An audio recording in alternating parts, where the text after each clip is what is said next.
Kalau malaikat berkata kepada Yesus, Tuhan, siapakah Yesus? Sampai malaikat berkata Tuhan. Jadi kalau terjemahan-terjemahan itu dipahami dengan pemahaman sendiri bisa keliru. Jadi bahkan banyak orang sangat berterima kasih kepada LAI karena terjemahan itu kan membantu untuk memahami. Karena tidak semua orang Indonesia bisa mengerti Ibrani. Tidak semua orang Indonesia bisa mengerti bahasa Yunani. Bahkan Nikodemus, pemimpin agama Yahudi, pengajar Israel pun tidak mengerti kitab yang tertulis itu. Sama seperti nubuatan Nabi Mika di Mika 5 ayat 1, bahwa Raja Yahudi akan lahir. Itu kan nubuatan. Nabi Mika sampai meninggal, nubuatan itu belum terjadi. Justru orang-orang Majus yang melihat wujud kegenapan nubuatan itu di Matius 2 ayat 1-6. Bahkan Herodes, raja Yahudi, imam-imam kepala, ahli-ahli Taurat tidak mengerti. Herodes sama imam-imam kepala zaman itu sampai meninggal, mereka nggak ketemu sama Yesus. Tidak ketemu. Jadi artinya cukup dulu ya dok. Dalam hal ini ya, kita sambut dulu Bang Juma. Assalamualaikum warahmatullahi wabarakatuh. Waalaikumsalam warahmatullahi wabarakatuh. Sahabat-sahabat sekalian semuanya, Pak Pendeta HTD, semangat malam, Dokter Adi juga, dan yang lain semuanya di TikTok maupun yang di YouTube. Silakan dilanjut, kita monitor sama-sama. Lanjut Bang Adi. Tede bisa ditanggapi Dokter Adi. Anda kan sama-sama Kristen nih, kok beda haluan gitu. Ada satu kiri, satu ke kanan. Kenapa ini? Ya kalau saya mengikuti jalur lurus. Jalur lurus Alkitab, jalur lurus itu kriterianya saya menyebutnya saja 4 sajalah, 4. Di samping yang ada yang lain ya. 1, semua rasul Kristen. Tidak ada rasul Katolik, tidak ada santo, tidak ada santa. Ya. Kalau pemahaman siapapun yang nanti ujung-ujungnya Petrus itu santo, itu bukan Alkitab jalur lurus, itu jalur belok-belok. Ya, itu yang pertama. Kedua, 1 Petrus 4 ayat 16, orang Kristen itu memuliakan Allah atau Elah atau God dalam nama Kristus itu. Jadi kalau Allahnya, Tuhannya bukan Yesus Kristus, bukan orang Kristen, siapapun Anda. Ya. Kemudian yang ketiga, Allah itu memang mutlak satu roh. Satu roh, Tuhan Allah itu satu roh, roh yang sama dan punya satu nama. Roh Kudus, roh Allah, roh Yesus, roh Tuhan, roh Kristus, roh yang sama dan punya satu nama, Yesus Kristus. Yang keempat, Alfa Omega itu Yesus. Tidak pernah ada Alfa Omega Bapa. Bapa Khalik langit dan bumi. Tidak pernah ada. Bapa di surga. Tidak pernah ada. Dengan acuan itu saya tahu mana Alkitab jalur lurus, mana jalur belok. Ya, saya sudah tahu itu. Ya, itu bedanya yang membedakan saya HTD ya Gaifu dengan semua yang lain. Saya pakai 4 kriteria itu saja. Kalau yang masih mengatakan aku percaya kepada Allah Bapa Khalik langit dan bumi, jalur belok-belok. Tidak pernah ada Bapa Khalik langit dan bumi. Khalik langit dan bumi Yesus. Ya, seperti itu. Ya, tidak ada rasul Katolik, Pak, tidak ada. Rasul jadi santo itu enggak ada. Semua rasul Kristen Roma 16 ayat 7. Kalau Alkitabmu pemahamannya tidak itu jalur belok-belok. Gitu, terima kasih. Terima kasih Pak Pendeta, biar bisa berdialog 3 Muslim terus Kristen, Dr. Adi. Sebagaimana judul yang belum kelar-kelar ini yang sering ditawarkan Bang Yoma, siapakah yang menyembah makhluk yang keluar dari kubur itu? Apakah Islam atau Kristen? Gitu ya, biar Bang Yoma bisa masuk, Dr. Adi masuk, Pak Pendeta Henritan masuk. Untuk pertamanya ke Bang Juma dulu, baru Dr. Adi kembali ke Pak Henritan. Bang Juma silakan, topik ini belum kelar-kelar. Waktu dipersilakan. Bismillahirrahmanirrahim. A'udzubillahi minasyaitonirrajim. Bismillahirrahmanirrahim. Izinkan saya kemudian sebelumnya membacakan Al-Quranul Karim.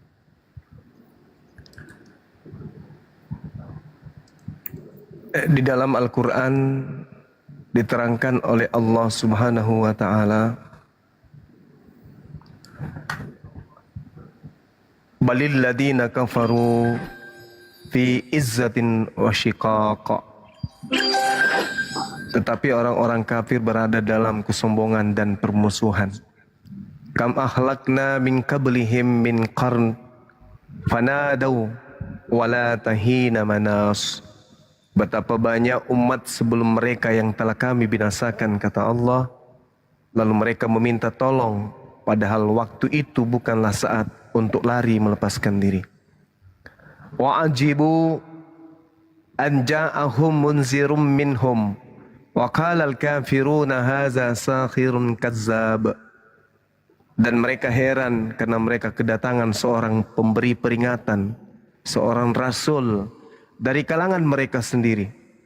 Dan orang-orang kafir berkata, orang ini adalah pesihir yang banyak berdusta.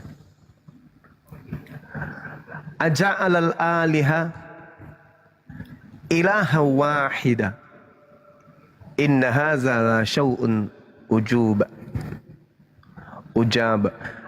Apakah dia menjadikan sembahan-sembahan atau Tuhan-Tuhan itu Tuhan yang satu saja? Inna, sesungguhnya, haza la syau'un ujab. Sungguh ini benar-benar sesuatu yang sangat mengherankan.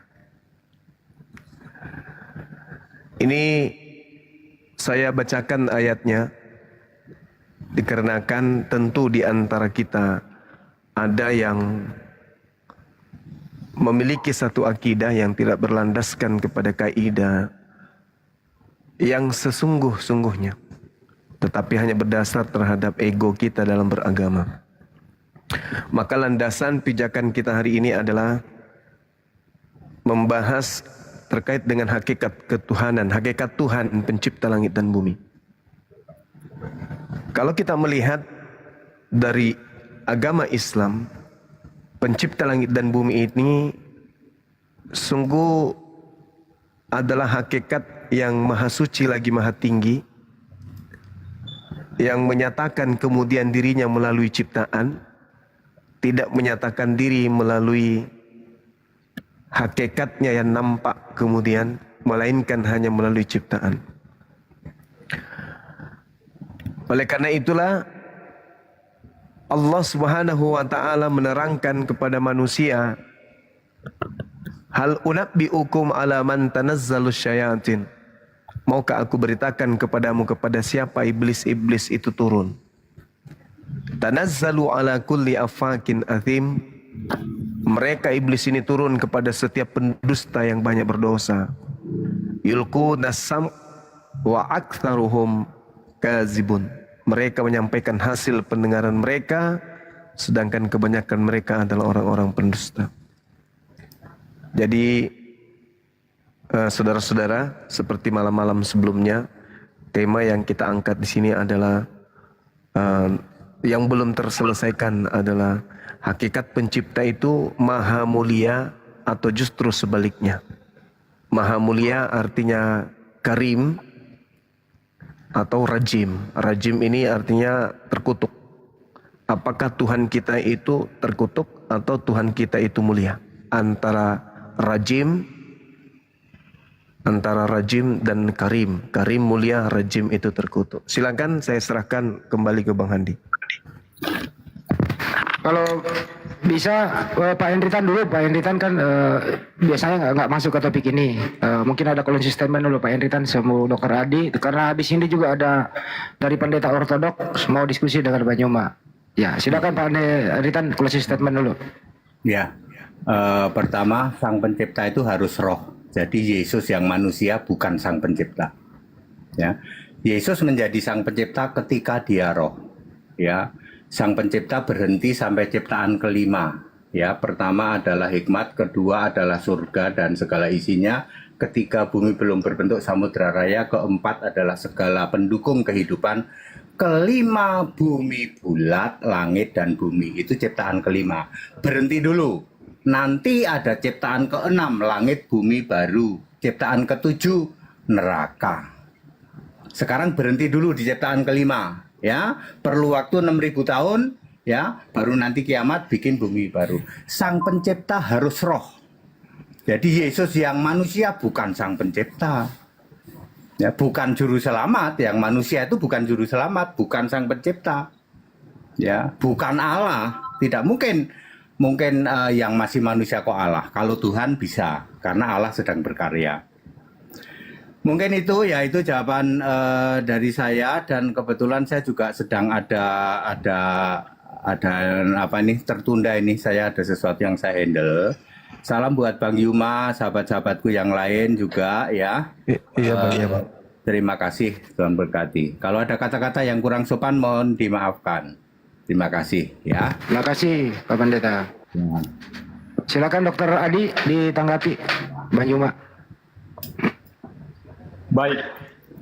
Jadi yang menciptakan langit dan bumi di Kejadian 1 ayat 1 adalah yang berfirman kepada Musa di Keluaran 6 ayat 1 yang telah menampakkan diri kepada Abraham, Ishak dan Yakub.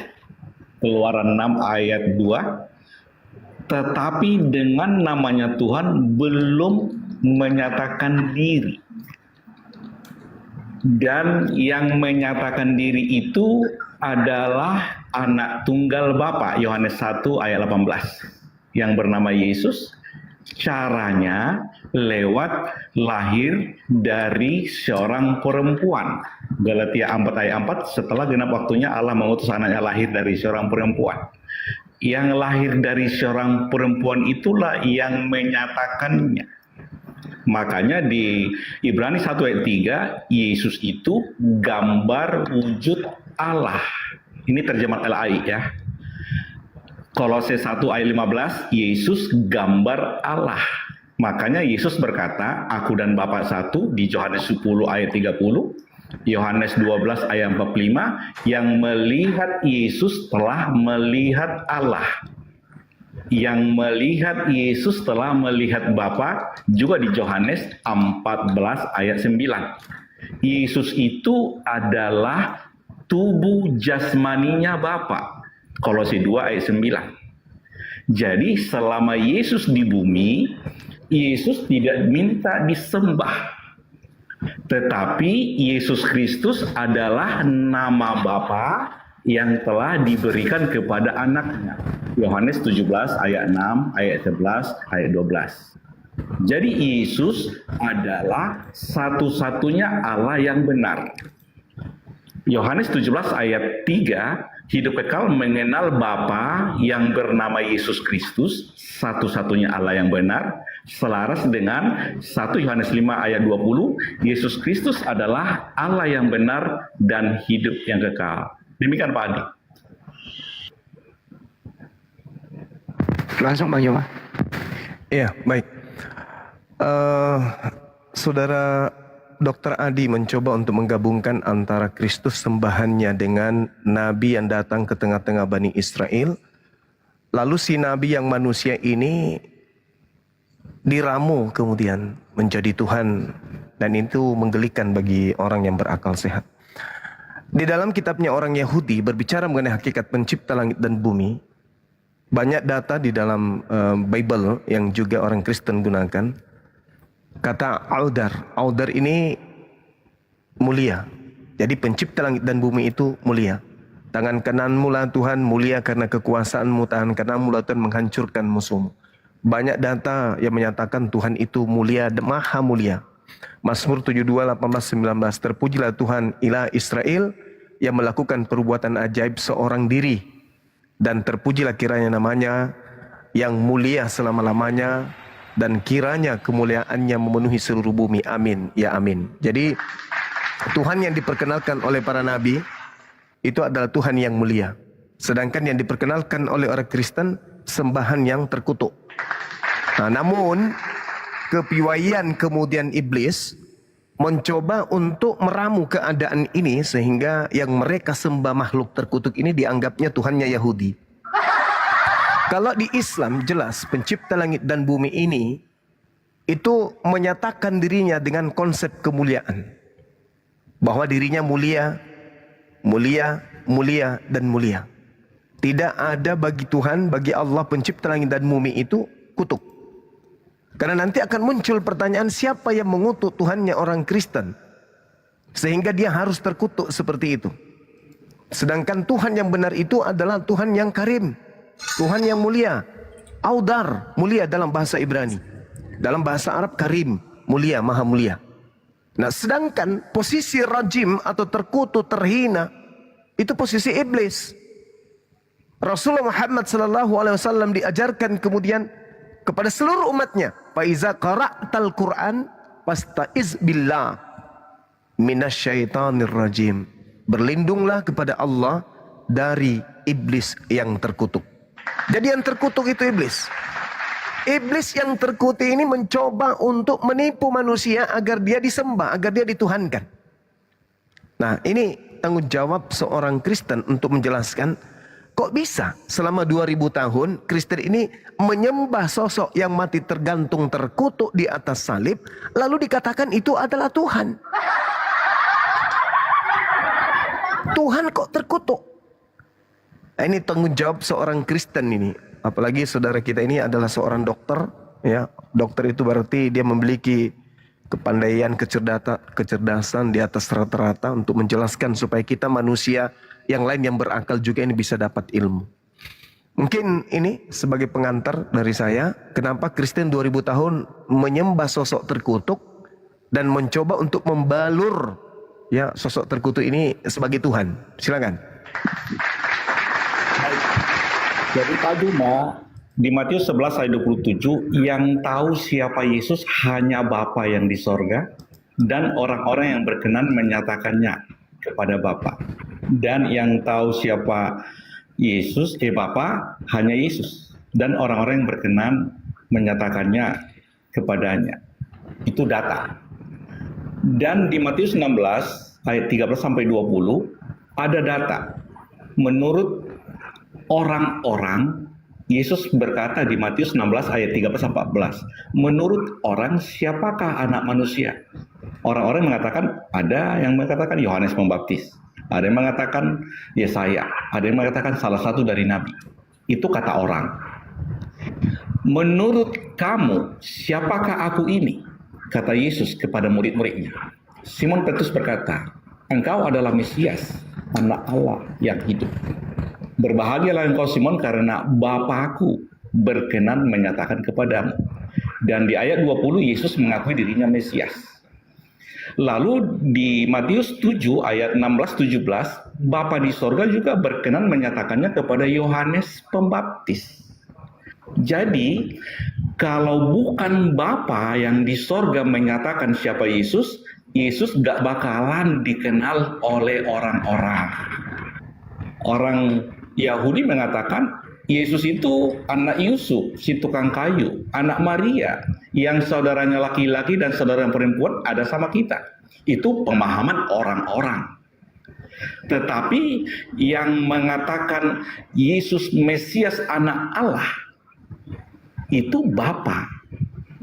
Anak Allah menurut Allah adalah Allah. Ibrani 1 ayat 8. Menurut Allah, anaknya itu adalah Allah yang kerajaannya memiliki kerajaan selama-lamanya. Sesuai dengan nubuatan di Yesaya 9 ayat 56, seorang perempuan melahirkan anak laki-laki yang disebut Allah yang memiliki kerajaan selama-lamanya. Digenapi di Lukas 1 ayat 30-31, Maria melahirkan seorang anak laki-laki yang bernama Yesus yang disebut anak Allah yang maha tinggi yang memiliki kerajaan selama-lamanya. Yeremia 10 ayat 10 bahwa Tuhan itu adalah Allah yang memiliki kerajaan selama-lamanya. Tentang Galatia 3 ayat 13, Yesus Kristus telah menebus kita dari kutuk hukum Taurat. Yang terkutuk itu ada di Ulangan 21 ayat 22-23, orang yang melakukan dosa dihukum mati, yang orang yang melakukan dosa sesuai dengan dihukum mati dan digantung di kayu salib, jangan dibiarkan sampai tergantung sampai malam, itu yang terkutuk. Jadi orang yang melakukan dosa itu adalah orang yang melakukan pelanggaran, dijatuhi hukuman mati, digantikan oleh Yesus di Galatia 3:13. Jadi Yesus menggantikannya. Itu pengertiannya, bukan terkutuk.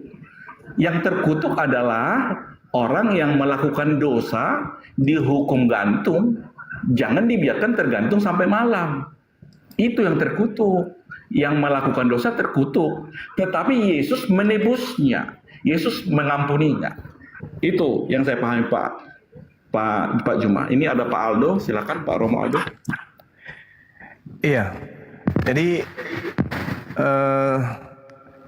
yang Anda ceritakan ini terkait dengan Yesus yang datang di tengah-tengah Bani Israel sebagai nabi, sebagai rasul, utusan Tuhan.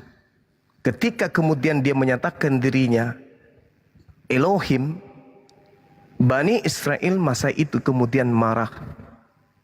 Lalu kemudian Yesus klarifikasi, kenapa kamu marah? Karena aku mengaku Elohim. Bukankah di dalam kitab Tauratmu dikatakan siapapun, Musa, Daud, Harun, yang menerima firman dan diperintahkan untuk menyampaikan firman itu, maka dia adalah Allah. Maka dia adalah Elohim, Dan apa yang tertulis dalam Taurat itu tidak bisa kemudian dibatalkan. Jadi wajar dong saya mengaku Elohim. Karena saya penyampai firman. Bukan berarti aku adalah Elohim itu sendiri. Itu pemahaman Yesus. Karena Yesus sendiri bersaksi tentang dirinya, dia hanyalah utusan Tuhan. Tapi lagi-lagi pada saat Yesus mengajarkan kalau dirinya utusan, umat Kristen tidak ada di situ. Umat Kristen ini adalah kelompok di luar dari pengajaran yang harus diwaspadai oleh muridnya Yesus. Kepada kelompok Kristen harus waspada. Nah, yang sedang saya bahas ini adalah hakikat Tuhan. Kalau Yesus itu Tuhan, kesalahan pertama. Kemudian Yesus ini dianggap Tuhan, lantas Tuhan itu terkutuk, ini kesalahan kedua. Sangat fatal. Karena pencipta langit dan bumi sebagaimana data yang saya sajikan tadi, Tuhan itu maha mulia. Awadar dalam bahasa Ibrani. Tidak ada sedikit pun kutuk pada dirinya. Apapun ceritanya. Sedangkan yang disembah oleh saudara Kristen yang bergelar Kristus, ini adalah sosok makhluk yang menjadi kutuk. Entah karena apa. Yang pasti sosok ini adalah terkutuk. Kristus telah menebus Kristen dari kutuk hukum Taurat. Dengan jalan menjadi kutuk. Bukan menjadi mulia. Ini bahaya ini. Ini bahaya ini. Kalau kita tidak waspada, maka kita bisa digiring untuk menyembah kepada sosok yang terkutuk ini. Alias iblis dalam pandangan Islam. Sebab ada tertulis, terkutuklah orang yang digantung pada kayu salib. Lagi-lagi Paulus mengutip Ulangan 21, di mana Ulangan 21, 22, 23 itu adalah orang yang dikutuki oleh Elohim. Narasi yang dibangun oleh seorang dokter mengutip-ngutip ucapan-ucapan Yesus yang adalah nabi seakan-akan benar. Padahal ini adalah pola yang berbeda. Yesus yang adalah nabi tetaplah nabi, tidak pernah berubah menjadi terkutuk. Beliau adalah hamba yang suci. Dia hamba suci. Sedangkan yang di atas salib ini itu berbeda oknum. Ini adalah sosok yang terkutuk. Beda dengan anak Maria. Ini bukan anak Maria ini yang digantung ini. Dia adalah sosok yang terkutuk yang menjadi sembahan orang Kristen yang keluar pada hari ketiga dari kubur. Inilah yang Yesus katakan di dalam Yohanes 14. Apa kata Yesus di sana? Tidak banyak lagi aku berkata-kata dengan kalian, sebab penguasa dunia ini datang. Penguasa dunia ini datang. Siapa penguasa dunia? Inilah yang digantung di salib secara terkutuk yang menjadi sembahan Kristen hari ini. Dan dia yang digantung di salib ini, kata Yesus, tidak berkuasa sedikit pun atas diriku. Yohanes 6 nomor 70. Yudas ini adalah makhluk yang kemudian disebut iblis oleh Yesus. Tidak banyak lagi aku berkata-kata dengan kamu sebab penguasa dunia ini datang, yaitu iblis. Dan iblis ini sedikit pun tidak berkuasa atas diriku. Berarti ketika iblis merasuki Yudas, iblis tidak berhasil sedikit pun atas upaya itu. Makanya di dalam Yohanes 14:12 nomor 31 Yesus berkata apa? Sekarang berlangsung penghakiman atas dunia ini. Sekarang juga penguasa dunia ini yaitu iblis akan dilemparkan keluar. Pada kapan itu dilemparkan? Pada hari ketiga. Merangkak keluar dari kubur lalu disembah oleh orang Kristen. Saudara, saya hanya ingin menyimpulkan, pencipta langit dan bumi itu maha suci. Pencipta langit dan bumi itu maha mulia. Sedangkan yang Anda sembah adalah sosok yang terkutuk. Pertanyaan saya, siapa yang mengutuk sembahan Anda yang ada di atas tiang salib itu? Silakan. Baik. Jadi Galatia 3:13 itu jelas tertulis Kristus telah menebus kita dari hukum Taurat dengan jalan menjadi kutuk karena kita. Sebab ada tertulis, terkutuklah orang yang digantung pada kayu salib. Jadi Yesus kan menebus sesuai dengan nubuatan bahwa Yesus harus mati di kayu salib. Harus menggenapi sesuai apa yang tertulis di Yohanes 5 ayat 46-47. Apa yang ditulis oleh Musa dan para nabi tentang aku harus digenapi. Selaras dengan Lukas 24 ayat 25, 26, 27 dan 44. Apa yang dituliskan oleh Musa dan para nabi tentang Yesus harus digenapi. Filipus juga di Yohanes 1:45 menyelidiki tulisan Musa dan tulisan para nabi tentang Yesus. Bahkan Paulus juga di Kisah Rasul 26 ayat 22-23, apa yang dikerjakan para nabi sebelumnya itu juga yang dikerjakan oleh Paulus. Jadi Pak Juma memahami Galatia 3 ayat 13 itu bahwa Yesus terkutuk, sebatas itu pengertiannya. Padahal Kristus menebus kita dari kutuk hukum Taurat. Caranya dia sendiri menggantikan kita. Aturannya saya yang digantung, Yesus menggantikan diri saya. Jadi Yesus yang digantung. Itu pemahaman yang benar. Tetapi di dunia ini ada 45.000 denominasi gereja memahami Bible dengan pemahaman sendiri. Nggak masalah. Para mualaf juga memahami dengan pemahaman sendiri, termasuk Pak Juma. Jadi yang terkutuk itu adalah yang melakukan dosa. Seperti yang tertulis di Ulangan 20 apa itu? Ulangan 22 ayat 22-23 yang saya bacakan tadi. Itu yang terkutuk. Saya bacakan ulang ya biar paham. Data-data itu jangan dipahami dengan pemahaman sendiri. Di Ulangan 22 ayat 21 saya bacakan. Ayat 21-22. Apabila seseorang kedapatan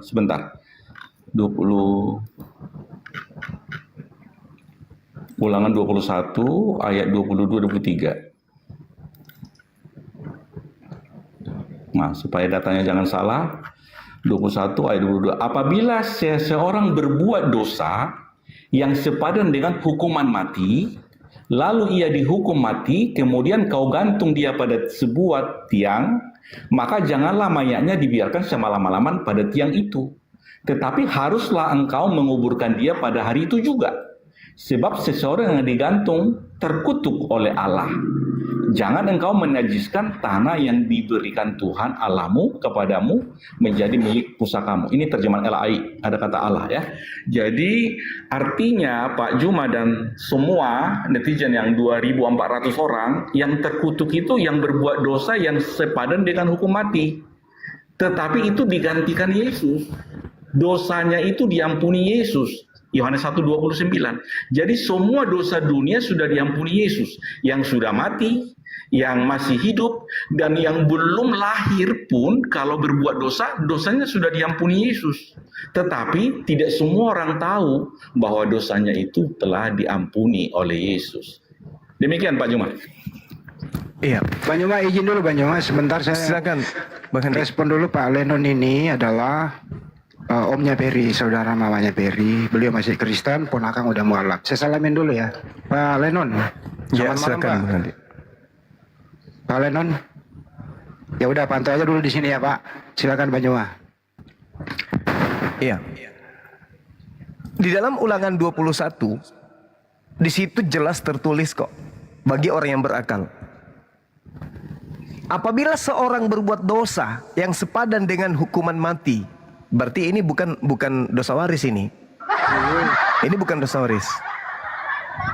Sedangkan orang Kristen itu ada yang mengatakan Yesus datang menebus dosa waris. Nah, sekarang Dr. Adi mengatakan Yesus datang menebus kita dari hukum Taurat. Sejak kapan hukum Taurat itu untuk Kristen? Yesus Ada hukum Taurat itu untuk Kristen. Sabar. Dari situ Tuhan Yesus itu datang untuk menebuskan dosa umat-umatnya yang ada di dunia ini. Tidak siapa-siapa.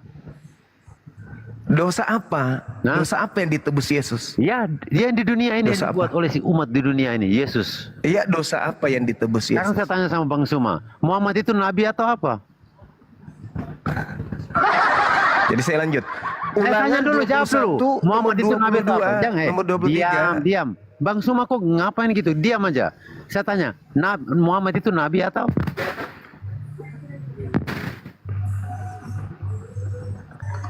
Gimana Bang Hendi? Mau diteruskan dengan Saya orang tanya bodoh? dulu. Pak Lenon jangan diganggu dulu Pak. Dia kan haduh dulu. Pak Lenon, ini ponakan Anda udah mualaf cerdas loh. Kok Anda jadi begini gitu loh. Diam dulu ya. Silakan Pak Nyowa, dilanjut. Ulangan 21 nomor 22 sampai nomor 23. Apabila seorang berbuat dosa yang sepadan dengan hukuman mati. Jadi Yesus di sini, Kristus di sini diindikasikan melakukan dosa yang sepadan dengan hukuman mati. Lalu ia dihukum mati. Dan orang ini, si Kristus ini adalah oknum yang dikutuk oleh Elohim. Ini tidak ada hubungannya sebenarnya dengan anak Maria. Gak ada hubungannya. Apa hubungannya dengan anak Maria di sini? Gak ada. Ini sedang berbicara tentang Yudas. Ini tidak sedang berbicara tentang anak Maria. Tetapi Yudas pun berkhianat karena iblis ada di dalam tubuhnya. Apabila seorang berbuat dosa yang sepadan dengan hukuman mati, hukuman mati yang pantas diterima oleh Yudas, Amsal 21 nomor 18, karena Yudas telah mengkhianati Yesus. Ulangan 27 nomor 26. Nomor 27 sorry. Terkutuklah orang yang makan suap. Yang makan suap siapa? Yesus atau Yudas? Yudas. Yesus mengatakan Yudas ini iblis. Di dalam Yohanes 6 nomor 70. Apa kata Yesus? Bukankah aku yang memilih kalian yang 12 murid ini? Dan satu di antaramu adalah iblis, yaitu Yudas. Jadi iblis ini yang terkutuk, berarti yang digantung di salib itu adalah iblis yang kalian sembah. Kenapa Paulus mengutip Ulangan 21 nomor 22 nomor 23? Karena Paulus ingin menjerat kalian dengan sifu saya. Sifu saya. Paulus ingin menjerat kalian dengan sifu daya. Diiming-iming. Kalau kamu mencuri, dosamu sudah dihapuskan oleh Yesus. Kalau kau berzina, dihapus oleh Yesus. Apapun dosa-dosamu. Makanya Kristen itu bebas. Ini tidak ada hubungannya dengan anak Maria. Ulangan 21 ini. Ini berhubungan dengan Yudas sang pengkhianat. Jadi Galatia 3 nomor 13. Kristus ini yang dimaksud adalah Yudas. Tidak ada dasar pijakan Yesus itu terkutuk. Apa dosa Yesus? Apa? Di mana Anda mendapatkan dalil bahwa dosa ditanggung oleh Tuhan? Tuhan itu tidak menanggung dosa, Cak Ayu. Tuhan itu menghapuskan dosa. Coba sekali-kali diskusi itu pakai otak. Kristus telah menebus Kristen dari kutuk hukum Taurat. Saudara Kristen, saya tanya sama lu semua. Sejak kapan hukum Taurat itu untuk kalian? Hah? Lenon bocah, sejak kapan hukum Taurat itu untuk kalian? Kenapa Kristus menebus kutuk hukum Taurat untuk Kristen? Sibuk kali kalian. Hah? Taurat itu hanya untuk Bani Israel. Kalian bukan Bani Israel kan? Kalian entah Bani Kamfret kan, entah apakah. Kristus telah menebus kita. Kita nenek mukiper. Mana ada. Ini cuman tipu muslihat nabinya Kristus. Paulus itu nabinya si Kristus ini. Yang masuk ke dalam Yudas. Iblis yang masuk ke dalam Yudas inilah. Yang kemudian kalian sebut Kristus. Ada nggak kemudian Anda bisa memberikan saya data? Satu aja. Di dalam kitabnya Yahudi Tuhan itu terkutuk. Ada nggak? Ada nggak? Ada nggak Tuhan itu bisa terkutuk? Sekarang kalau Kristus itu adalah Tuhan, siapa yang mengutuknya coba? Siapa yang mengutuk Tuhanmu ini? Hah? Tuhan mengutuk dirinya sendiri. Lawak-lawak kalian memang. Kristus telah menebus Kristen dari kutuk hukum Taurat. Itu nggak nyambung. Karena hukum Taurat itu bukan untuk kalian. Kalian ketika makan babi, kalian tidak berdosa. Kalian ketika tidak bersunat, kalian tidak berdosa. Kenapa? Karena hukum Taurat itu bukan untuk kalian. Hukum Taurat itu untuk Bani Israel. Kenapa lu yang merasa cahayu? Ini salah konsepsi Paulus ini. Harus belajar lagi dia. Kristus telah menebus Kristen dari kutuk hukum Taurat dengan jalan menjadi kutuk karena kita. Siapa yang mengutuk Kristus? Siapa yang mengutuk Kristus? Ayo, jawab. Saudara dokter kan? Baik, Siapa yang mengutuk Kristus? Silakan. Ya, di Ulangan 21 tadi 22-23 itu tidak ada dosa waris di situ. Seseorang yang berbuat dosa yang sepatutnya dihukum mati. Siapa yang mengutuk Kristus? Mati, kemudian kau gantung di kayu salib. Itu kan untuk orang Israel. Pertanyaan saya Pak Dokter, siapa yang mengutuk Kristus? Saya terangkan dulu, tidak ada yang mengutuk Kristus, tapi ayat itu yang terkutuk adalah orang yang berbuat dosa. Ya, jadi hukum Taurat itu untuk orang Israel. Saya setuju. Maka berlaku hukum Taurat dan kitab para nabi sampai Yohanes Pembaptis datang. Setelah Yohanes Pembaptis datang, aturan-peraturan dari hukum Taurat dan kitab para nabi itu dibatalkan oleh kematian Yesus. Jadi hukum Taurat itu, perjanjian lama itu adalah perjanjian antara Tuhan dengan Adam, perjanjian Tuhan dengan Nuh, perjanjian Tuhan dengan Abraham, perjanjian Tuhan dengan bangsa Israel melalui Musa. Perjanjian yang masa berlakunya sampai Yohanes Pembaptis datang. Setelah Yohanes Pembaptis datang, itu tidak berlaku lagi. Kata siapa? Perjanjian baru di Lukas 16 ayat 16. Lukas 16:17. Perjanjian antara Yesus dengan murid-muridnya dan orang-orang yang percaya kepada pemberitaan dari murid-muridnya. Jadi perjanjian lama itu bercacat, Ibrani 8 ayat 7. Makanya dibuatlah perjanjian baru. Pertanyaan saya, siapa yang mengutuk Kristus? Tidak ada yang mengutuk. Lah ini dengan jalan menjadi kutuk. Sebab ada tertulis, terkutuklah dia yang mati digantung di atas salib. Siapa yang mengutuk Kristus? Di Ulangan 21-22 itu yang terkutuk itu jelas yang melakukan dosa. Yesus. Nah iya, justru karena itu saya bertanya, siapa yang mengutuk Kristus? Tidak ada mengutuk, pemahaman. Nah ini dalilnya. Kristus telah menebus Kristen dari kutuk hukum Taurat dengan jalan menjadi kutuk karena Kristen. Pertanyaan saya, siapa yang mengutuk ini si Kristus? Baik, saya jelaskan. Kristus telah menebus kita dari kutuk hukum Taurat. Bukan Kristus yang terkutuk, tetapi kita yang melakukan dosa. Kita pula yang terkutuk. Dia yang terkutuk, dia yang mati dengan jalan kutuk karena Kristen. Pertanyaan saya, siapa yang mengutuk sosok ini? Udah, perhatikan baik-baik. Saya sudah mengatakan, yang melakukan dosa itulah yang terkutuk. Iya, ini Kristus ini dengan jalan menjadi kutuk. Siapa yang mati dengan jalan menjadi kutuk? Kristus kan? Nah, pertanyaan saya, siapa yang mengutuknya? Artinya Pak Juma, Yesus menggantikan yang terkutuk itu digantung di kayu salib. Iya, siapa yang mengutuknya? Siapa yang mengutuknya ini? Yang hukum Taurat itu yang mengutuk. Hah? Hukum Taurat itu mengatakan terkutuk. Siapa itu? Di belakang kitab hukum Taurat ini siapa? Ya kan Tuhan perjanjian lama kan bikin Tuhan. aturan. Berarti Tuhan perjanjian lama mengutuk Tuhannya Kristen. Betul? Bukan. Aturan peraturan bangsa Israel melalui Musa itu hukum Taurat. Dibatalkan. Lalu yang mengutuk siapa? Tuhannya perjanjian lama. Lalu yang dikutuk siapa? Orang yang berbuat dosa. Ini yang disalib ini siapa? Menggantikan orang. Yang siapa yang menggantikan kalian itu? Yesus Kristus. Kristus. Siapa yang mengutuknya? Hukum Taurat. Hukum Taurat di belakangnya siapa? Ya Tuhan perjanjian lama kan? Berarti Tuhan perjanjian lama mengutuk Tuhan perjanjian baru gitu?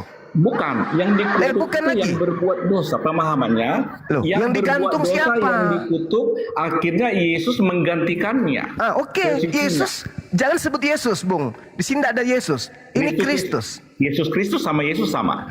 Enggak, beda. Kristus Ahmad itu dengan banyak. Muhammad sama enggak? Ahmad dengan Muhammad sama. Salah enti. Hei, Ahmad baca sama Matius Muhammad sama 2. enggak? Nasihat Yesus kepada muridnya yang asli. Diam dulu kalau masih taraf belajar, diam. Yesus yang asli menasihati muridnya agar waspada kepada Kristus palsu. Catat itu dulu. Catat itu dulu. Ya. Yesus menubuatkan munculnya Kristus palsu. Matius 24 nomor 24. Jadi di sini jangan kau campur adukan antara Yesus dengan Kristusmu ini. Anda sudah mengakui bahwa yang mengutuk adalah Tuhan perjanjian lama. Tuhannya Yahudi berarti. Sekarang Tuhanmu yang ada di perjanjian baru ini mati dengan jalan kutuk. Pertanyaan saya, apakah Anda mengiyakan Tuhannya Yahudi mengutuk Tuhannya Kristen?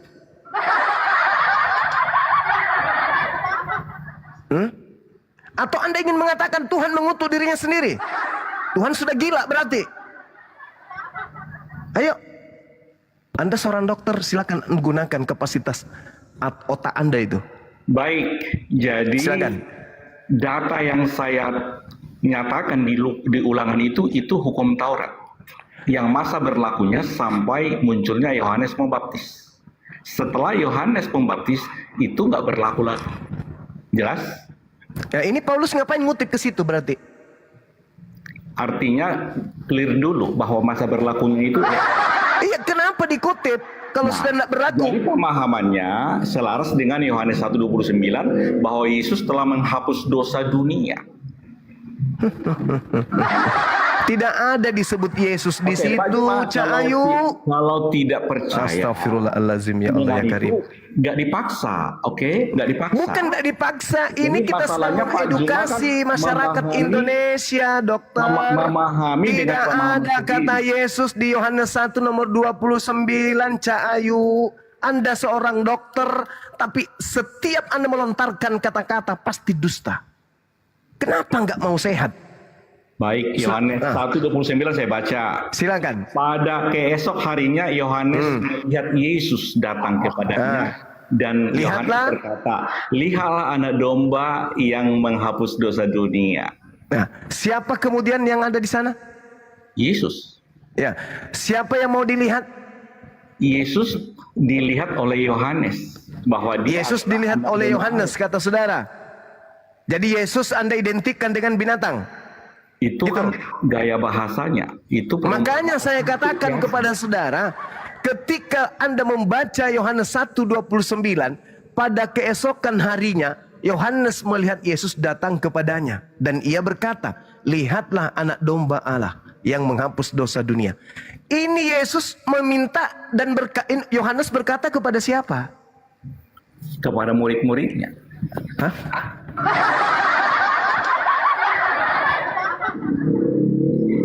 Kepada orang-orang yang ada di dibaptis itu. Yohanes kan membaptis di ayat 28. Hal itu terjadi di Betania di seberang sungai Yordan di mana Yohanes membaptis. Saat dibaptis inilah Jadi Yesus anak dibilang domba. oleh Yohanes anak binatang. Tadi makhluk terkutuk, sekarang anak binatang lagi gitu. Sebutan Yesus banyak. Oh, Anak termasuk domba terkutuk. Allah, Termasuk anak sosok manusia. terkutuk. Terkutuk tidak ada tertulis. Tapi Alamak, Pak Juma ada. dengan jalan menjadi kutuk. Ini siapa ini yang dengan jalan menjadi kutuk ini Artinya, siapa? Artinya menggantikan itu Iya, posisi. berat Aturannya menggantikan. Pak Juma Tadinya itu dokter, terkutuk, tadinya Anda Pak yang Juma udah terkutuk. terkutuk digantikan Yesus. Anda tadinya terkutuk. Ya, Tapi artinya aku kutuk sudah Anda terkutuk. itu diberikan kepada Yesus. Sekarang siapa yang terkutuk? Yesus telah terkutuk menggantikan saya. Itu artinya telah mengampuni dosa Begitu. saya. Jadi Kristus telah terkutuk karena kalian. Padahal dalilnya di sini karena hukum Taurat. Mana yang betul? Ya kan, karena hukum Taurat. Kan? Loh, hukum Taurat ini bukan untuk ente, Cak Ayu. Ini untuk Bani Israel. Apa Ya. hubungannya dengan ente? Katanya hanya sampai Yohanes. Kenapa sekarang nyebrang ke kalian, Kristen? Kok enggak konsisten kamu itu? Hukum Taurat hanya untuk sampai di ini. Kristen ini muncul belakangan.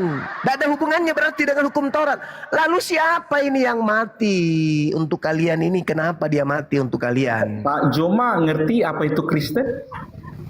Pengikut Kristus. Kristen adalah sebutan untuk orang-orang Kristus. Yahudi yang percaya kepada Yesus, yang Orang-orang melarikan Yahudi. diri dari Yerusalem. Orang-orang Yahudi. Ya, orang-orang Yahudi itu ada yang 120 orang di kisah. Orang-orang Yahudi yang ada di Antioquia itu orang Yahudi. Sebentar Pak Yang Juma. ada di Dengar. Antioquia. Pak Juma dengar, ada 33 yang mau dengar. Saya tanya, Orang Yahudi. saya ulang pertanyaan saya. Yang ada di Antioquia itu orang Yahudi. Ya, Ada data? ada. Silakan. Di Matius 28 ayat 16 sampai 20, Silakan. ada 11 murid Yesus diperintahkan jadikan semua bangsa muridku dan baptislah mereka dalam nama Bapa Hei, ajarlah mereka melakukan segala sesuatu. Cak Ayu, saudara dengarkan saya. Nih Dengar cara dulu, belajarnya Pak. nih. Yang Pakai kedua. kerangka otakmu itu yang rusak itu. Yesus berpesan kepada ke-12 muridnya agar jangan ke bangsa lain. Itu Baik. 12 murid. Diam dulu. Paulus mengaku diutus kepada orang-orang bersunat atau kepada orang yang bersunat?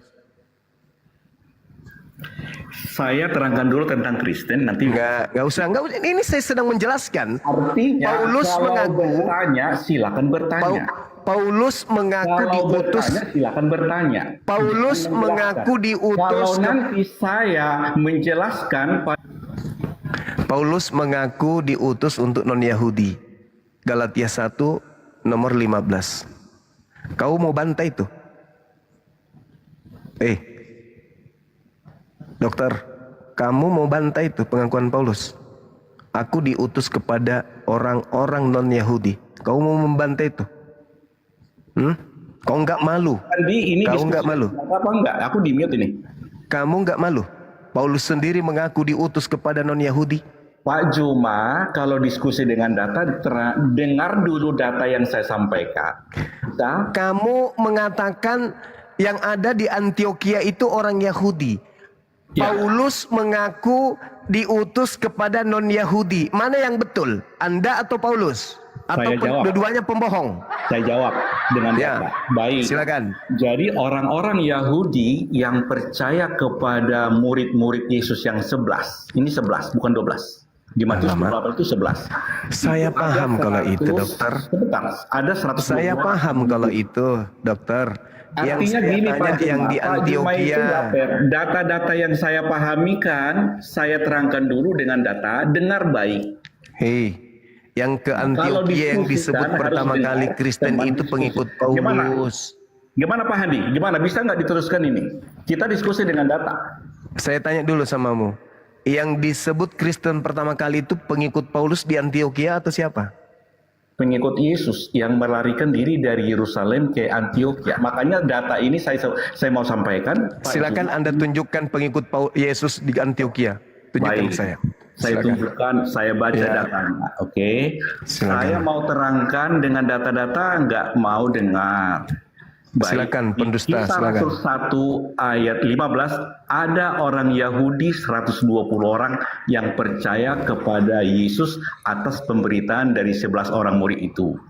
Ada juga 3.000 orang di Kisah Rasul 2 ayat 41. Ada juga yang 5.000 orang Yahudi yang percaya kepada 11 itu yang melarikan diri dari Yerusalem ke kota Yudea dan Samaria itu di Kisah Rasul 8 ayat 1. Dan di Kisah Rasul 19, di Kisah Rasul 11 ayat 19 saya baca ya.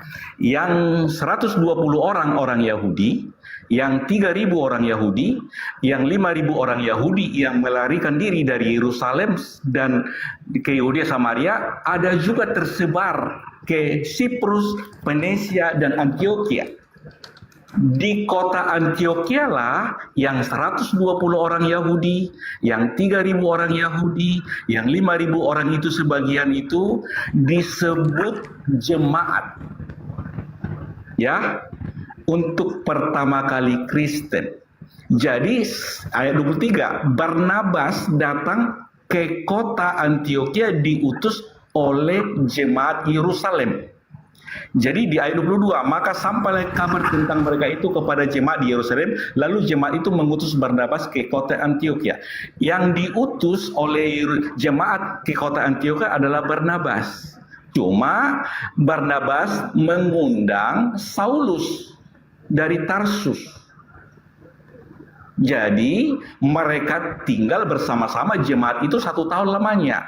Jadi Saulus dan Barnabas tinggal 1 tahun dengan orang-orang Yahudi yang percaya kepada Yesus.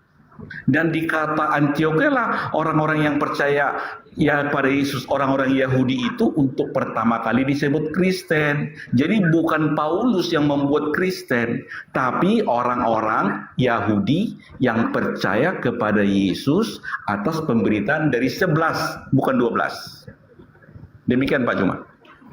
Oke, dengarkan saya wahai pendusta.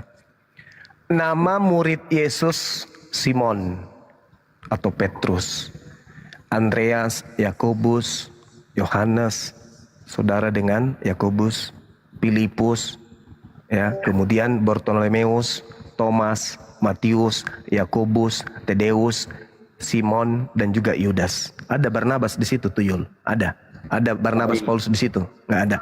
Kau diam dulu. Baik. Udah dongok.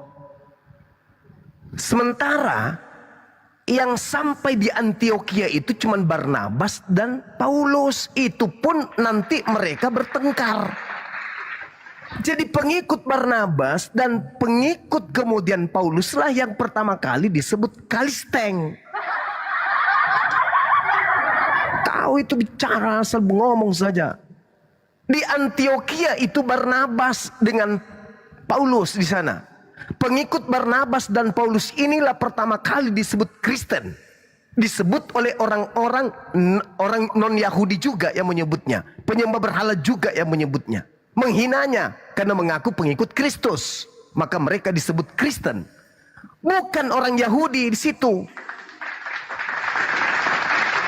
Asal-asal ngomong. Tak ada data, asal ngomong copot sana copot sini. Data Kisah Para Rasul 11 itu satu perikop dari nomor 19 sampai nomor 30, kamu baca sampai biji matamu keluar. Baca baik-baik. Yang ada di sana cuma Barnabas dan Saulus. Sementara dua orang ini bukan murid Yesus yang dipesan. Yesus berpesan kepada ke-12 muridnya agar jangan ke bangsa lain. Paulus sendiri mengaku di dalam Galatia 1 nomor 15, aku diutus kepada non-Yahudi.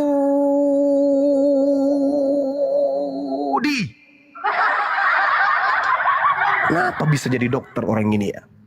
Jadi kembali kepada tema kita, Kristus itu adalah sosok yang datang yang sudah dinubuatkan oleh Yesus. Waspadalah kepada Kristus yang mati di atas salib secara kutuk ini. Itu Kristus. Kalian sembah dia kan? Makanya muncul pertanyaan saya tadi. Siapa yang mengutuk Tuhan kalian si Kristus ini? Anda sudah mengakuinya. Yang mengutuknya adalah Tuhan di dalam perjanjian lama. Dengan kata lain, Tuhan dalam perjanjian lama hanya mengutuk iblis. Si ular tua yang dikutuk oleh Elohim.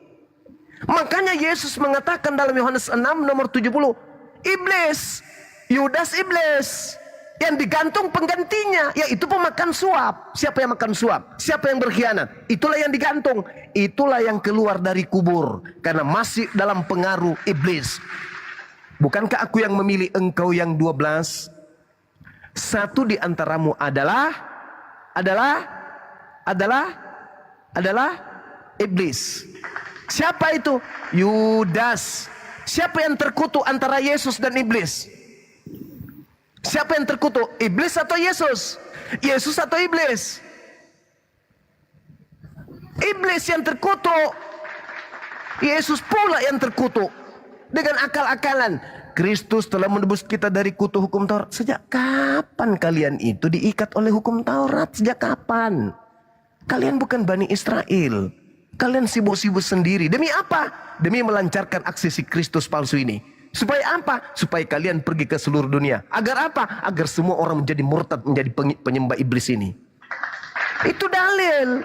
Makanya Yesus meminta waspada kepada Kristus. Karena penyesat yang datang setelah Yesus itu bergelar Kristus. Ini yang datang kepada Paulus. Ini bukan manusia ini. Galatia 1 nomor 1. Bukan manusia yang datang kepada Paulus, tapi memakai nama Yesus. Nomor 11-nya, bukan manusia yang mengajarkan aku Injil, tetapi Yesus. Sejak kapan anak Maria bukan manusia? Sejak kapan? Anak Maria tetap manusia. Yohanes 6 nomor 3. Apa yang dilahirkan oleh daging adalah daging. Maria daging, melahirkan daging. Bukan melahirkan roh, melahirkan daging. Roh itu hanya ditiup. Roh itu tidak dikandung. Roh masuk ke dalam jasad yang dikandung. Keluar, hidup dia. Jadi Anda harus paham. Anak Maria itu adalah manusia. Yang datang kepada Paulus bukan manusia. Dua sosok yang berbeda, nama sama. Nah, kata Yesus, waspadalah kepada Kristus palsu. Yesus Kristus telah menebus kita dari kutuk hukum Taurat, kata Anda. Padahal di situ tidak ada Yesusnya. Kristus telah menebus Kristen dari kutuk hukum Taurat dengan jalan menjadi kutuk. Pertanyaan saya, siapa yang mengutuk si Kristus? Anda belum jawab. Anda memplesetkan, lidah Anda melilit. Yang mengutuknya adalah hukum Taurat. Hukum Taurat tidak bisa mengutuk. Karena itu cuma undang-undang. Undang-undang sang pemilik undang-undang. Siapa itu? Elohim. Berarti yang mengutuk Kristus adalah Elohim. Kalau Anda merujuk ke dalam Ulangan 21, berarti Kristus itu adalah pelaku dosa yang sepadan dengan hukuman mati. Nah, siapa pelakunya? Yesus atau Yudas? Yudas, Cak Ayu. Jangan kau bawa-bawa Yesus anak Maria ke situ. Jangan. Yang Anda sembah selama 2000 tahun lamanya itu adalah iblis yang masuk ke dalam diri Yudas. Silakan. Pakai akal sedikit napa Pak Dokter? Silakan. Baik, di Kisah Rasul 8 ayat 1, kecuali rasul-rasul tersebarlah ke seluruh daerah Yudea dan Samaria orang-orang Yahudi yang percaya kepada Yesus. Itulah yang 120 orang, yang 3.000, yang 5.000. Lalu di Kisah Rasul 11 ayat 19 itu tersebar ke Siprus, Venesia, dan ke kota Antioquia. Jelas. Jadi bukan cuma Saulus dan Barnabas yang ada di kota Antioquia, tetapi saya baca ayat 19 mulai ya. Sementara itu banyak saudara-saudara telah tersebar karena penganiayaan yang timbul sesudah Stefanus dihukum mati. Mereka tersebar sampai ke Venesia, Siprus, dan Antioquia, namun mereka memberitakan Injil kepada orang Yahudi saja.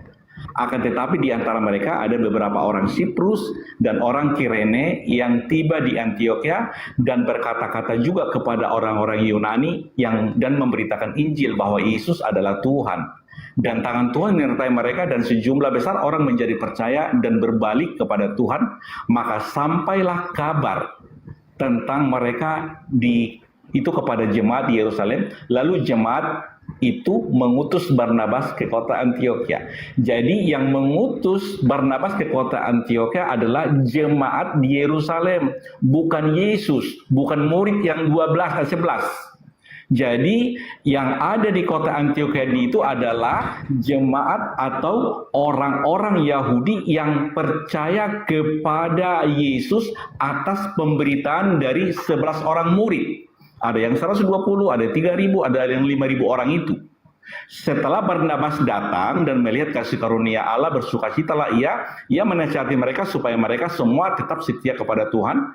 Karena Barnabas adalah orang baik, penuh dengan Roh Kudus dan iman, sejumlah orang dibawa kepada Tuhan. Lalu pergilah Barnabas ke Tarsus untuk mencari Saulus. Dan setelah bertemu dengan Saulus, dia membawanya ke Antioquia. Mereka tinggal bersama-sama dengan jemaat. Jemaat inilah yang 120 orang, yang 3.000 orang, yang 5.000 orang Yahudi yang percaya kepada Yesus. Sambil mengajar banyak orang, di Antioquia lah murid-murid itu untuk pertama kali disebut Kristen. Jadi yang disebut murid-murid Kristen itu adalah orang-orang Yahudi yang percaya kepada Yesus dan orang-orang non-Yahudi yang percaya kepada Yesus atas pemberitaan dari Paulus. Lalu tentang terkutuk tadi saya sudah katakan, aturan-peraturan hukum Taurat yang membunuh pasti dihukum mati dan digantung. Tapi jangan dibiarkan tergantung sampai matahari tenggelam, sampai malam. Itu terkutuk aturan-peraturan hukum Taurat. Sementara orang di Galatia 3 ayat 13 itu, Kristus telah menebus dari kutuk hukum Taurat. Caranya, Yesus sendiri menggantikannya menjadi terkutuk, digantung. Jadi artinya aturannya saya yang terkutuk, digantikan Yesus posisi saya. Itulah cara Yesus menghapus dosa. Itu kebenaran. Tetapi Pak Juma memahami dengan pemahaman sendiri, ya gak ada masalah. Silakan Pak Juma. Oke, Barnabas itu memang mengajarkan kemudian kebenaran menurut tradisi. Memang. Tapi kalau Paulus, mana coba tunjukkan kepada saya surat Barnabas. Ada kalian pegang? Enggak ada. Karena Barnabas itu juga masih lurus. Yang bengklot itu Paulus, Nabilo. Makanya dia punya 13 buku. Yang dibisikkan oleh si Kristus. Ada Barnabas dibisikin sama Kristus ini? Enggak ada. Makanya terjadi perselisihan. Terjadi perselisihan. Barnabas tadinya lurus. Memang dia lurus. Sampai hari ini pengikutnya lurus semua. Yang bengklot itu pendiri agamamu, Kristen. Si Paulus ini. Kisah Para Rasul 24 nomor 5. Paulus ini adalah si penyakit sampar yang telah menyesatkan orang-orang Yahudi di seluruh dunia yang beradab. Dan dia adalah tokoh dari agama Kristen. Tuh dalil. Bungkus tuh dalilnya. Jadi, Tertulis di mana Pak Juma? Kisah Para Rasul 24 nomor 5. Ayat berapa? Nomor 5. Oke, Jadi, saya baca dulu. kau pelajari dulu, nggak usah kau ganggu saya. Tetapi ketika Paulus berbicara tentang kebenaran, penguasaan diri dan penghakiman yang akan datang, Felix menjadi takut dan berkata, itu Felix yang berkata, cukuplah dahulu dan pergilah sekarang. Apabila ada kesempatan baik, aku menyuruh memperlengkap. Tidak ada gitu. Apa tadi dimaksudnya yang maksud Pak Juma itu apa tadi? Telah nyata kepada kami orang-orang Yahudi bahwa orang ini adalah penyakit sampar. Paulus ini penyakit sampar. Seorang yang menimbulkan kekacauan di antara semua orang Yahudi di seluruh dunia yang beradab. Dan dia Paulus adalah seorang tokoh dari sekte orang Nasarios. Tertulis di mana Pak? Alamak, kamu itu dokter. Kisah Rasul 25 bukan kayak gitu bunyinya. Udah urusanmu lah. Aku nggak bilang jadi dokter. jangan menambah, jangan mengurangi gitu Pak. Makanya Jadi, kalau Anda tidak paham Kristen, jangan wakili Kristen. Karena saya lebih paham Kristen daripada Anda. itu Oke. Felix yang bicara di situ, tidak seperti narasi Pak Juma, jadi salah narasinya. Jadi nggak dikuasai Alkitab. Jadi jangan mengajarkan Alkitab kalau tanpa menguasainya. Tertulis di mana salah alamatnya. Udah lah, itu dari Talo. 25 itu Paulus. Itu dari Talo. Siapa suruh lo sok-sok tampil di sini tapi kau buta paham dengan Bibelmu Pak sendiri. Zuma mau mengutip ayat tapi salah alamat. Saya teman-teman tadi menyebut kitab mana teman-teman? Kisah Para Rasul berapa saya sebutkan tadi teman-teman? KPR berapa tadi ya? 24 Ada yang ya? ingat? KPR 24. Nomor? Berapa? Nomornya berapa? Lupa saya. Nomor 4 atau nomor berapa? 25 katanya. 25. Nanti No. Pak Heni putar ulang. Kisah Para Rasul 24 nomor 5 itu mainan anak kucing saya itu Oke, dalil. nomor 5 kita baca. Nomor 5. Dah, Tadi diam, 25 diam. katanya. Oke. Jadi kalau Itu mainan kucing saya di rumah itu dalil itu. Kisah Rasul 24 nomor 5. Kau kalau orang belajar kau ini, orang baru baca di depannya kau udah tahu. Oh, Pak dia Andi, yang baca-baca. kenapa di mute? Yang dia baca ini. Jangan ganggu saya dulu. Saya luruskan dulu Kristen yang ada di bawah. Jadi saya ingin bertanya kepada saudara Dr. Adi. Kedudukan kutub ini berdasarkan Bible loh ya. Saya tidak tanya Al-Quran. Nanti ketinggian. Kamu nggak sanggup nanti. Berdasarkan Bible, posisi kutub ini dinobatkan kepada Tuhan atau dinobatkan kepada iblis? Jawab. Baik, saya jawab dengan data-data. Di Ulangan itu jelas yang terkutuk itu yang melanggar hukum Taurat jika berbuat dosa yang sebanding dengan hukuman mati dan digantung di kayu salib. Yang dikutuk selain itu kan akibat dari si kutuk. Si kutuklah yang merasuki yang digantung itu sampai dia kemudian dikutuk juga. Cikal bakal pertama manusia ini dikutuk itu disebabkan oleh siapa yang dikutuk pertama kali? Manusia pertama kali dikutuk. Siapa makhluk yang pertama kali dikutuk? Makhluk pertama kali dikutuk si ular. Nah, pandai kau kan. Jadi posisi kutuk ini, posisi kutuk ini berada pada sisi Tuhan atau berada pada sisi iblis?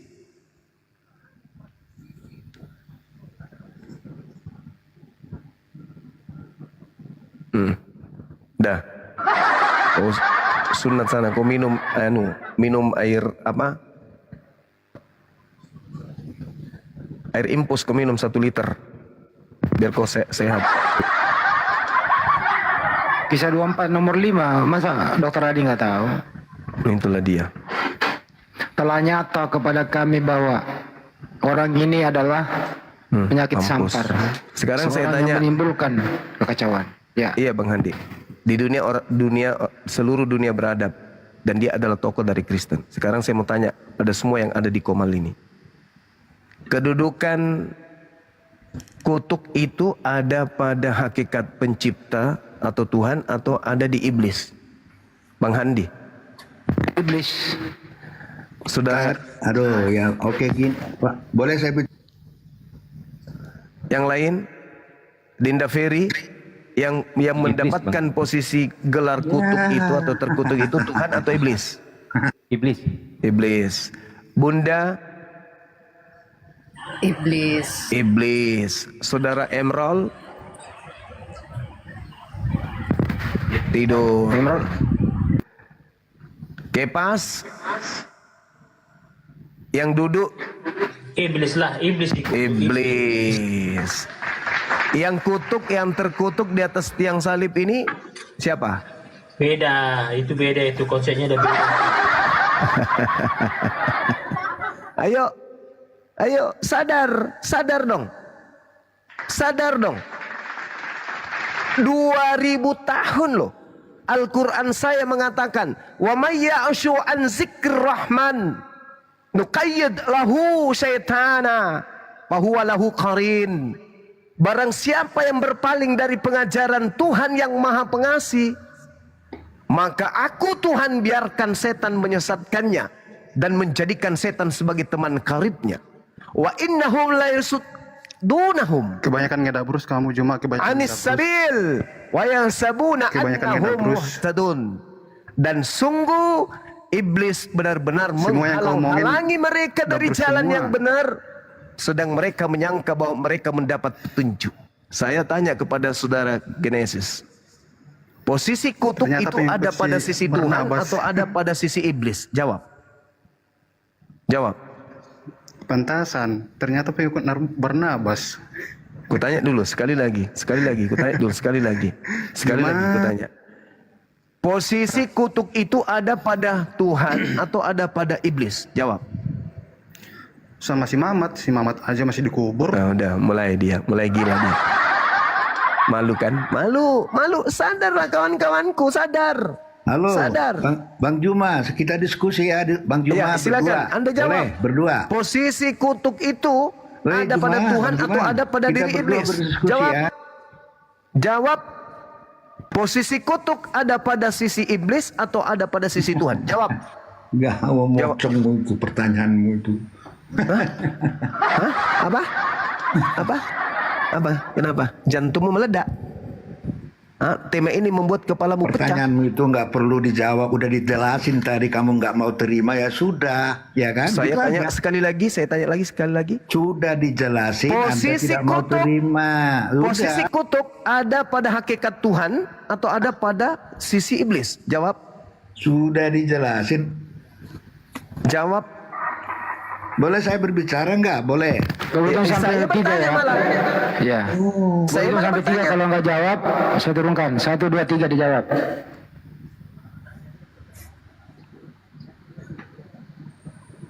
Kalau kamu ingin mengatakan bahwa Tuhan itu posisinya terkutuk, kasih dalil. Kasih dalilnya. Di mana Tuhan itu terkutuk? Kasih dalil. Tapi kalau iblis yang terkutuk, Kejadian 3. Ayo, sekarang pertanyaan saya. Ketika dikatakan Kristus terkutuk di atas salib, pertanyaan saya, siapa yang mendapatkan posisi kutuk ini? Tuhan atau iblis? Jawab.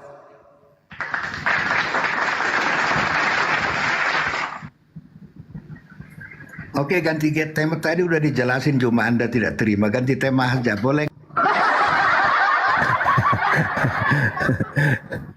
Ayo, saudara-saudaraku Kristen, saya bukan dengar mau menghina kalian, enggak. Cuman mau menyadarkan kalian aja. Silakan. Di mana dalilnya kemudian diterangkan Tuhan itu terkutuk. Ingat ya, Kristus telah menebus Kristen dari kutuk hukum Taurat. Dengan jalan menjadi kutuk. Jalan menjadi kutuk. Pertanyaan saya, siapa ini? Yang dikutuk ini siapa? Yang menjadi kutuk ini siapa? Tuhan gitu maksudnya. Tuhan menjadi kutuk. Saudaraku, Tuhan menjadi kutuk. Serius loh? Tuhan menjadi kutuk. Masuk di akal? Bukankah Tuhan itu maha suci? Ando, Bukankah Tuhan itu jangan maha jadi, kudus? Ando jangan jadi pejangan sawah di sini. Jawab itu. Yang menjadi kutuk ini Tuhan. Gitu. Ayo. Makanya Yesus berkata, waspadalah kepada Kristus palsu. Dia akan menyesatkan banyak orang. Banyak orang yang disesatkan Kristus itu namanya pengikut Kristus. Halo Juma, saya boleh bicara Juma? Boleh saya Justru bicara? saya bertanya, memberikan Boleh. ruang kepada Anda untuk berbicara. Anda jangan bernarasi sendiri, boleh saya bicara? Ya silakan, saya kan bertanya, siapa yang menjadi kutuk ini? Tuhan atau iblis? Saya akan sampaikan nubuat Silakan. Yesus tentang Nabi Pak dengan ciri-cirinya lengkap. Iblis Narasi melulu. adalah makhluk terkutuk. Yang kau sembah sosok yang menjadi kutuk. Untuk Anda lepas dari tuduhan, tolong Anda jawab sederhana. Posisi kutuk ini ada pada posisi Tuhan atau ada pada posisi iblis? Itu dong. Kalau Anda Oke Juma, mengatakan saya Anda mau pada posisi sampaikan. Tuhan, Boleh gantian Juma. berarti Anda menyembah Tuhan yang terkutuk. Kalau Anda mengatakan kutuk ini ada pada posisi manusia, berarti Anda ada pada posisi iblis, berarti Anda menyembah iblis. Kalau Anda mengatakan kutuk ini ada pada posisi Tuhan, berarti Anda menyembah Tuhan yang terkutuk. Kalau Anda mengatakan kutuk ada pada posisi iblis, berarti Anda menyembah iblis yang terkutuk. Mundur bisulan, maju kurapan. Anda mau kemana? Wahai penyembah makhluk terkutuk. Anda sibuk mau memfitnah Nabi Muhammad, sedangkan nyata kau menyembah makhluk terkutuk. Hah? Kau luruskan dulu itu imanmu, kepercayaanmu tuh. Kok menyembah makhluk terkutuk? 2000 tahun kalian telah ditipu. Kok nyembah batu? Enggak apa-apa, daripada jangan menyembah terkutuk. Enggak apa-apa, Anda menuduh kami menyembah batu. Tidak ada batu dikutuk. Yang dikutuk itu iblis. Dan Anda penyembah yang terkutuk itu. Berarti Anda menyembah iblis. Ayo. Kenapa malu-malu? Setelah ini Anda renungkan, Anda pikirkan, Anda mendapatkan surga ketika Anda meninggalkan penyembahan terhadap si kutuk. Si kutuk ini iblis. Tak ada alasan mengatakan Tuhan menjadi kutuk. Nggak ada. Hanya manusia laknat yang bisa mengatakan Tuhan itu kutuk. Hanya penghuni neraka yang mengatakan Tuhan itu kutuk. Kitabnya orang Yahudi, posisi kutuk itu hanya ada pada iblis. Kitabnya umat Islam, posisi kutuk itu hanya ada pada iblis. Tapi di Kristen, Tuhan ada pada posisi kutuk. Kalian ini apa sih? Sampai segitunya. Ayo kawan-kawan, renungkan apa yang saya sampaikan. Jangan kamu itu egois, sombong kayak setan. Jangan sombong kayak setan. Yang sombong itu hanya setan. Kebenaran, ayo akui kebenaran. Tidak mungkin Tuhan itu menjadi kutuk, nggak mungkin. Ayolah saudara-saudaraku Kristen. Ayo, jangan ego. Jangan ego. Orang Islam mati, Kristen juga mati. Untuk menentukan keselamatan kita setelah kematian, kita nggak bisa lihat. Tapi ditentukan sikap kita dalam beragama. Apa mungkin Tuhan itu kutuk? Hah? Bukankah kutuk itu ada pada posisi iblis? Coba tanya Bibelmu.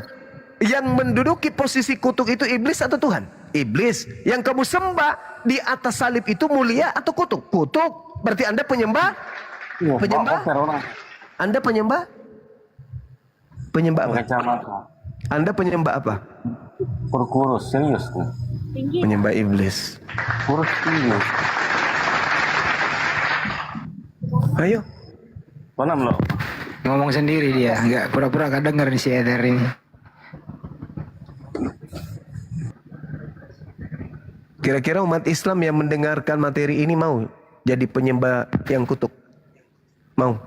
Sedangkan saban hari setiap kali kita berdoa, A'udzubillahi minasyaitonirrajim. Aku berlindung kepada Allah dari godaan setan yang terkutuk. Sekarang Anda mau keluar dari Islam menyembah kepada yang kutuk ini? Mau? Kenapa mereka kemudian tetap teguh pada pendirian mereka? Al-Quran menggambarkan itu. Wa may ya'shu an zikrir rahman nuqayyid lahu setanam fahuwa lahu qarin.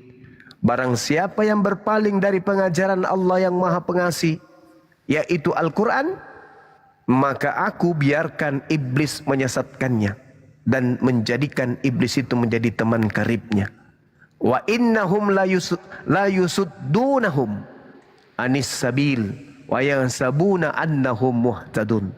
Dan sungguh iblis-iblis itu benar-benar menghalang-halangi mereka dari jalan yang benar. Sudah nyata kan? Sudah nyata kan? Mulut mereka sendiri berkata, yang dikutuk itu iblis. Dan mereka sadar mereka penyembah yang dikutuk ini. Tetapi apakah mereka kemudian mau sadar? Enggak. Berarti Al-Quran betul. Wa innahum la yasuddunahum anis sabil. Sungguh iblis-iblis itu benar-benar menghalang-halangi mereka dari jalan yang benar. Sedang mereka menyangka bahwa mereka telah mendapat petunjuk. Ini kata Quran. Apakah kenyataan? Kenyataan. Saudara Kristen mengaku enggak bahwa yang mati digantung di salib itu terkutuk? Mengaku. Mengaku enggak bahwa yang terkutuk itu adalah iblis? Mengaku. Mengaku enggak kalian menyembah iblis? Tidak.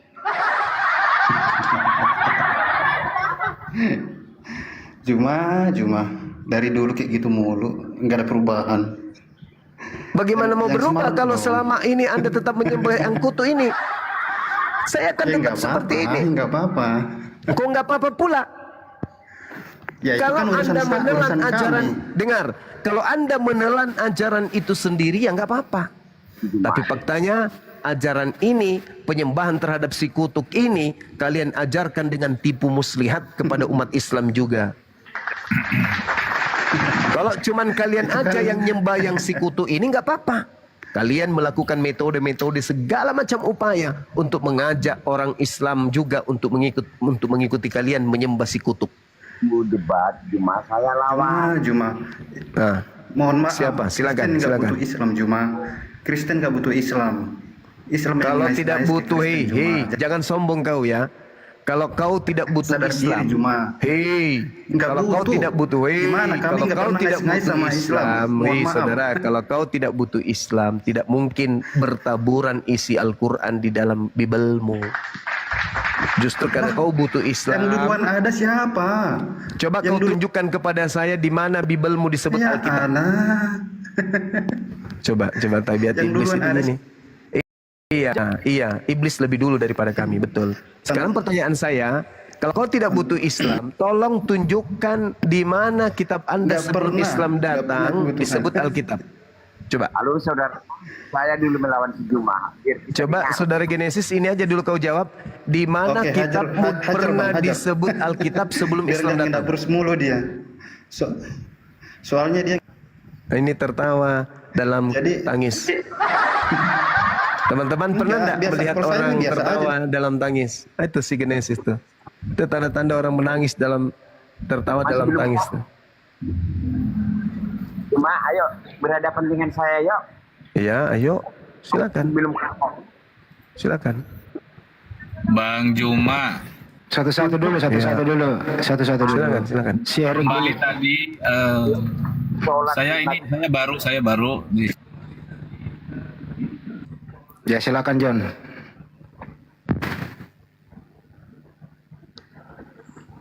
Silakan, saudara, silakan. Saudara John ini. Mute itu Bang John. Bang Zuma, aku tadi minta maaf itu yang dua orang itu om aku Bang Zuma, adiknya Mama nggak enak. Maaf ya Bang Zuma ya. Iya, nggak apa-apa deh, nggak apa-apa. Adiknya Mama secara jasmani kan, tapi beda akidah. Dia penyembah si kutuk. Beda dengan kita.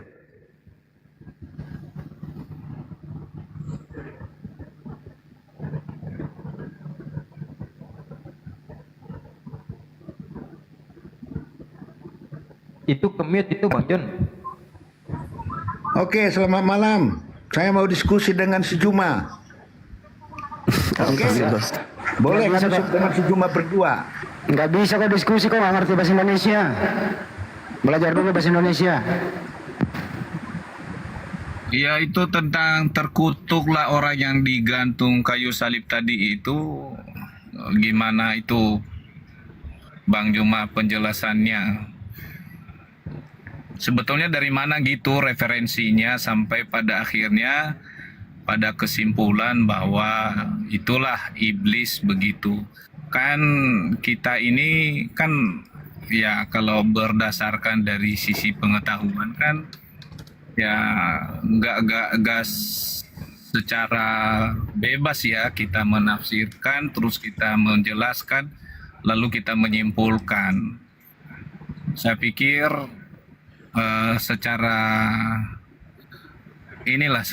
dewasa berpikir dengan tidak cacat cara kita berlogika juga. Jadi bagaimana Bang Juma dapat referensi bahwa orang yang terkutuk di kayu salib itu adalah iblis begitu? Itu aja sih pertanyaan saya, nggak hanya fokus di sini, nggak fokus di yang lain-lain ya. Kalau Iya. udah dijawab nanti saya akan berhenti, saya turun. Oke. Yang Anda pertanyakan apa, Bang? Ya mengenai itu istilahnya kan tentu setiap bagian dari yang tertulis ini punya tujuan dan maksud ya. Dari sisi si penulis juga, ini kan Paulus yang menulis, pasti dia juga punya tujuan, punya arti sebetulnya dari ayat ini. Nah, saya mau ingin tanyakan, ada nggak referensi dari yang lain yang sampai tadi Bang Juma menerjemahkan bahwa yang terkutuk itu adalah iblis begitu? Iya, jelas itu, Bang. Posisi kutuk ini kan bukan pada Tuhan. Posisi kutuk ini ada pada iblis. Coba Anda baca dengan seksama tuh. Kristus telah menebus Kristen dari kutuk hukum Taurat dengan jalan menjadi kutuk karena Kristen. Sebab ada tertulis, dia mengutip orang yang dikutuk oleh Tuhan. Di dalam Ulangan 21 nomor 22-23. Sebab terkutuklah orang yang digantung Tuhan di atas tiang salib. Coba Anda baca. Dikatakan gini, maka janganlah mayatnya dibiarkan semalam-malaman pada tiang itu, tetapi harus engkau menguburkan pada hari itu juga. Sebab seorang yang digantung terkutuk oleh Tuhan, jangan engkau menajiskan tanah yang diberikan Tuhan kepadamu. Berarti yang ada di Galatia 3 ini adalah Kristus yang dikutuk oleh Tuhan. Ya, betul. Nah, sekarang yang dikutuk oleh Tuhan ini apa? Iblis atau Tuhan? Tuhan mengutuk Tuhan atau Tuhan mengutuk iblis? Nggak, kita belum lari ke sana dulu. Kembali Ya kan? kepada makna teks. Ya, Itu yang silakan. saya bilang tadi, bahwa di dalam setiap teks itu kan, kalau contohnya kita menafsirkan tanpa kita melihat historis, maknanya yang jelas, itu kan menjadi logika cara berpikir yang cacat begitu.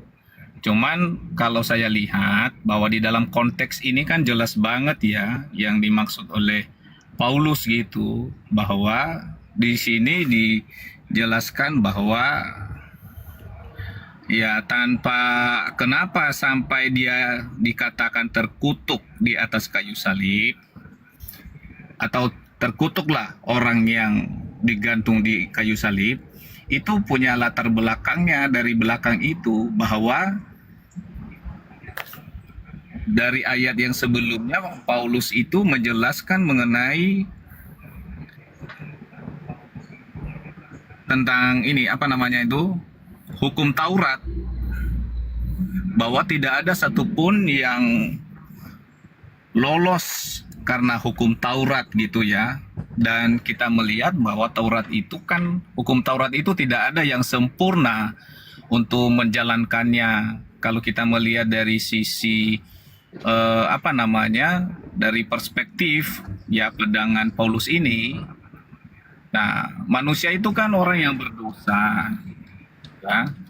Dan kenapa Yesus diutus oleh Allah? Nah, berkaitan dengan jalan keselamatan. Karena dari pandangan Taurat, kalau kita melihat bahwa di setiap penghapusan dosa itu ada korban, ada darah yang dicurahkan. Jadi sebetulnya kalau kita kembali kepada konteks ayat ini, sebetulnya ya sangat jelas sih. Cuman ya saya tidak menyalahkan juga menafsirkannya seperti apa, ya punya masing-masing hak bebas ya. Cuman saya tadi melihat, loh kenapa berubah jadi iblis gitu. Kalau memang tidak memiliki makna ke sana, kenapa dikait-kaitkan ke sana begitu, Bang Juma? Oke, bagus. Boleh saya buktikan kalau itu adalah iblis? Ya coba buktikan aja. Kembali ke teks itu. Anda punya Bible di situ? Saya banyak di sini. Oke, silakan bantu saya. Buka 1 Korintus 12 nomor 3.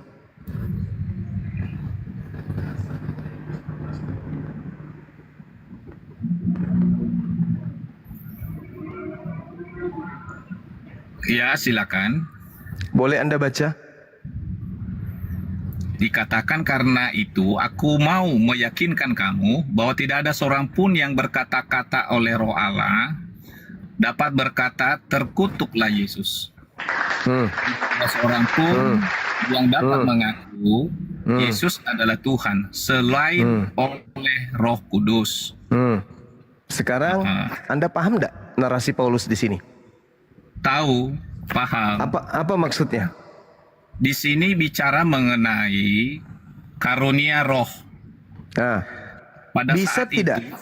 Dengar Bisa dulu, biar saya jelasin. Saya dulu dong. Kan Anda sudah. Oh ya, silakan. Bohong Anda kan sudah tadi barusan.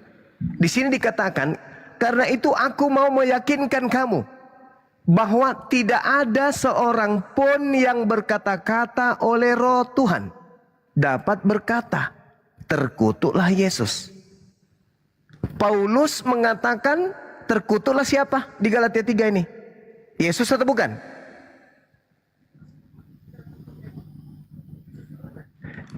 Paulus mengatakan tidak ada orang yang mampu berkata-kata oleh Roh Tuhan. Berarti Paulus mampu mengatakan roh apa yang ada dalam diri Paulus sampai dia bisa mengatakan terkutuklah Yesus? Jawab. Kata Paulus sendiri, inilah yang digambarkan Al-Quran, wa makaru wa makarallahu wallahu khairul makirin. Karena itu aku meyakinkan kamu bahwa tidak ada seorang pun yang berkata-kata oleh Roh Allah dapat berkata terkutuklah Yesus. Hanya orang yang dipenuhi roh iblis yang bisa mengatakan terkutuklah Yesus. Jadi siapa ini? Siapa ini yang ada di dalam Galatia 3:13 ini? Ini sudah pasti bukan Yesus ini. Karena tidak ada orang yang mampu berbicara terkutuklah Yesus. Karena roh Tuhan. Halo Juma. Ya, sekarang Paulus ini berbicara berdasarkan roh Tuhan atau bukan? Enggak, sudah belum ininya Saya tanya dulu, Paulus menulis Galatia ini karena roh Tuhan atau bukan? Hai, halo Juma. Ini dia menulis ini dengan roh Tuhan. Oke. Kalau dengan roh Tuhan tidak boleh berbicara mengatakan terkutuklah Yesus, tidak boleh. Betul. Ya, berarti bukan Yesus yang terkutuk, lalu siapa?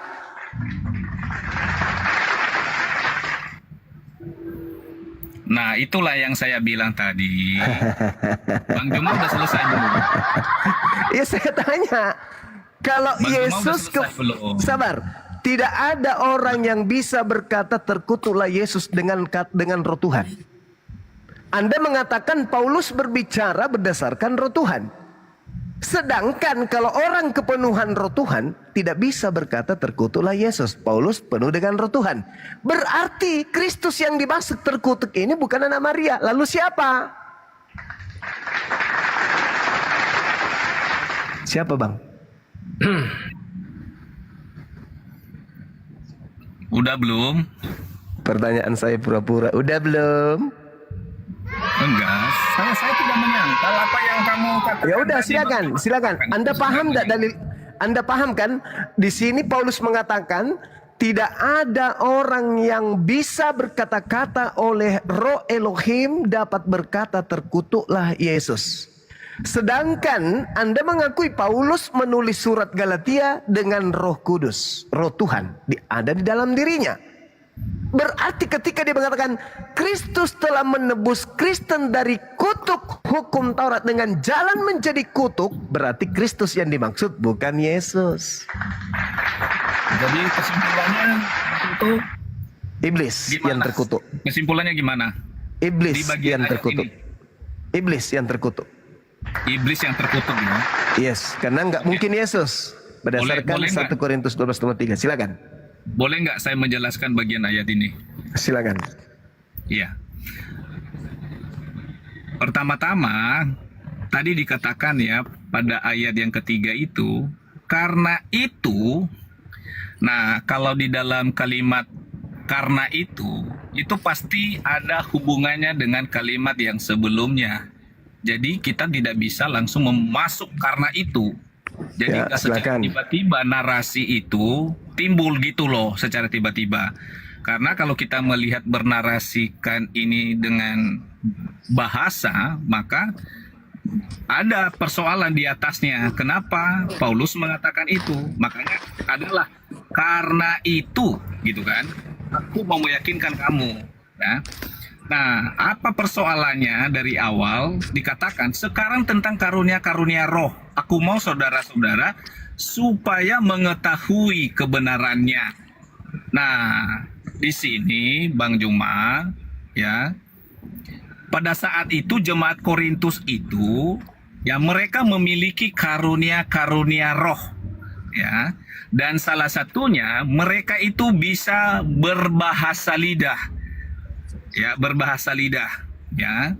Lalu Paulus berkata, kamu tahu bahwa pada waktu kamu masih belum mengenal Allah, kamu tanpa berpikir, ya, ditarik kepada berhala yang bisu, ya.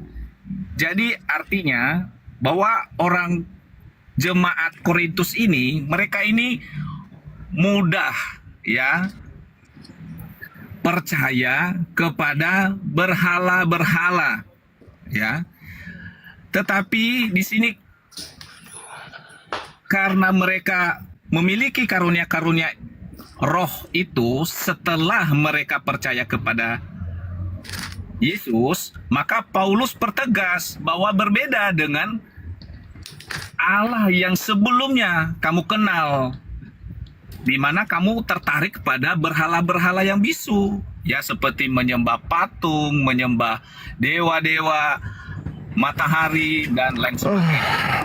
Katakan karena itu, aku meyakinkan kamu bahwa tidak ada seorang pun yang berkata-kata oleh Roh Allah, ya, dengan berkata terkutuklah Yesus, dan tidak seorang pun yang dapat mengaku Yesus itu adalah Tuhan selain dari apa? Roh Kudus. Nah, sebetulnya maknanya di sana. Jadi tidak berhenti kepada apa?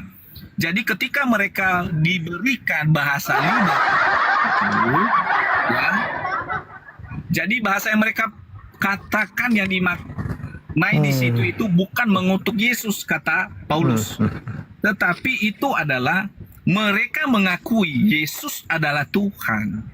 Dan itulah kesaksian dari roh itu. Jadi itulah yang saya katakan tadi. Saya melihat Bang Juma menarasikannya tanpa memperhatikan teks dan juga Bang John izin saya. pada saat itu. Kamu jualan apa ini? Melintir lidah tapi Bang John, nggak nyampe. Enggak Ya, belibet sehingga pada narasinya. Dia berusaha, Bunda. Dia berusaha gimana caranya bisa nipu tapi Iya, nggak bisa. belibet, nggak bisa. berbalik-balik. Nggak bisa. Tadi dibilang sia-sia. Paulus. Anda membaca dari Iya. nomor 1 dan seterusnya sia-sia karena narasi di data nomor 3-nya. Karena itu aku Paulus meyakinkan kamu, tidak ada seorang pun yang berkata-kata oleh Roh Tuhan dapat berkata terkutuklah Yesus. Berarti ketika Anda mengakui Paulus penuh dengan Roh Tuhan, lalu dia mengatakan Kristus terkutuk, berarti yang dimaksud Kristus di sini bukan Yesus anak Maria. Karena tidak ada orang yang dengan Roh Tuhan bisa berkata demikian, tidak ada. Kecuali Paulus kerasukan setan menuduh kemana? Ke Yesus sebagai makhluk yang terkutuk. Atau Paulus kerasukan setan dan melantik si setan sebagai penebus kutuk untuk orang Kristen. Jadi ini data tidak sampai kepada anak Maria. Karena tidak ada orang yang bisa mengatakan anak Maria ini terkutuk karena bimbingan Roh Tuhan. Tidak ada. Kenapa? Karena Tuhan aja memuliakan Yesus. Inilah anakku yang kepadanya aku berkenan. Dia adalah orang yang dimuliakan sebelum dunia ada. Jadi yang sanggup mengatakan Yesus terkutuk hanya orang yang kerasukan setan. Paham sampai situ? Begitu cara menjelaskan. Jadi kalau Anda mau sampai kepada penjelasan yang maksimal, tapi tidak menggunakan akal, Anda akan ditertawakan. Kemudian, dan mengaku Yesus adalah Tuhan selain oleh Roh Kudus. Nah ini fungsinya ilmu di sini. Ketika di sana ada kata Tuhan, itu kurios. Artinya apa?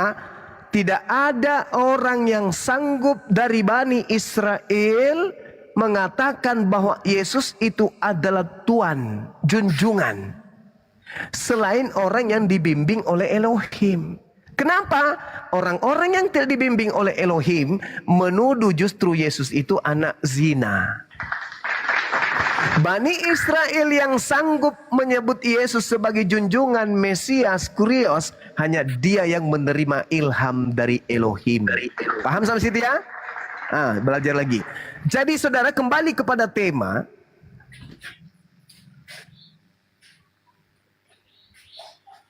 Saya sudah membuktikan kepada saudara bahwa yang Kristus kutuk, yang terkutuk di atas salib ini jelas iblis. Karena kata 1 Korintus 12 nomor 3, Yesus tidak bisa disebut sebagai kutuk. Tidak bisa. Dibantah oleh Paulus sendiri. Ini yang disebut Al-Quran. Wa makaru wa makarallah. Wallahu khairul makirin. Allah adalah sebaik-baiknya pembalas kejahatan. 1 Korintus 12 nomor 3 mengatakan, sederhananya, tidak akan bisa orang menyebut Yesus itu terkutuk. Tidak bisa. Berarti yang disebut terkutuk ini siapa? Bukan Yesus, tapi siapa? Iblis. Tidak mungkin Yesus anak Maria terkutuk. Tidak mungkin, mustahil. Cuma paham nggak tadi yang saya bilang itu? Karena itu kalimat itu nggak muncul secara tiba-tiba di situ. Iya, sekarang tentang karunia roh. Keduanya, aku mau saudara-saudara supaya itu. kamu mengetahui tentang kebenaran. Supaya saudara tahu tentang kebenaran. Bahwa tidak ada orang yang bisa berkata oleh karena roh Tuhan terkutuklah Yesus. Tak ada. Hanya roh setan yang mampu mempengaruhi manusia berkata terkutuklah Yesus. Hanya roh setan. Kalau roh Tuhan tidak mungkin. Apa alasannya Anda mengatakan Yesus terkutuk? Kalau roh Tuhan yang membimbing Anda, apa kira-kira kesalahan Yesus itu apa? Tak ada. Makanya Paulus mengatakan, tak ada oleh karena roh Tuhan manusia sanggup berkata Yesus terkutuk. Nggak ada. Kenapa? Karena Yesus itu manusia mulia. Oleh karena itulah kemudian yang terkutuk di atas salib menebus dosa Kristen itu adalah sibilisis iblis. Masih mau mutar lidah lagi? Data sudah sangat jelas.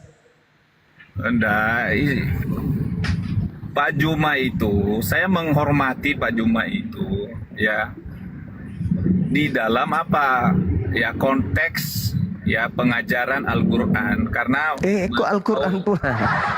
Kalau Al-Quran itu yang dikutuk itu iblis. Ya. Sekarang kalau di Bible yang dikutuk itu iblis atau Tuhan, saudara? Di dalam konteks. Yang dikutuk di dalam Bible itu iblis atau Tuhan? Jawab. Ayo. Yang dikutuk di dalam kitab Anda itu Tuhan atau iblis? Kenapa mute saya? Yang disebut di dalam kitab Anda dikutuk itu Tuhan atau iblis?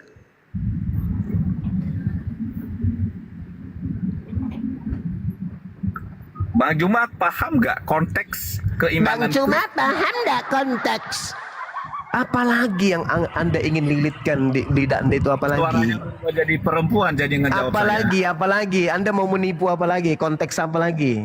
Subteks maksudnya, subteks. Cuma itu jangan ngeyel gitu. Dalil 1 Korintus 12 nomor 3 itu loh. Tidak ada orang karena bimbingan roh Tuhan mampu berkata terkutuklah Yesus. Tak ada. Karena tidak ada seorang pun yang bisa menerjemahkan seenaknya Alkitab itu gitu loh. Udah kau turun. Kau ke gereja sana. Kau main gaplek sama pendetamu sama turun. Hus, pergilah setan. Nah gitu, bagus. Ayo, setan yang lain masih ada nggak? melintir-melintir sana sini. Apa lu pikir lu bisa lolos dari Bang Zuma? Gak bisa. Ada lagi? Saya lawanmu, Zuma. Silakan.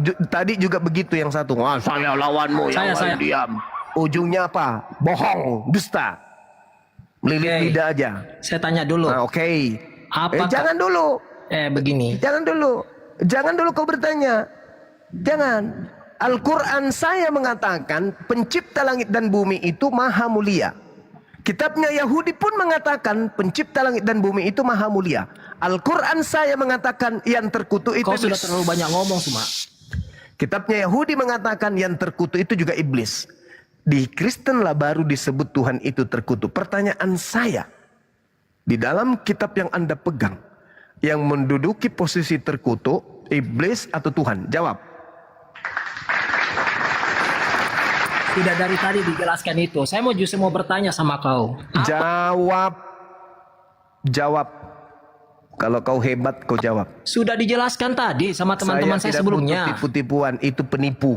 Teman-teman kami itu penipu semua. Saya tanya, yang menduduki posisi terkutuk Ini saya mau dan membahas yang lain. Iblis atau Tuhan? Jawab. Konsep ketuhanan. Percuma kau bahas yang lain kalau ternyata kau menyembah iblis. Percuma. Silakan kau jawab. Beginilah caranya orang Islam ya. Kok jadi orang Islam pula yang kau salahkan? Kau yang menyembah iblis sedang terkutuk, kami yang salah. Pertanyaan sederhana. Yang wawasannya sempit. Saya lawanmu. Pertanyaan sederhana. Posisi kutuk ada pada diri Tuhan atau ada pada diri iblis? Apa yang sudah Jawab. Jawab. Kau takut. Kau takut kan membahas yang lain? Kau takut. Posisi kutuk itu ada pada posisi Tuhan atau ada pada posisi iblis? Jawab. Kami takut sama orang gila yang ngerti bahasa Indonesia. Takut kami, Bang. Ganti pemain. Mau lari pindah tema. Kita boleh bahas dua arah. Tuhannya umat Islam yang terkutuk atau Tuhannya Kristen. Itu. Jawab dulu. Habis itu di dalam kitabmu juga dikatakan bahwa ini terkutuk. Jelaskan. Saya kan sudah menarasikan untuk memancing Anda membawa kepada Quran. Saya katakan dalam Al-Quran Tuhan itu maha mulia. Di dalam kitabnya Yahudi Tuhan itu maha mulia. Hanya di Kristen Tuhannya terkutuk. Itu artinya saya mengajak Anda untuk masuk ke dalam ranah Al-Quran. Tunjukkan di mana Tuhan kami disebut terkutuk. Di mana Tuhannya Yahudi disebut terkutuk. Sedangkan saya menunjukkan data. Iblislah yang terkutuk. Baik di dalam Bible maupun di dalam Al-Quran. Tapi Kristen muncul melalui Paulus. Mengajarkan Kristen menyembah sudah 2000 tahun lebih menyembah sosok terkutuk ini. Maka muncul pertanyaan. Kedudukan kutuk itu ada pada hakikat Tuhan atau pada pribadi iblis? Itu pertanyaan sederhana supaya Anda tahu selama ini siapa yang Anda sembah. Bang Kristen menyembah. Boleh bicara? Ya, silakan saudara, silakan. Bang Nias ini Muslim apa Kristen, Bang? Nias. Dimut ya? Muslim Kristen, Bang? Kristen Pak Hendy. Kristen. Ya, naik kan. Suaranya jauh kali. Suaranya jauh kali. Deketin. Halo, tes. Ya, Kristen. Jauh. Suaranya mendem. Deketin. Kristen. Saya Kristen. Silakan Bang. Halo. Silakan tanggapi. Halo. Ya, suaranya kedengaran nggak nih? Iya, kedengaran. Halo. Iya. Saya Padula. Assalamualaikum warahmatullahi wabarakatuh. Jadi Waalaikumsalam. ini saya cuma mau jelasin aja kalau sebetulnya isi Alkitab itu ya, ini khusus Bang Juman nih ya. Isi Alkitab itu kita tidak semuanya itu bisa kita kita pahami secara harafiah sebetulnya Bang Juma. Jadi sementara yang narasi yang abang bawa itu pemahaman abang secara harafiah, sementara ayat itu tidak menuju kepada pemahaman harafiah yang abang maksud, seperti yang abang maksud. Coba Anda jelaskan. Coba Anda, ya, Jadi saya kata paham maksud terkutuk di tujuan sini Anda. yang ditunjukkan kepada Yesus Kristus itu tidaklah bisa dipahami secara harafiah, yang artinya bahwa secara nyata, secara tertulis sesuai dengan apa yang sudah dituliskan di dalam Alkitab. Tidak secara harafiah kita bisa menjelaskan hal itu atau memahami hal itu, tetapi di dalam ayat itu mengandung makna teologis atau makna ada ungkapan yang tersembunyi yang mau dijelaskan kepada kita. Jadi kita tidak bisa menjelaskannya secara harafiah gitu. Ya, silakan Anda jelaskan. Saya jadi pendengar setia, tapi hati-hati serangan balik saya ya. Silakan, saya kasih Anda waktu 5 menit. Jelaskan apa yang tersirat di dalam data Galatia 3:13 itu. Silakan. Oke, baik. Jadi kan sebelum kita membahas terlebih dahulu atau terlalu dalam hal itu, kita kan perlu memahami dulu nih. Kenapa Yesus itu disalib? Yesus itu disalib adalah untuk menebus dosa manusia, karena manusia ini yang seharusnya disalib karena kutukan atas perbuatan dosa-dosa yang mereka lakukan karena melanggar hukum Taurat. Yang artinya bahwa harusnya orang-orang yang berdosa yang melanggar hukum Taurat inilah yang disalib di atas kayu salib sehingga mereka terkutuk. Lalu Yesus yang menggantikan manusia yang berdosa ini untuk mengambil bagian atau menggantikan manusia yang berdosa ini sehingga ia disalib, supaya orang-orang yang percaya kepada dia itu tidak disalib atau tidak mengalami hukuman dari pelanggaran mereka terhadap Tuhan gitu. Sehingga Yesus sendiri yang mengambil kutukan itu. Nah, jadi pemahamannya bukan berarti Yesus di sini adalah bagian dari yang terkutuk atau Yesus terkutuk di sini atau Tuhan terkutuk. Tidak begitu pemahamannya, Bang Juma. Tidak begitu. Ya. Jadi artinya bahwa Yesus di sini mau menggantikan manusia yang berdosa yang harusnya yang dikutuk di atas kayu salib, tetapi Yesus sendiri yang menggantikannya. Nah, jadi pemahamannya bukan berarti karena Yesus sudah disalib lalu karena ada tulisan bahwa terkutuklah orang yang di atas kayu salib lalu Yesus ikut terkutuk, bukan begitu pemahamannya, Bang Juma. Jadi kalau kita mengatakan bahwa Yesus itu terkutuk, maka jelas pemahaman Bang Juma secara harafiah, secara tertulis gitu. Tetapi di situ tidak bisa dipahami secara harafiah seperti itu, Bang Juma. Jadi ada makna teologisnya, ada makna yang tersirat di dalam ayat itu. Jadi sekian aja sih, itu saja yang saya bisa sampaikan. Oke. Iya, oke. Dengarkan kata saya perkata supaya Anda paham.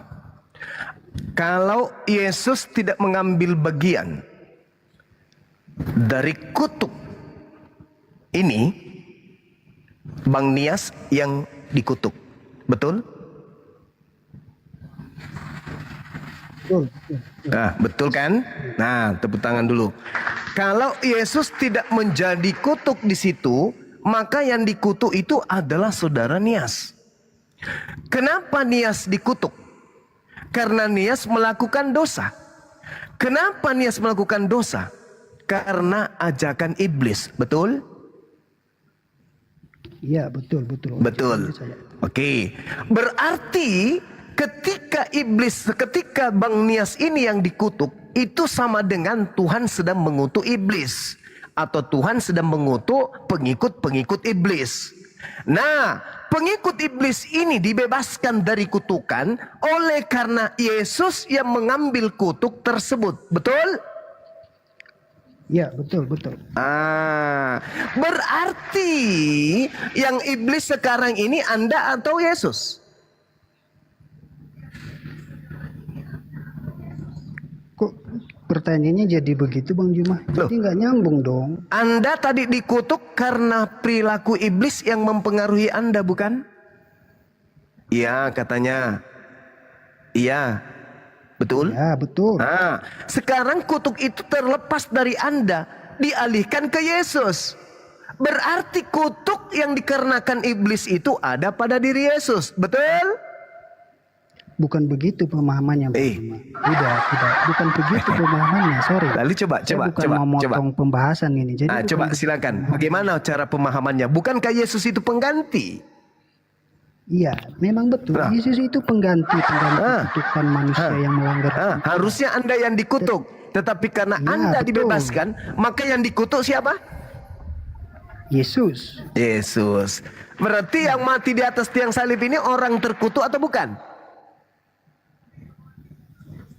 Bukan begitu pemahamannya. Bukan begitu pemahamannya. Sekarang kalau Anda yang sabar. Sekarang kalau Anda yang digantung di salib dengan cara terkutuk. Pertanyaan saya, Anda yang digantung di salib ini terkutuk atau tidak? Ya, betul. Emang ada dikatakan terkutuk. Nah, sekarang kalau hal itu diserahkan kepada Yesus, maka yang terkutuk siapa? Yesus atau bukan? Tidak, bukan begitu pemahamannya. Bukan karena Yesus di atas kayu salib, lalu kita memahaminya bahwa Yesus terkutuk. Lalu siapa yang terkutuk? Inilah tadi yang saya siapa bilang yang bahwa terkutuk kalau ini bukan adalah Yesus? Pemahaman atau pembahasan secara harafiah, Bang Juma. Jadi kita sekarang kalau bukan Yesus yang terkutuk, lalu siapa? Hal itu secara harafiah, tetapi di situ kan ada makna tersembunyi yang saya bilang tadi. Justru maknanya ini yang kita sedang gali, kawan. Ini maknanya yang sedang kita gali. Kalau bukan Yesus yang terkutuk di situ, lalu siapa? Kalau gini Bang Juma, kalau manusia yang digantung di atas kayu salib, kalau bukan Yesus, maka ya betul, maka terkutuk. Kalau Yesus yang disalib tidak terkutuk. Bukan begitu. Dengarkan dulu lah, Lilit terus, lilit. Jadi begini Bang Juma, bukan apa ya? Jadi kalau misalkan manusia yang digantung di atas kayu salib, maka tepat kalau kita mengatakan bahwa manusia itulah yang terkutuk yang di atas kayu salib.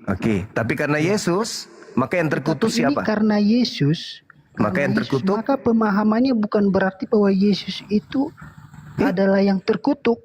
Lalu siapa? Atau yang artinya bahwa Tuhan yang terkutuk. Lalu siapa yang terkutuk? Siapa?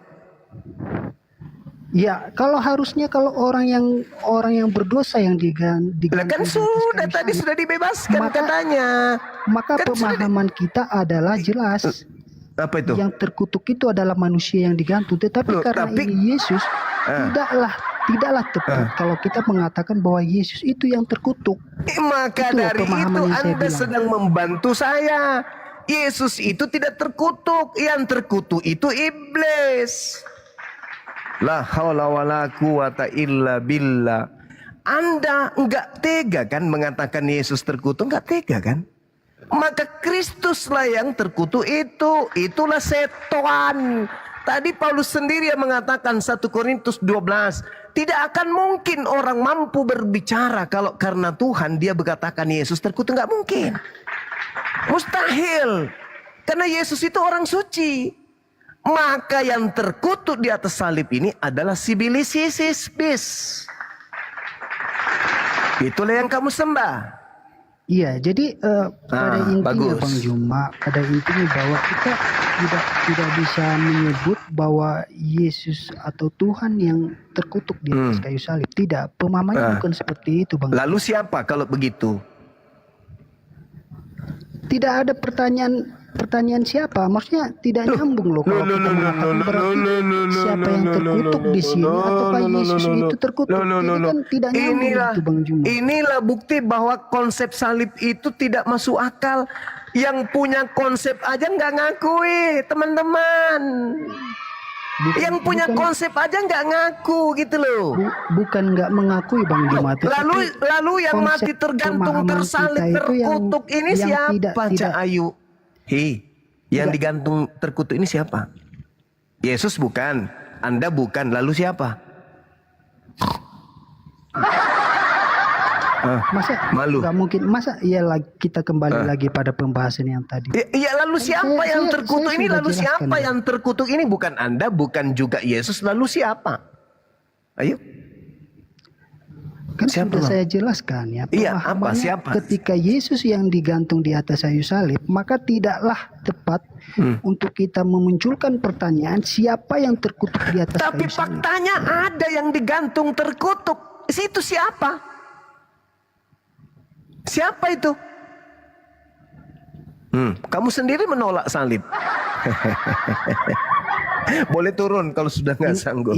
Kita naik yang Ini lain. yang saya tekankan sebetulnya Apa tuh? tidak ada pertanyaan yang Hei, tidak ada pertanyaan kami untuk ini menanyakan orang siapa waras yang loh. terkutuk di Kami atas ini kayu waras salib. loh. Kami waras. Ataukah Yesus Kristus Sekarang saya itu tanya. yang terkutuk? Sekarang saya tanya sama Itu saudara. bukan pertanyaan yang relevan loh. Sekarang saya istilahnya tanya. begitu, Bang. Ada tidak sosok yang digantung di salib? Ada atau tidak ada? Ada Ada. tidak? Ada. Ada, saya tidak Terkutuk mungkin tidak sosok menyangkal itu? hal itu, Bang. Terkutuk tidak dia? Tidak, itulah yang saya bilang. Kenapa Anda bisa mengatakan tidak terkutuk? Kenapa? Apa dasar Anda? Sedangkan dalilnya terkutuklah Kristus karena Kristen. Kenapa Anda mengatakan tidak? Berarti Anda membela Islam. Karena dia adalah Yesus Kristus yang Tuhan itu sendiri, sehingga kita tidak Oleh bisa karena mengatakan dia itu itulah yang terkutuk. dikutuk ini bukan dia, tapi siapa? Kembali Siapa yang lagi dikutuk? saya bilang Mbak Juma, tidak ada siapa yang pertanyaan dikutuk? seperti itu. Tidak ada pertanyaan siapa yang Saha, dikutuk di saha, situ. saha yang dikutuk, saha. Hah? Saha. Hah? Saha yang dikutuk. Meow. Udah kau saudaraku, Anda tidak bisa, Anda nggak sanggup memang. Karena kenapa? Yang dikutuk itu iblis. Anda mau mengatakan Yesus nggak tega kan? Karena Yesus itu manusia mulia, terkemuka di dunia dan di akhirat. Anda ingin mengatakan Tuhan lebih tidak masuk akal lagi. Satu-satunya kandidat hanya iblis. Selamat datang pada kebenaran. 2000 tahun iblis disembah oleh Oten. Bang Juma, Apa? justru karena konsep kita orang Kristen menganggap Yesus itu adalah Tuhan. Oleh sebab itulah ya, Dia menanggung kita kutuk. tidak bisa menanyakan atau mengatakan bahwa yang terkutuk itu Yesus. Kenapa? Karena Yesus itu Tuhan. Makanya, Masa dia Yesus atau Tuhan itu terkutuk? makanya Kan tidak masuk bagusnya logika, kau Bang tampar Juma. Paulus pakai sendal jepit. Makanya karena tadi dia saya sudah bilang tidak ada mengatakan pertanyaan seperti itu, atau tidak ada pemahaman seperti itu, terkutuklah seperti yang Kristus saudara yang pahami. mati di atas tiang salib karena dosa kaliteng. Kau tampar sendal mulutnya Paulus itu yang sudah memfitnah Paulus Yesus. Tampar dia. Tampar bang.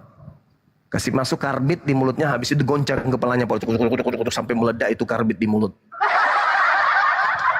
Dia telah memfitnah Allah, dia telah memfitnah Tuhan, dia telah memfitnah Nabi Isa, dia telah memfitnah Yesus. Tapi sebenarnya yang bodoh itu, yang dongok dan bahlul itu kalian. Tertulis loh kitab saudara. Kristus telah menebus Kristen dari kutuk hukum Taurat dengan jalan menjadi kutuk. Saya yang jelaskan. Sebab ada tertulis, terkutuklah dia yang digantung di atas salib.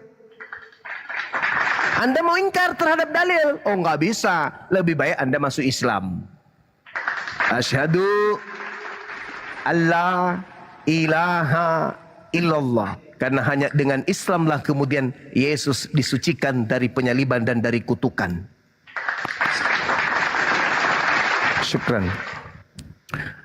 Gimana? Mau kemana ente? Mau Anda bakar itu Bible? Silakan. Karena Bible lah yang mengatakan kami tahu bahwa ada tuduhan kepada Kristus terkutuk, kepada Yesus terkutuk dari Bible. Bible yang memberitakan itu. Galatia 3 nomor 13. Nah, Kristus telah menebus kita. Bang Juma. Apalagi? Halo. Halo juga. Sekarang kalau saya bertanya nih, kalau saya boleh bertanya nih. Boleh. Silakan. Kalau menurut pemahaman Bang Juma sendiri dalam konsep hal Iya. ini, dalam pembahasan hal ini, menurut Yes. Bang Juma, yang dikutuk itu siapa? Iblis. Kenapa? Karena dialah yang menyebabkan Adam dan anak cucunya jatuh ke dalam dosa. Oke? Nah, Berarti Yesus adalah iblis, maksudnya gitu. itu bukan Yesus. Makanya dikatakan Yesus. Sabar. Kan gitu. Bukan Yesus, tetapi Kristus. Berarti iblis itu Yesus. Bukan Bukan. Yang digantung di salib itu bukan Yesus. Siapa yang dikutuk di sini? Kristus. Kristus yang dikutuk. Berarti yang disalib ini Yesus itu adalah iblis. Kan tidak nyambung, Bang Juma. Makanya Nyambung tadi saya bilang, dong. tidak ada pertanyaan, tidak ada konsep seperti itu. Nyambung. Karena bukan Yesus anak Maria yang disalib. Sekarang saya bertanya, yang dikutuk itu siapa? Bang Juma bilang iblis. Berarti Yesus itu iblis dong. Kan tidak nyambung kan? Kamu yang gak nyambung. Tidak Saya kan logis. tidak mengakui kalau yang disalib itu Yesus. Saya katakan yang disalib itu Yudas. Kan Bang Juma bertanya, yang disalib Yesus, yang terkutuk itu siapa? Ya kan? Terkutuklah orang yang digantung di atas kayu salib. Yang digantung di atas kayu salib siapa? Yesus. Saya tidak mengakui kalau yang disalib itu Yesus. Apa perlu saya kasih kau dedak, kau makan 1 kilo supaya kau paham? Saya tidak mengakui kalau yang disalib itu Yesusku. Yang disalib itu Kristusmu, si Yudas iblis itu.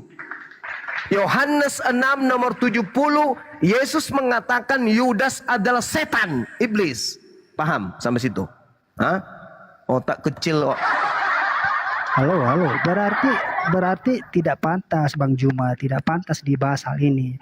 Orang konsepnya aja di Bang Juma yang disalib adalah Yudas, sementara di kami yang disalib Oke, saya Yesus. tanya Jadi sama tidak- saudara. tidak usah dibahas hal ini dong. Oke, baik. Udah kelar dong kalau begitu. Oke, udah kelar. baik, saudara, baik.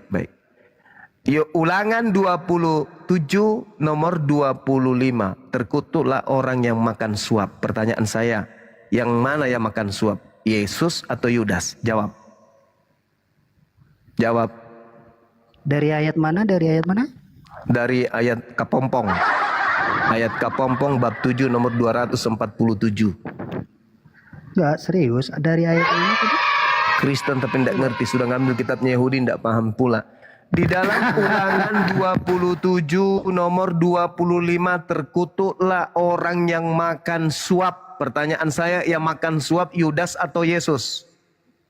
Baik, pertanyaan saya sekarang, ayat itu ditunjukkan atau dimaksudkan kepada siapa? Bang Juma harus pahami itu dulu. Yesus berkata, Enggak, itu di konsep Ulangan itu Bang Juma harus. Kalau gitu kenapa Paulus ngutip Ulangan? Halo. Bang Kenapa? Juma kan mengutip konsep Ulangan, kitab Ulangan. Terus kenapa Paulus mengutip Ulangan? Saya jelaskan. Kenapa Paulus mengutip Ulangan kalau gitu? Untuk Yesus, untuk Kristus. Kenapa saya nggak boleh?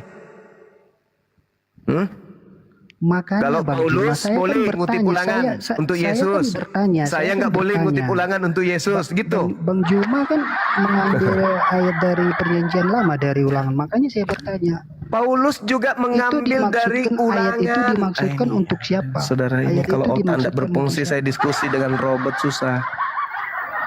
Anda Bang turun Nias, istirahat diam dulu, Anda Bang istirahat Nias. dulu.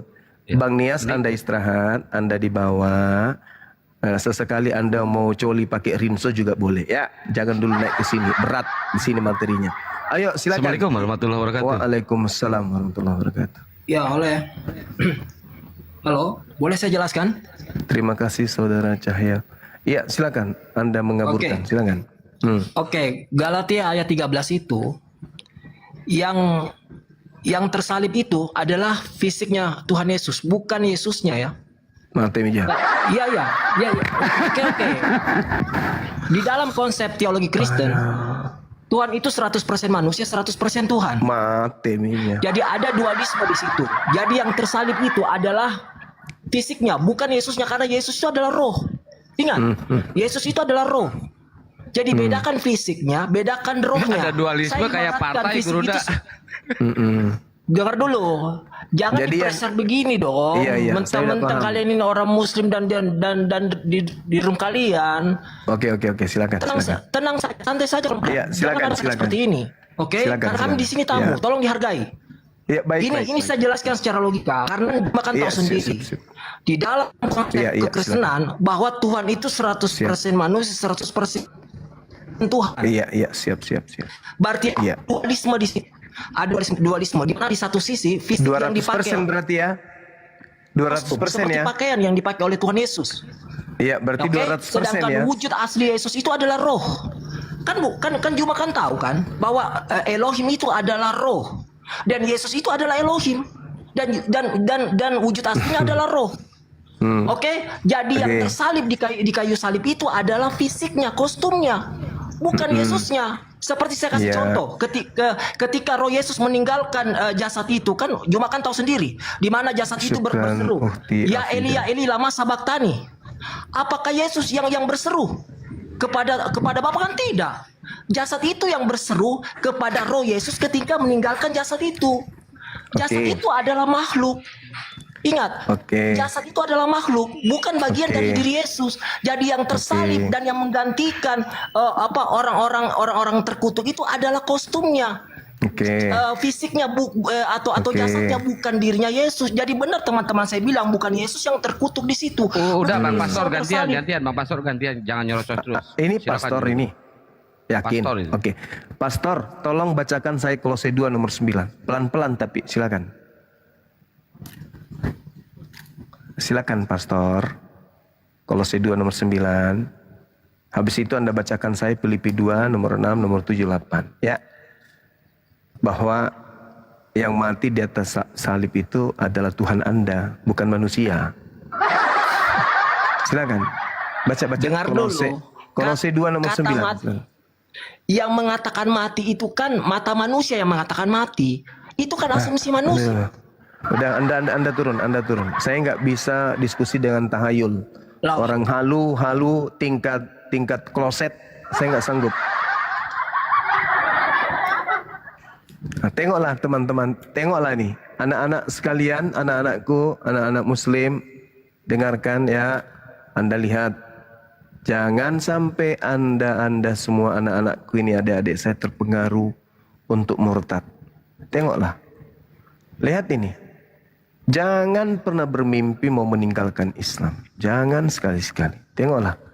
Mereka melilit lidah. Kemudian fakta mereka menyembah sosok yang terkutuk.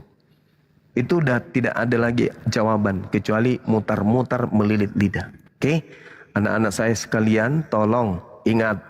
Besok hari kalau kami sudah ada, pegang amanah ini. Jangan pernah meninggalkan Islam. Karena upaya-upaya mereka ini sangat tajam untuk memurtadkan kalian.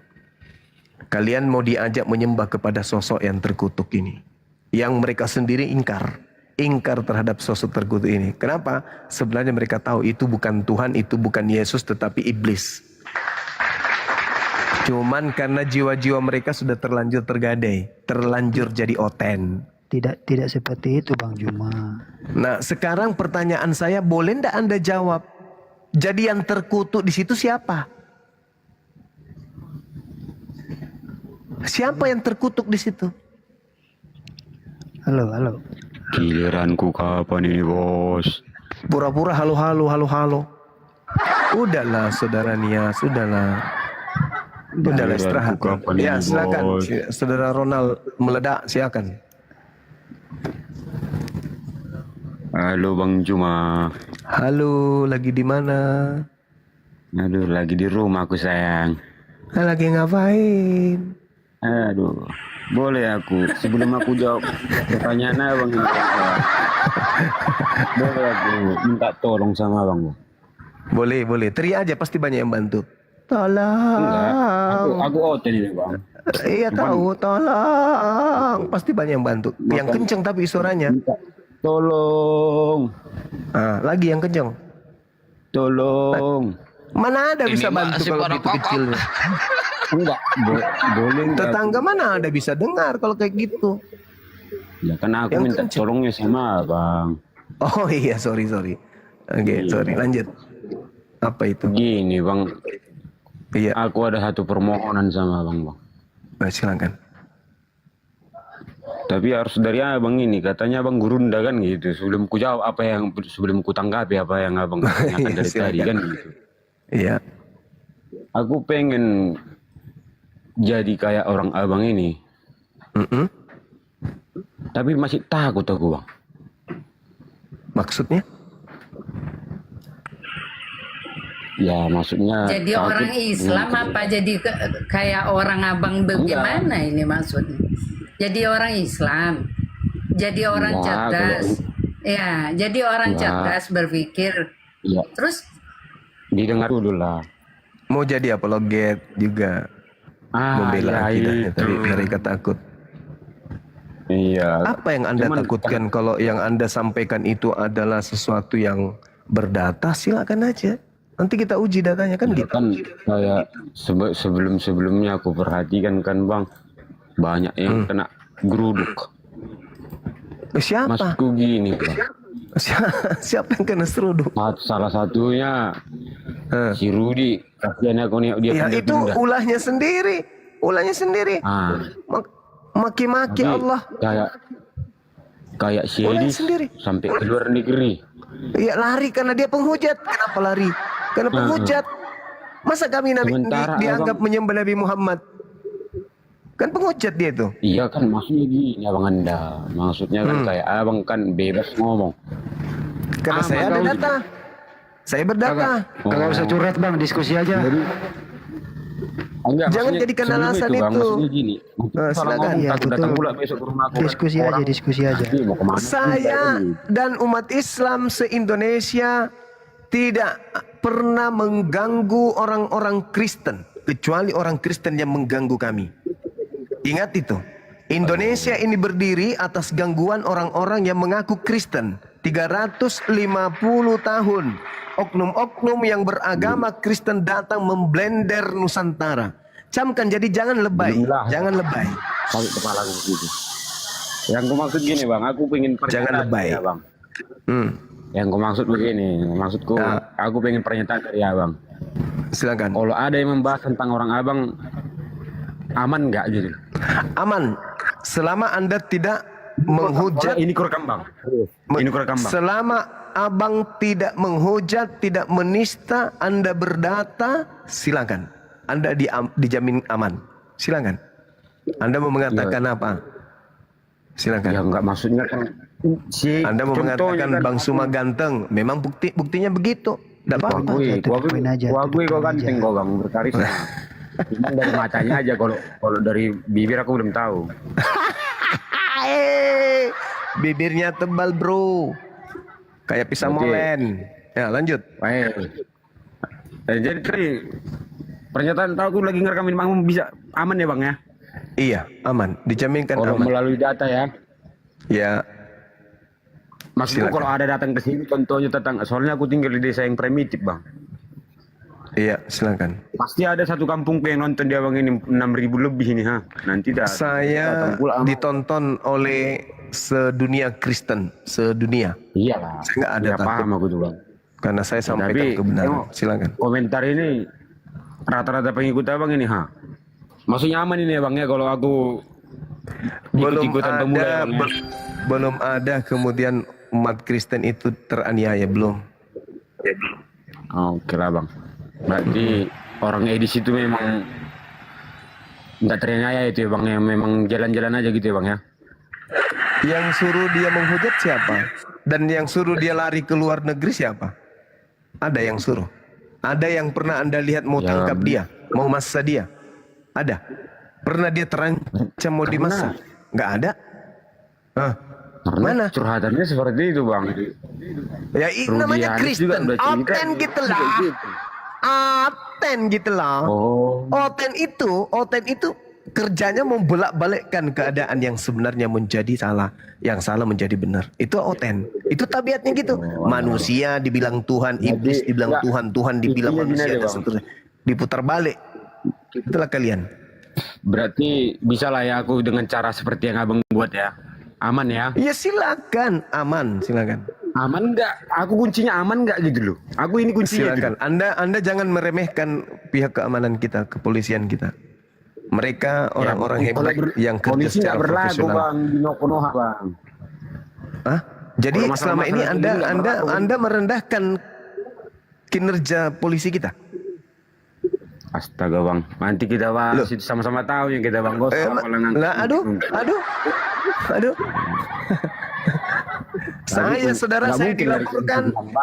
dilaporkan. Dengarkan saudara, saya dilaporkan kasus yang saya dilaporkan itu kasus di Bandung. Dan pelapor orang tinggal di Bandung. Saya dilaporkan di Medan. Asal Anda tahu. Difasilitasi. kan? Siapa bilang? Difasilitasi kemudian. Saya ikuti maunya kemudian. Saya ikuti maunya, ikuti. Kan begitu. Kenapa Anda jadi pengecut? Katanya anak-anak Tuhan. Kan tinggal panggil Tuhanmu. Tuhan, bangkitlah lagi. Hambamu ini mau ditodong. Gitu. Aku tinggal di desa Panjang kali primitif. saudara. Aduh, jadi pengecut. Masa kamu nggak bisa ikuti Belanda sih? Jadi, Kamu kan penerus Belanda. ya. Ketepatan aku Agamamu kan keturunan agama yang diwariskan orang penjajah Belanda. Masa kamu sekarang kayak letoy kali kayak ulat bulu, gimana sih? Iya, jangan cengeng Ya, Anda tahu. Iya, ikuti Belanda dong. Belanda itu gak Belanda berani tahun berapa mengajarkan di sini, Pak? agama Kristen kemana-mana. Pokoknya lu ndak Kristen lu mati. Gitu dong. Masa kalah sama Belanda pendahulumu? Sekarang jadi Jadi letoy. bingung aku. Iya, Kristen masuk ke makanya. Indonesia tahun berapa? Jadi bawa sama Belanda dengan Portugis, negara-negara penjajah itu. Tahun berapa ini Kristen masuk ke Indonesia? Nggak tahu pula aku, Bang. Besok lebih tahu, baru Bang. masuk. Besok. Oh. Berarti tadi apa mau Bang tanya tadi, Bang? Itu kan lupa sendiri dia materinya kan? Ya lupa lah, Bang. Udah banyak kali apa aku, Bang. Cuma lah ngerti lah Bang orang Batak ini. Sudah, Semua dibikin. mungkin yang lain. Dinda Alfi barangkali atau siapa? Bang Handi. Mending turunin aja Gerunda ini mah. Assalamualaikum. Curhat. Waalaikumsalam warahmatullahi wabarakatuh. Nih Bang Nias aja diajak ngobrol Bang Zuma. Iya, silakan deh, silakan. Saya bikin kopi campur masa aku dulu. Saya pusing juga kalau dia lidahnya sudah terlalu panjang, udah sampai di tumitnya itu melilit ke bawah. Dari leher sampai ke bawah itu udah dililit terus. Silakan. Jangan Bang Nias bergeser kalau- dari tema ya. Yang mati di salib itu siapa itu? Tuhan, manusia atau setan? Silakan. Iya, Bang Ferry monitor Bang Ferry. Alfi nggak enak nih motong-motong Bang Ferry. Silakan Bang Ferry. Ya, Bang Alfi lanjut tuh lagi disuruh Bang Handi nih. Oh, ya udah baik silakan. Ya Bang Nias gimana Bang Nias? Kalau menurut saya sih mending kita ganti tema aja deh. Soalnya ini udah kelar dari tadi, udah kelar sama Bang Juma tadi. Oh, Bang Nias mau geser Udah tema. dibahas tadi. Coba tanyain dulu sama tema moderator, sama tuan rumahnya atau sama yang membuat tema tadi. Tanyain dulu, boleh nggak kira-kira? Assalamualaikum, Moderator. Alfi izin promosi Waalaikumsalam. dulu dong. Waalaikumsalam. Mumpung Iya, lagi baik. 6.000, 6 juta, 6 berapa ini? Terima kasih Alfi. Iya teman-teman, boleh silakan teman-teman follow dulu narasumber yang ada di atas. Barangkali teman-teman membutuhkan informasi seputar perdiskusian narasumber yang ada di atas, biar tidak tertinggal perdiskusian narasumber kita yang luar biasa keilmuannya ini. Silakan teman-teman follow dulu ya. Ya gimana Bang Nias, silakan Bang. Terima kasih. Sebenarnya Alfi kan dapat mandat tadi, jangan kita sampai membias tema Bang. Jadi dari tadi Alfi itu menyimak kesimpulan yang ditarik oleh saudara Nias ini ya, Bang Nias ini, bahwasannya siapa sebenarnya yang tersalib itu tuh belum ada konklusinya Bang, belum ada kesimpulannya. Iya, udah jelas yang disalib ya adalah Yesus. Tuhan Yesus yang disalib. Tetapi kenapa dia disalib? Kenapa dia mau disalib? Itulah Berarti kekuasaan Tuhan. oh jangan pakai Ya, berarti. kalau secara sederhananya aja ya suka-suka dia dong. Dia mau ngambil jalannya kayak gimana kan gitu, suka-suka dia. Jadi kematian pribadi menurut di kayu saya salib. kelar sih, udah kelar. Ada lagunya itu suka-suka Tuhan ya. Nias ya, ada lagunya suka-suka Tuhan. Lanjut. Suka-sukamu Tuhan. Bukan masalah suka-suka. Yang kita bahas ini, yang terkutuk ini Tuhan atau setan. Itu loh. Tapi Anda tidak mau kemudian membahas ke sana. Jelas loh posisi itu. Posisi mulia itu Tuhan. Posisi kutuk itu iblis. Sekarang saking nyatanya yang posisi kutuk itu iblis, Anda tidak mau mengaku. Iya kan? Bang Juma, iya betul. Kalau yang disalib itu yaitu Yesus. Tetapi kalau misalkan yang terkutuk itu Yesus, itu tidaklah logis Bang Juma. Nah itu dia makanya. Berarti bukan Yesus. Bukan Yesus. Loh, yang disalib gimana jelas ceritanya? Yesus. Alkitab Gimana? menjelaskan. Gimana ceritanya ini? Bang Nias Gimana itu ceritanya? mendapat poinnya dari tadi. Bang Zuma cuma satu pertanyaan, yang terkutuk itu siapa? Kan itu. Nah, siapa? Dari tadi nggak dijawab, belibet berbalik-balik, sudah clear barusan bilang. Padahal Bang Nias dari narasinya dari tadi Bunda nggak lihat, nggak dengar jawabannya itu apa. Rancu kita tantrum. Maaf Bunda. Maaf. Siapa? Jawabannya tidak ada pertanyaan siapa yang terkutuk di situ, jelas. Udah itu aja. Oi, mati bija. Bang Zuma ketomba. Bunda diam. Bisa dipahami. Jadi yang di Galatia Jawabannya jelas. 3:13 itu gimana Tidak Bang? ada Terkutuklah pertanyaan orang. siapa yang terkutuk di situ. Loh, Tapi yang pada nyatanya adalah yang Galatia 3:13, Kristus telah menebus kita dari kutuk hukum Taurat dengan jalan menjadi kutuk karena kita. Sebab ada tertulis, terkutuklah orang yang digantung di atas kayu salib. Itu terkutuk Bang, yang disalib abangku.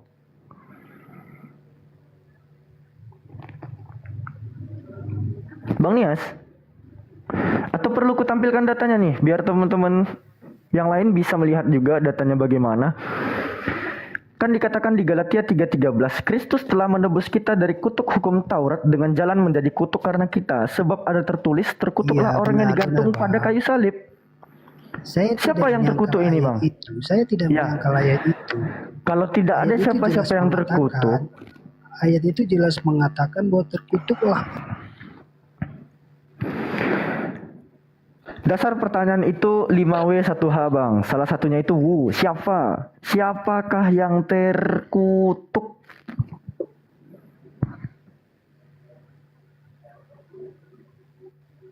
A. Yesus. B. Iblis. Silakan.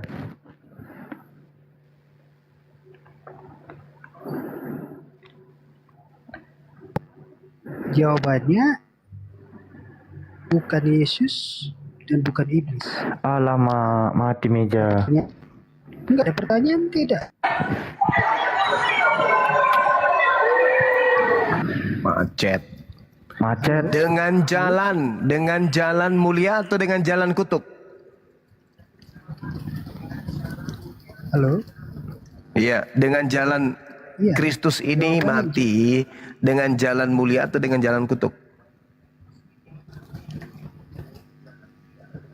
Ini yang bertanya siapa nih? Bang Juma. Iya. Bacakan Dinda Alfi. Galatia 3:13, Kristus telah menebus kita dari kutuk hukum Taurat dengan jalan menjadi kutuk karena kita. Sebab ada tertulis, terkutuklah orang yang digantung pada kayu salib.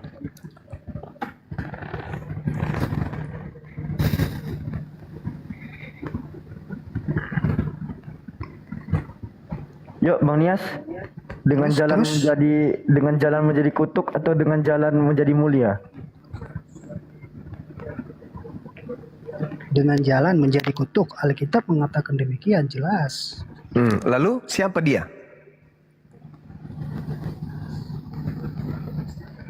Yang disalib adalah Yesus, tetapi yang terkutuk bukanlah Yesus. Yang mandi adalah Yesus, tapi yang mandi bukan Yesus, gitu? Tidak. Kan yang mandi Yesus, tapi yang basah bukan Yesus. Gimana caranya itu? Gitu Bang Juma. Sebetulnya kan tadi kan saya udah jelaskan. Lalu yang terkutuk ini siapa? Kalau pertanyaannya yang terkutuk ini itu tidaklah nyambung.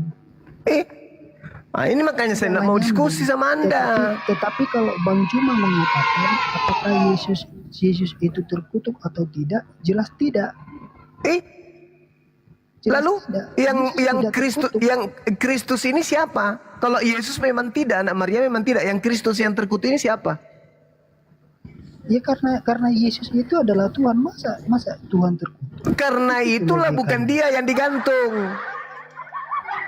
Lalu siapa yang digantung? Iblis. Dari mana ya Bang Zuma mengatakan iblis? Karena yang terkutuk itu iblis. Awas ku lempar sendal nanti kau ya. Mutar-mutar terus, mutar-mutar terus. Yang terkutuk itu iblis, tidak mungkin Tuhan. Apa sih orang ini? Cuman iblisnya menjerat kalian dengan tipu daya, dengan mengatakan, aku nebus kalian dari kutu hukum Taurat loh. Muter aja terus. Kedudukan kutuk itu hanya ada pada posisi iblis. Tidak pernah pencipta langit dan bumi itu berada pada posisi kutuk atau terkutuk. Sebab terkutuklah dia. Dia ini siapa? Iblis. Masa iya Tuhan terkutuk? Kalian tertutup untuk paham itu. Kenapa? Karena kalian diiming-iming dosa kalian ditebus. Itu. Kalau begitu berarti pemahaman kita Yesus adalah iblis dong kalau dilihat dari penjelasan Bang Juma. Bukan Yesus yang disalib, tuyul. Kok bukan Yesus sudah yang disalib? Jelas. Karena yang terkutuk bukan Yesus. Apa sebabnya Yesus terkutuk? Apa? Coba tunjukkan ke saya. Apa sebabnya anak Maria itu sampai dikutuk? Apa? Apa sebabnya? Saya tidak mengatakan dia dikutuk. Lalu yang dikutuk di atas tiang itu siapa? Tidak ada yang dikutuk di atas kayu salib, tetapi yang disalib di atas kayu salib adalah Yesus. Bisa dipahami nggak sih? Nggak bisa lah. Dongo, masa bisa saya pahami bahasa itu sementara tertulis terkutuklah dia yang mati di atas kayu salib. Kau bilang tidak ada yang terkutuk. Kau dekat di sini kusiram kau air Indomie. Memang berat karena ajaranmu ini yang mengajarkan otakmu itu mumet. Karena dalil yang ada dalam Bible tidak masuk di otakmu. Padahal Bible-nya mengatakan begitu. Jadi kamu membantah Bible-mu. Yang menjadi pertanyaan saya dulu kan Bang Juma bilang bukan Yesus yang disalib. Lalu siapa yang disalib coba? Iblis. Dari mananya iblis yang disalib coba? Terkutuk. Enggak, dari Alkitab kan jelas dikatakan bahwa Yesus sudah disalib. Astagfirullah. Balik aja dari tadi ya. Udah kamu turun kawan, kamu turun. Masih ada Rinso di toilet kan? Enggak, maksudnya. Udah kau turun. Dibilang bukan Yesus yang disalib. Kau bilang Yesus yang disalib. Dibilang bukan Kristus yang terkutuk, Yesus yang terkutuk. Kau bilang pula yang disalib adalah Yesus. Tapi bukan dia yang terkutuk. Lalu yang terkutuk siapa? Apa? Siapa? Apa? Kamu ke gereja, ambil sapu lidi. Halo Bang Zuma, selamat malam. Ya, Melan. Assalamualaikum warahmatullahi wabarakatuh, Bang. Waalaikumsalam warahmatullahi wabarakatuh. Gurunda terakhir cek tensi darah berapa? Sudah 4 bulan yang lalu. coba habis ini dicek pasti 200. Lanjut. Iyalah, orang gimana nggak 200 orang yang naik kayak gitu. Dia nggak mau Yesus yang terkutuk, tapi dia mau Yesus yang disalib. Bang Zuma, boleh saya kasih komentar? Iya, silakan kawan, silakan. Nah, memang sebenarnya yang dibilang abang itu tadi, kalau Yesuslah yang menerima kutuk itu, karena kutuk yang Yesus terima itu adalah oleh karena manusia sudah melanggar. Oleh karena itulah Yesus menanggung kutuk dosa itu. Berarti yang mati di kutuk ini siapa? Yesus. Karena Tuhan Anda. Oleh karena matinya Yesus, sebab manusia tidak mampu lagi menuruti 10 hukum Taurat. Itulah sebabnya. Itu 10 hukum Taurat untuk Kristen. Itu untuk semua orang, bukan hanya khusus orang Kristen. Karena dengar dulu, dengar ya. Kenapa saya bilang hukum Taurat itu masih berlaku? Karena 10 hukum itu adalah hukum moral. Dan oleh karena manusia tidak mampu menuruti itu, dan Yesuslah yang bisa mampu menuruti hukum. Kamu bisa nggak? Goyang terus. Iya kan? Kamu bisa kan menuruti 10 hukum itu enggak? Kamu bisa tidak membunuh, tidak mencuri, tidak berdusta, tidak berzina. Benar enggak?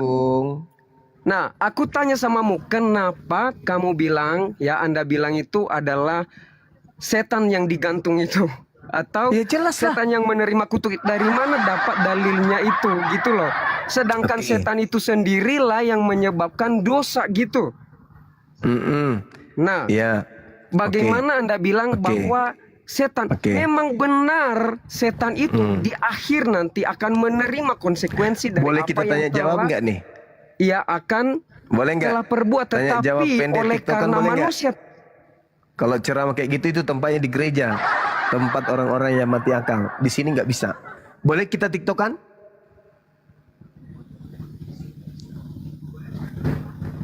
Boleh? Halo? Boleh?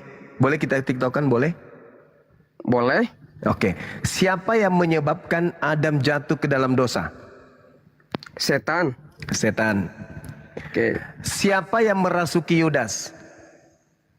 Setan juga. Apa tujuannya? Ya, untuk membinasakan Yesus. Karena ada keinginan lainnya untuk mendapatkan upah gitu.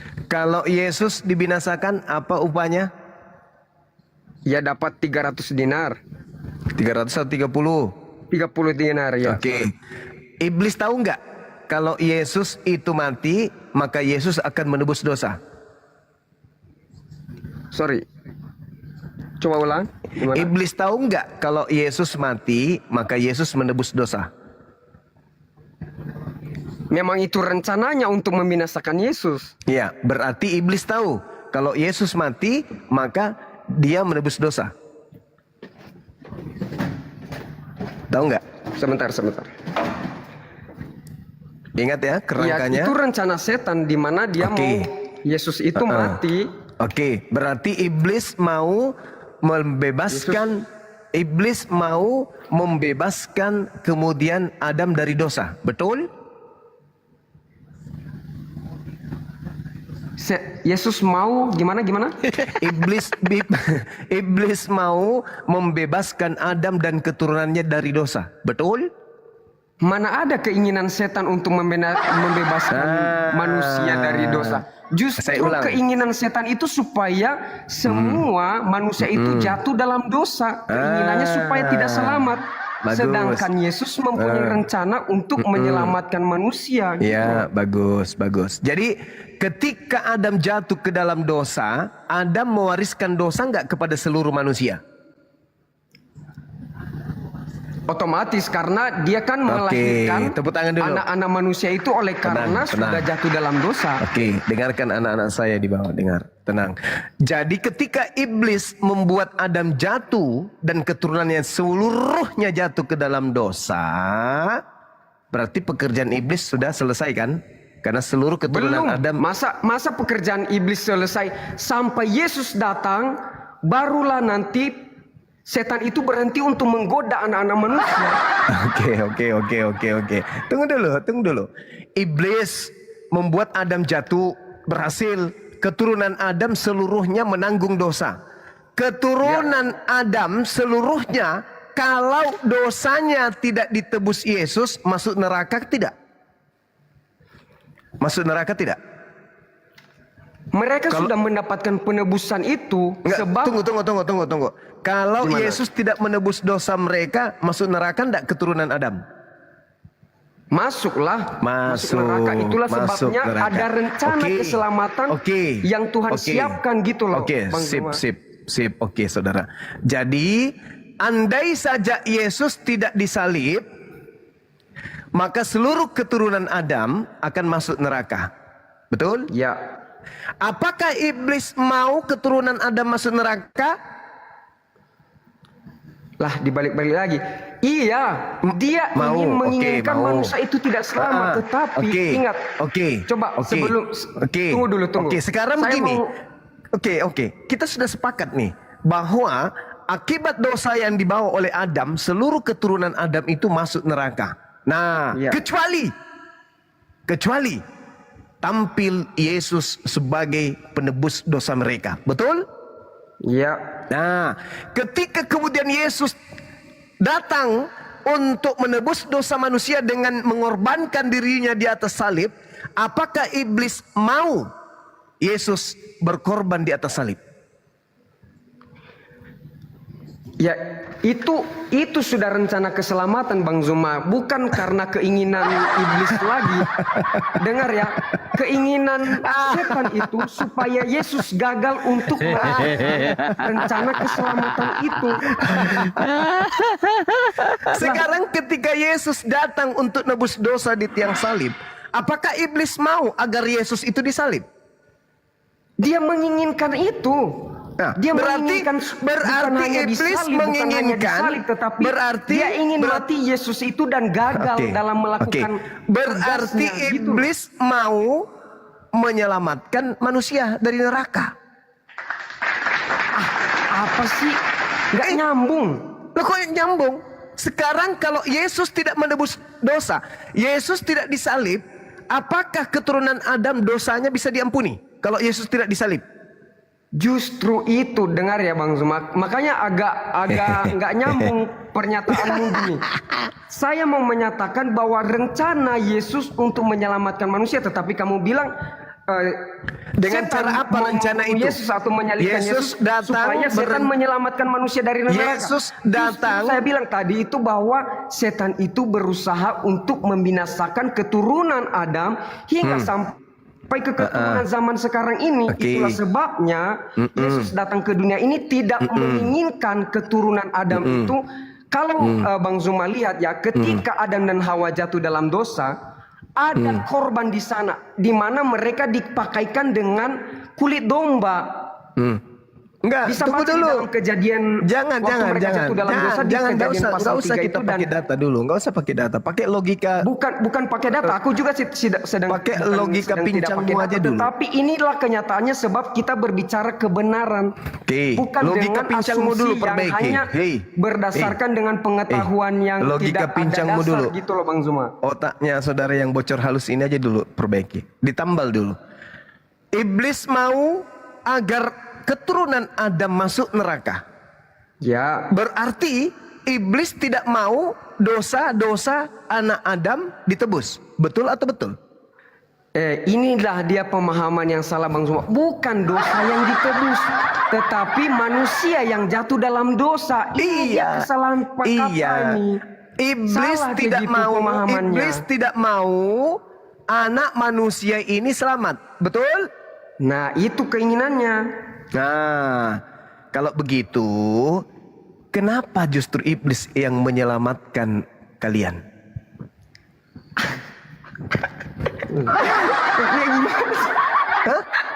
Hah? Kenapa iblis menyelamatkan kalian?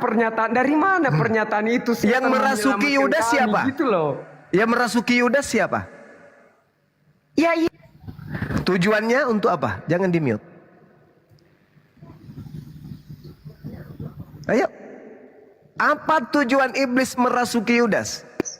Apa kaitannya gitu loh dengan Yudas? Itu kan Yudas yang memang punya keinginan, punya misi sendiri nih Yudas ini. Oleh karena itu setan memakai dia gitu loh.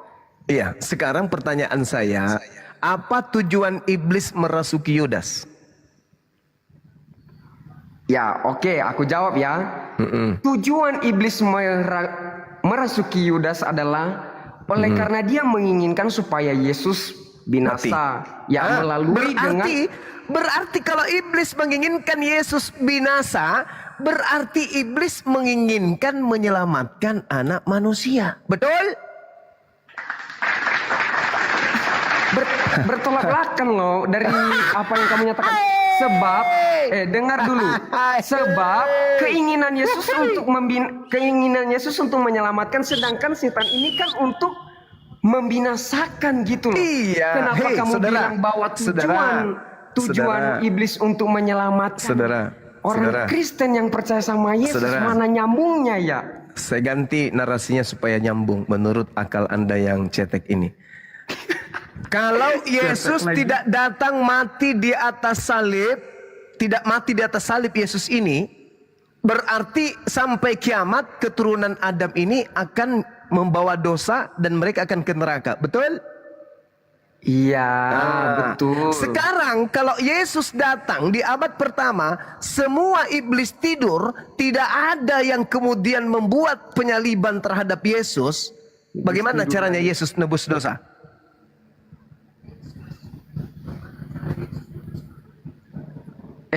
Bang Zuma, saya mau bilang, kita berbicara mulai dari awal ya. Iya, tidak ada yang merasuki Yudas, iblisnya tidur.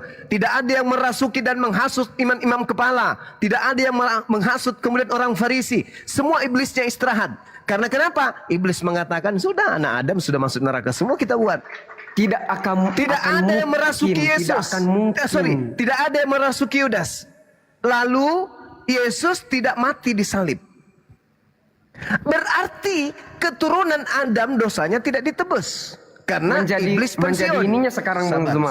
Sabar. Karena iblisnya pensiun, maka tidak ada yang merasuki Yudas, maka tidak ada yang mempengaruhi imam kepala mahkamah agama dan orang Farisi. Apa yang terjadi? Yesus tidak disalib.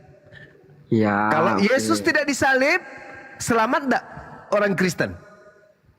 Ya, tidak. Nah, oleh karena itulah iblis bagi Kristen pahlawan atau bukan? Mana? Bukanlah. Kalau iblis tidak ada, Yesus tidak disalib. Makanya dengarkan dulu, aku mau ngomong nih. Kematian Yesus Kristus sudah dinubuatkan. Kalau sudah dinubuatkan, bagaimana bisa mati kalau tak ada iblis? Saudara, Yesus kan sudah mati. Bagaimana Yesus mau disalib kalau tidak ada iblis? Sedangkan kalau kita iblis yang mempengaruhi Yudas, tentang kematian iblis yang mempengaruhi imam kepala, mahkamah agama, ahli Taurat, orang Farisi. Kalau iblisnya tidak ada penyaliban. Maka karena iblis ada, maka ada penyaliban. Berarti iblis ini adalah pahlawan untuk baliteng. Saya mau jelaskan supaya Bang Zuma itu paham gitu loh. Oh iya, silakan. Nah, Bang Zuma, ketika Adam dan Hawa jatuh dalam dosa, maka Tuhan memakaikan sama mereka yang pakaian dari kulit domba kan? Ya, dari kulit itulah ular. Yang melambangkan Yesus Kristus. Kata siapa itu lambang? Kata siapa itu lambang? Itu kan cocokologi Anda saja. Bukan. Apa? Karena bangsa Israel mempersembahkan korban keselamatannya itu domba ketika mereka di padang gurun di bait suci. Gak nyambung. Dengar dulu, ini kenapa saya sampaikan ini, dan ada nubuatan langsung. Gak, iblis ini pahlawan ketika atau tidak? Tuhan mengatakan perempuan pahlawan ini akan iblis ini untuk Kristen. Perempuan ini akan menemukan kepala ular itu. Iblis ini untuk Kristen? Pahlawan enggak? Ini loh, makanya kalau Bang Zuma itu pahlawan dan iblis ini orang nggak untuk bisa Kristen. menangkap pemahaman mengenai tentang penjelasan di satu pihak, jadi dipotong-potong. Pahlawan tidak, Anda nggak masuk terlalu jauh Kak, kamu pergi. Ini pahlawan juga yang aku heran, kenapa kayak kamu menganggung-anggungkan setan yang menjadi pahlawan bagi orang Kristen gitu loh. Emang kamu jadi emang kamu sekarang jadi saya tanya, sama saudara, dengar. Tanpa iblis Yesus disalib nggak?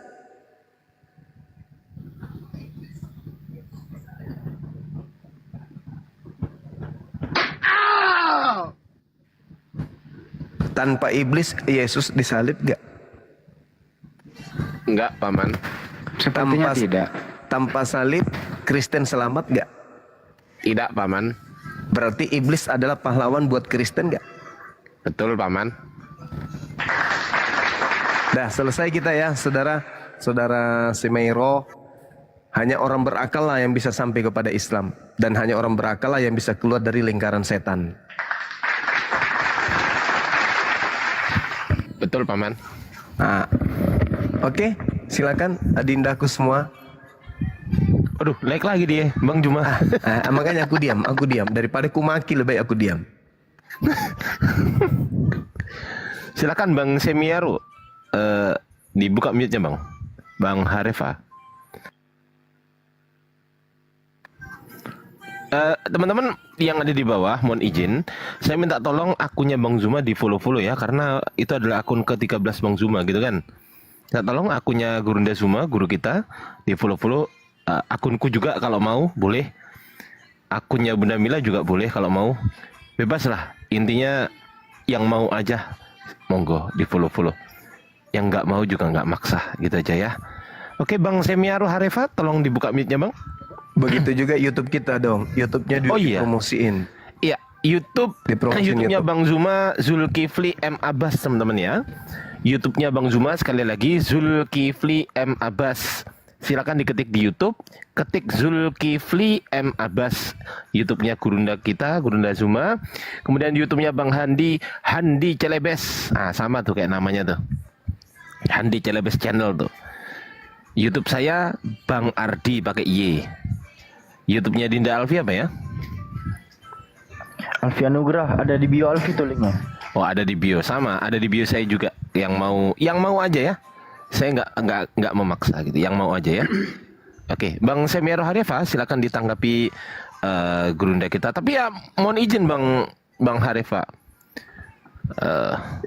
Iya Bang. Iya, pakai akal sehat lah Bang. Aduh, lama. Aku sedang menjelaskan mengenai tentang pemahaman Bang Zuma ini Bang. Oleh karena dia bilang masa setan jadi pahlawan bagi orang Kristen. Karena sesungguhnya keinginan setan itu supaya manusia di dunia ini binasa. Kok di satu pemahaman lain dikatakan bahwa setan itulah yang merasuki Yudas supaya Yesus mati. Kalau dipahami secara logika, secara manusia tanpa dasar, kenapa kalian juga bilang sama saya itu enggak kayak kurang paham aku ini? Paham ya Bang. udah, jangan panjang-panjang Bang. Silakan Jadi Gurunda, mau lanjut dah. Yesus ingin menyelamatkan manusia. Setan ingin membinasakan. Tadi udah final. Ada keinginan kerangka penyampaian saya enggak tadi? Manusia itu selamat. Paham lah Gurunda. Oh ya, lanjut. Oke, saya nyimak, silakan. Siap. Gini Bang Harefa, gini Bang. Tadi kan Gurunda Zuma menyampaikan kalau tidak ada iblis, Yesus disalib nggak?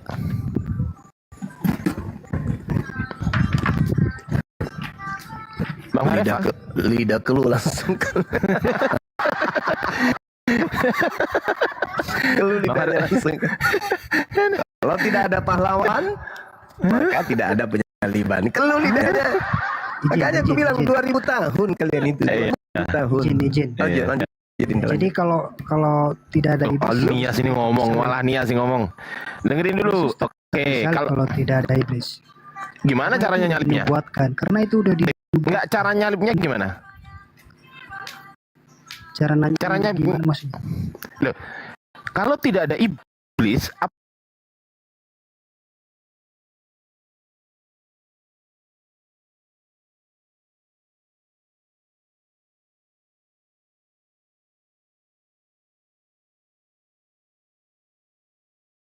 Oke,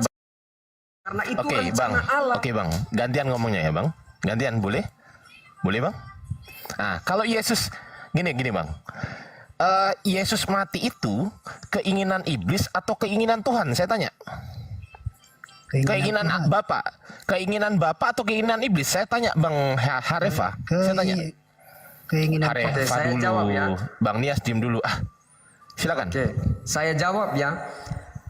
Itu adalah keinginan Allah supaya menyatakan bahwa manusia bisa dapat diselamatkan. Oleh karena kenapa?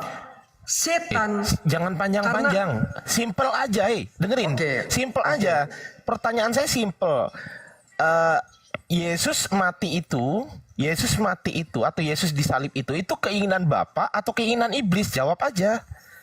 Keinginan Allah. Oh, keinginan Bapa, betul? Ya. Oke, lalu kenapa iblis kok ingin Yesus disalib sehingga merasuki Yudas? Kenapa tuh? Karena dia ingin Yesus mati dan gagal. Nah, dalam berarti yang ingin Yesus mati Bapa atau iblis? Nah, ayo. Bukan. pemahamannya bukan karena Yudas. Loh, tunggu dulu. Yesus Sabar Bang Nias. Bang Nias sabar dulu Bang Nias. Bang Nias di-mute dong. Dengarlah, dengar. Makanya saya sabar, bilang sabar. kita nggak Harefa, bisa menjawab kamu tadi dengan mengatakan, hanya beberapa Harefa, kata baru disingkat gitu.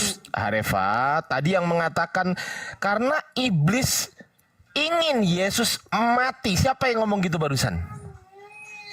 Ya, ya betul. Dia ingin Yesus Saya ulang mati lagi, dan saya ulang gagal. lagi, saya ulang lagi, Gitu saya ulang loh. lagi. Saya ulang lagi. Siapa yang ngomong gitu barusan?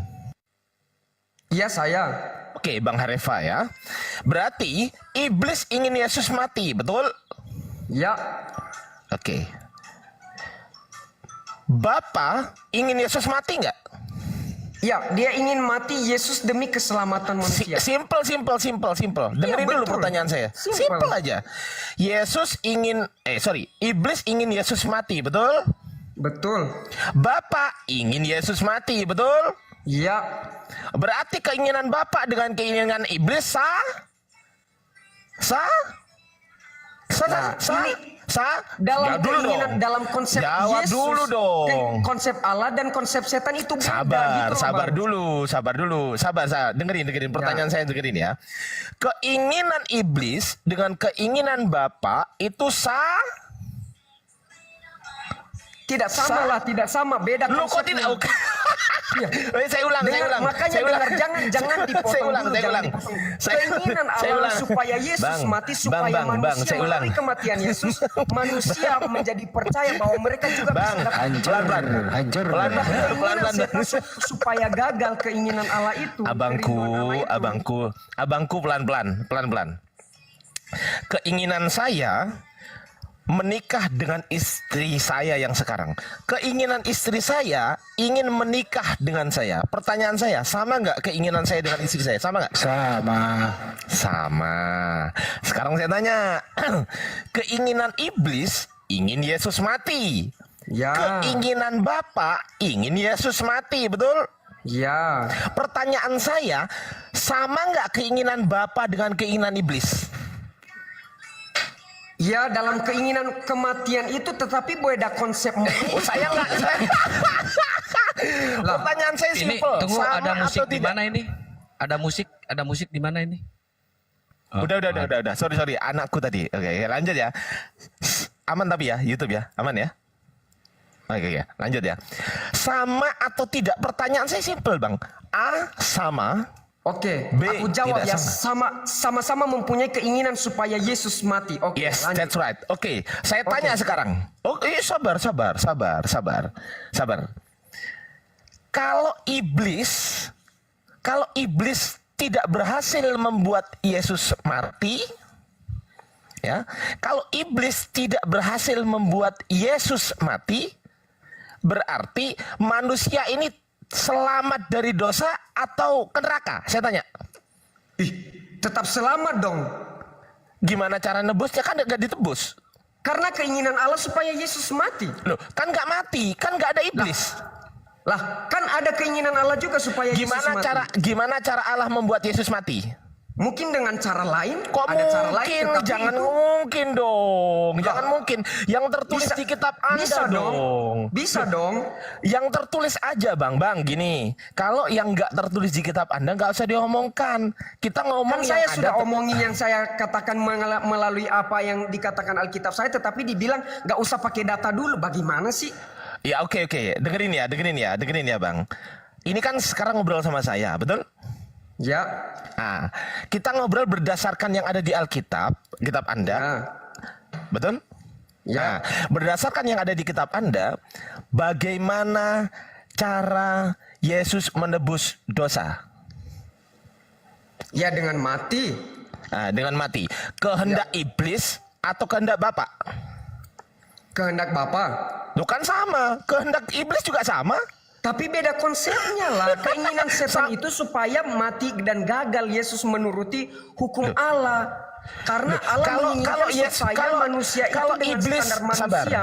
Makanya Yesus datang ke dunia ini untuk mengikuti 10 hukum Taurat itu. Bang, kalau iblis berhasil membuat Yesus mati, manusia tertebus nggak dari dosa?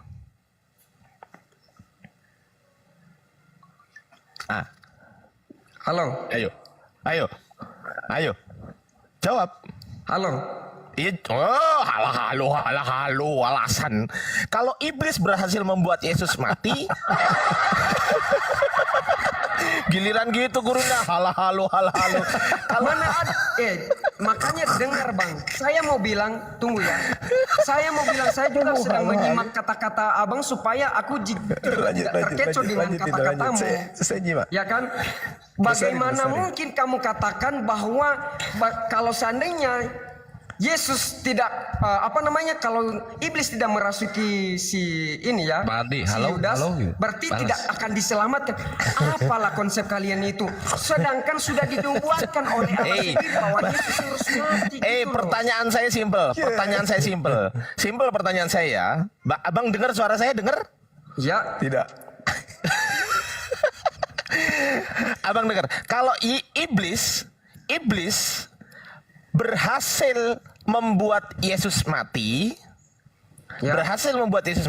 berarti dosa manusia tertebus, betul? Ya. Berarti iblis ingin menyelamatkan manusia, betul? Tidak. Lah, memang begitu kenyataan. Saya tidak begitu ini loh. Karena pemahaman kalian itu salah gitu. Salib itu karya iblis. Salah pemahaman kalian. Walaupun kalian tertawakan lanjut guru. Udah. Saya biasa aja gitu. Saya merasa bahwa pemahaman kalian itu sangat-sangat tidak masuk akal gitu. Bagaimana sabar. Gini bang. Udah jelas dari abang awal. Jangan emosi ya. Abang jangan emosi ya. Gitu loh. Abang jangan emosi bang. Abang jangan emosi. Oke ya. Sabar ya bang ya. Sabar ya. Oke. Iblis ingin membunuh Yesus. Betul? Ya, dia ingin membunuh Yesus. Betul. Bapa juga ingin membunuh Yesus. Betul? Loh, kok membunuh sih? Mematikan. Gak ada keinginan, inilah perkataan kalian ini bolak-balik. Yang mematikan Yesus siapa? Gak ada keinginan Allah untuk membunuh Yesus, tetapi dia ingin Yesus mati demi keselamatan manusia, bukan keinginan. Iya. Ya udah. Keinginan Bapak dengan keinginan iblis berarti sejalan, sama-sama ingin Yesus mati, betul? Beda konsep. Udah berapa kali bilang? Dengar, makanya katanya sama tadi katanya sama demi keselamatan manusia. Setan menginginkan Yesus mati supaya Yesus gagal dalam rencana keselamatan gitu loh. Pemahaman kalian lah, kalau Yesus gak berhasil disalib, penebusan berhasil atau gagal? Itu tetap terjadi karena sudah saya tanya. Kalau Yesus tidak berhasil disalib, penebusan terjadi atau tidak? Tidaklah. Tidak. Iya. Ya, sabar. Kalau Yesus tidak disalib, penebusan tidak terjadi. Kalau Yesus disalib, penebusan terjadi bukan? Iya, terjadi. Konsekuensinya ketika penebusan terjadi, dosa manusia diampuni, ditanggung oleh Yesus, betul? Ya. Nah, iblis berhasil nggak membuat seperti itu? Dia berhasil. Nah, berhasil. Berarti iblis menginginkan dosa manusia ditebus. Tidak, bukan itu keinginannya, bukan itu keinginannya. Lah, jujur, benar, aku juga tidak begitu dengan ketahuan kalian. Karena itu keinginan, berapa kali aku bilang, keinginan setan supaya manusia binasa. Loh, membinasakan manusia dengan cara supaya dosa manusia tertebus atau supaya dosa manusia tidak tertebus? Saya tanya. Supaya manusia diselamatkan dari dosa, bukan supaya dosa ditertebus. Enggak, dengerin dulu. Manusia diselamatkan dari dosa, manusia menebus manusia dari dosa, betul? Ya. Nah, menebus manusia dari dosanya. Ya. Kesimpulannya dosanya tertebus atau tidak? Manusia ditebus bukan dosanya. Berarti manusia ditebus bukan ada dosanya? Parah. Nggak pakai dosa berarti? Manusia yang ditebus dari manusia dosa, ditebus. Buat apa dosa ditebus? Manusia ditebus dari apa? Dosa. Nah, makanya pertanyaan saya simpel. Kalau manusia ditebus dari dosa, pertanyaan saya simpel. Dosa tertebus atau tidak? A, tertebus. B, tidak tertebus. Yang mana?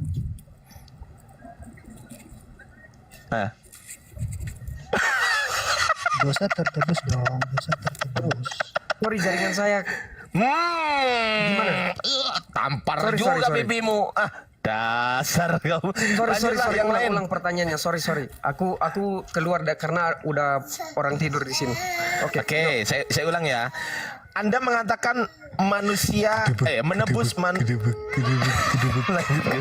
Gerunda. Enggak lanjut. Aku nikmati aja. Kan kerangkanya Saya udah senang disampaikan dengan tadi. permainan kalian, coy. Permainan katanya. Kok permainan? Lanjut. Argumen kalian itu sangat-sangat menantang saya dan saya juga Gini Bang Hareva gini.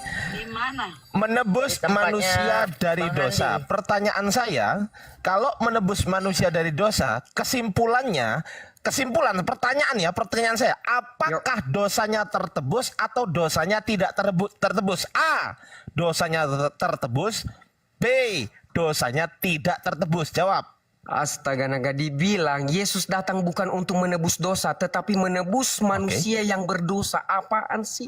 Loh, menebus manusia yang berdosa. Kesimpulannya, manusia yang berdosa ketika ditebus, dosanya masih ada atau enggak? Enggak ada lah.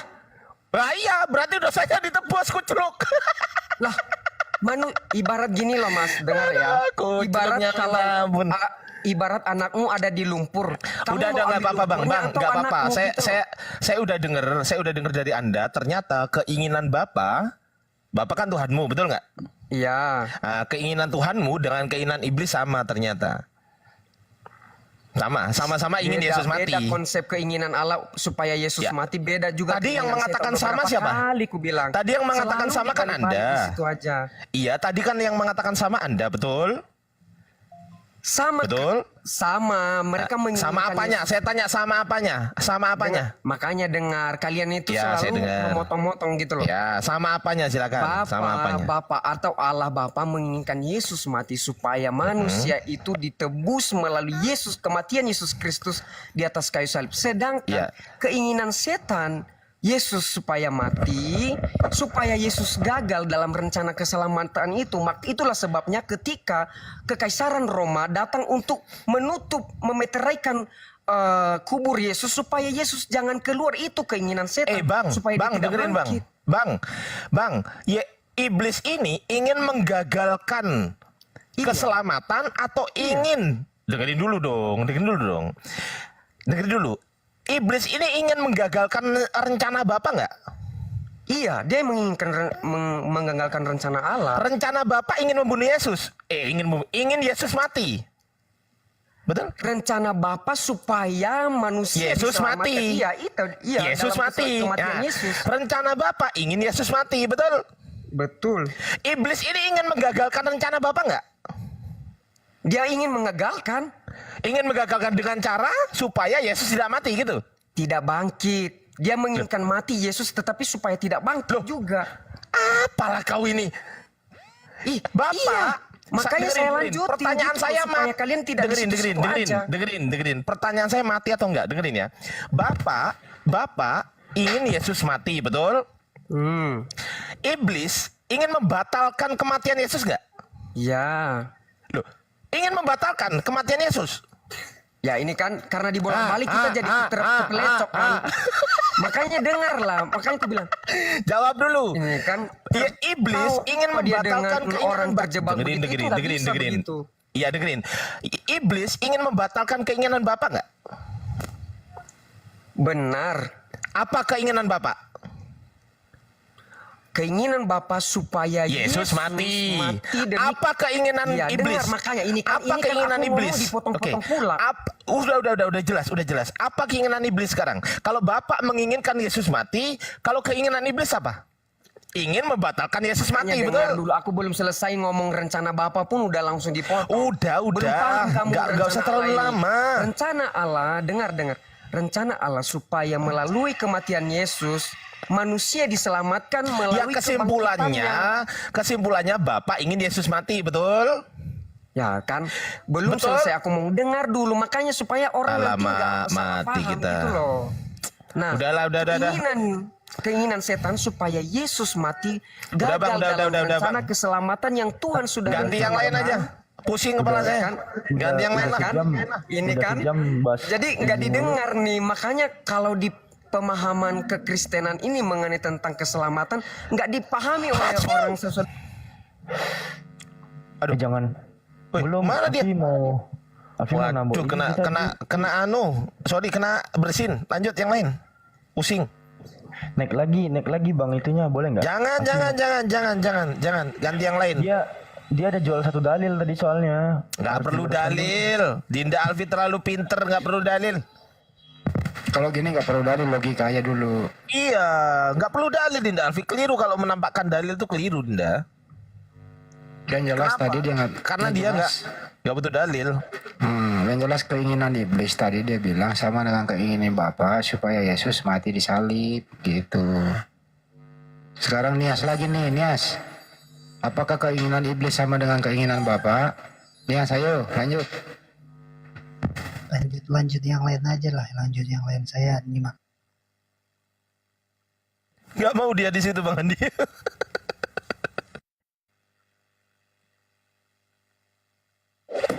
Terus Nias maunya apa? Makan roti. Entah ada yang lain mau menjawab atau menjelaskan, dipersilakan. Saya nyimak aja dulu, nyimak. Tuh, Harepa naik lagi tuh. Tapi boleh. Aku sengaja diturunin cuy, gila sih. Iya, nggak apa-apa. Kita serius Gila, parah sih. Soalnya tadi makanya aku udah bilang, sejam cobalah kalian. Bang, tadi tuh udah sejam bang ngestak bahas-bahas itu doang. Abang tadi jual Kejadian ya? Boleh nggak kita bahas bang? Sekarang siapa sih sebenarnya yang diurapi roh iblis atau roh kudus gitu? Buka mic-nya bang. Izin ya Bang Ardi ya, sama Bang Handi ya. Mudah-mudahan nggak ketinggian itu. Coba Harepa bisa nggak tuh masuk di situ? Nggak ketinggian kok. Alfi nggak pakai bahasa asli kok. Yang dari mana itu pembahasan itu? Ada tadi kalau nggak salah jual Kejadian tentang pertumpahan darah pertama. Saya tidak bahas pertumpahan darah, saudara. Kejadian 3 butir 21. Dan Tuhan Elohim ya membuat pakaian dari kulit binatang untuk manusia dan untuk istrinya itu lalu mengenakannya kepada mereka. Mantap. Anda tadi menafsirkan kalau kulit binatang ini adalah kulit domba, itu tafsiran dari mana? Karena memang itu ada ayatnya kulit domba. Di mana?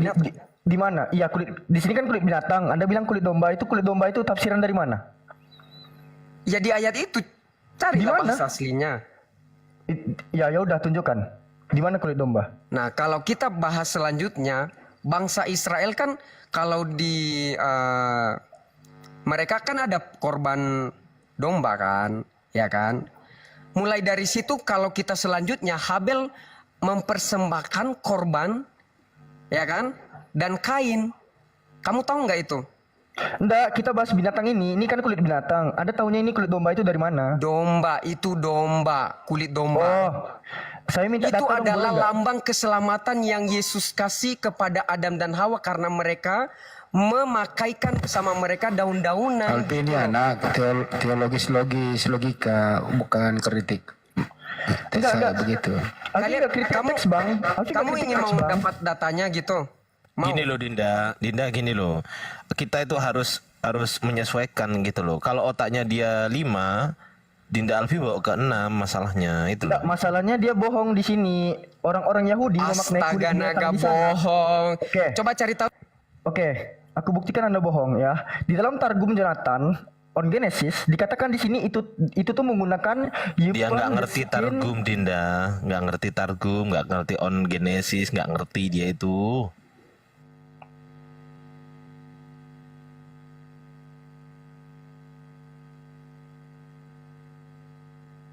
Aku aja ngasih poin ya, bahwa pertumpahan darah di kejadian 3 itu hanya omon-omon di dalam kekristenan. Karena kenapa? Pakaian yang dikenakan oleh Adam dan Hawa itu berasal dari kulit ular, bukan domba. Paham ya? Oke, cukup.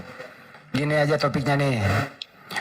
Ini berbicara akal nih, Harepa, lebih elegan mana, lebih manusiawi mana, mengorbankan binatang atau mengorbankan anak manusia dalam penebusan dosa?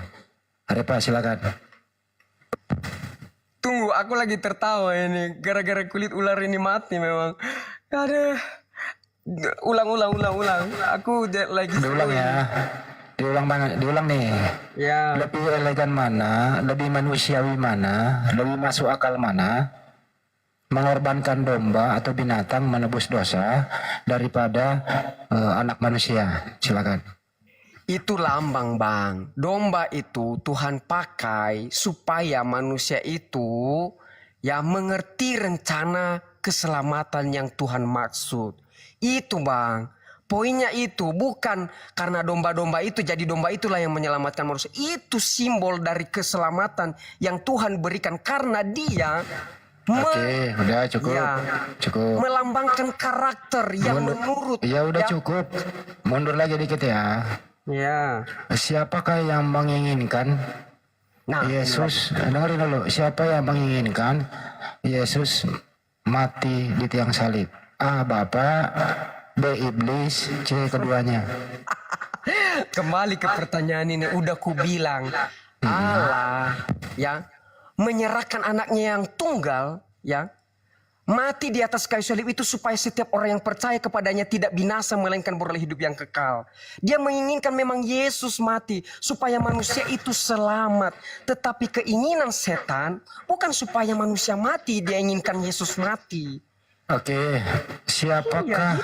Dengerin, udah cukup. Siapa yang mempengaruhi Yahudi, tentara Romawi menangkap Yesus? Silakan. Otomatis ya itu setan lah. Setan. Ya. Oke, apa fungsi setan dalam kematian Yesus di salib? Ya apa fungsinya ya, rencana dia ingin mau Yesus mati dalam cara keinginannya yang lain gitu. Oke, ada berarti- misinya juga oke, kan. cukup. Sama-sama Ya. punya misi ini. Yesus Berarti kematian Yesus itu rencana dan misi iblis, betul? dalam setan punya misi tersendiri, tetapi Allah juga punya misi tersendiri. Gimana sih? Oke ya. Sebutkan misinya Bapa dan misinya iblis. Misi Allah itu Yesus mati supaya manusia melalui kematian Yesus manusia diselamatkan. Barang siapa yang percaya ya Yesus mati dan dibangkitkan ya kan. Oke, cukup, udah tahu. Ya kan, dengar, Ya. makanya jangan dipotong-potong. Ini belum Udah, selesai. misinya Bapak udah. Sehingga manusia itu dapat diselamatkan melalui kematian Yesus. Iya udah. Bapak. Oke, misinya Bapak itu. Sekarang misinya iblis apa? Misinya setan, dia ingin Yesus mati supaya Yesus gagal dalam rencana keselamatan yang Bapa buat, yang Bapa rencanakan. Supaya apa? Supaya manusia tidak percaya dan supaya manusia gagal selamat dan manusia akan binasa. Itu Oke, rencana menurut setan. kamu, oke cukup. Menurut kamu sebagai orang yang berakal, Yesus sebenarnya harus diselamatkan atau memang Yesus harus mati? Yesus memang harus mati. Oke, baik. Menurut iblis, Yesus harus mati atau tidak? Kembali lagi kan. Astaga naga. Mati. Saya ulang nih. Inilah Menurut kembali kamu, aja. Di situ aja diputar-putar. Dengerin dulu. Menurut kamu, Yesus Mana harus lah mati? dibilang nanti kita ini orang nggak berakal, nggak Dengerin sebentar doang. Menurut kamu, Yesus harus mati. Menurut iblis, Yesus harus mati atau tidak? Menurut iblis, memang keinginan. Aduh, udah berapa kali. Beda Oke, misi cukup. setan, beda misi Allah. Ya, oke, jadi misi kamu, kemauan kamu dan kemauan iblis sama atau tidak? Udah ditanyai tadi apa yang Iblis satu itu kata dia. lanjut Ardiansyah udah setuju dia, kemauan dia dan kemauan iblis sama dengan Arepa. Lanjut yang lain. Nggak enak kalau gue ngomong kena Kalau yang ini apa namanya? Mohon maaf. Saya mending diem. Udah berapa kali saya bilang beda misi setan dengan kematian Yesus, beda misi Allah. Udah berapa kali dilihat, tapi diputar. Aku mau bersihin lagi nih Bang Handi. Gimana Bang Handi? Ini kan sengaja nih kayak gini-gini nih. Bersin. Nanti nggak ada buat candaan kalau sinias. Ya udah lanjut aja yang lain, aku tadi diem. Ayo Alpi lanjut Pi. Ayo Pi lanjut Pi. Kasih yang lainnya, jangan Alfi. Apa Pi? Diajarin dia Pi.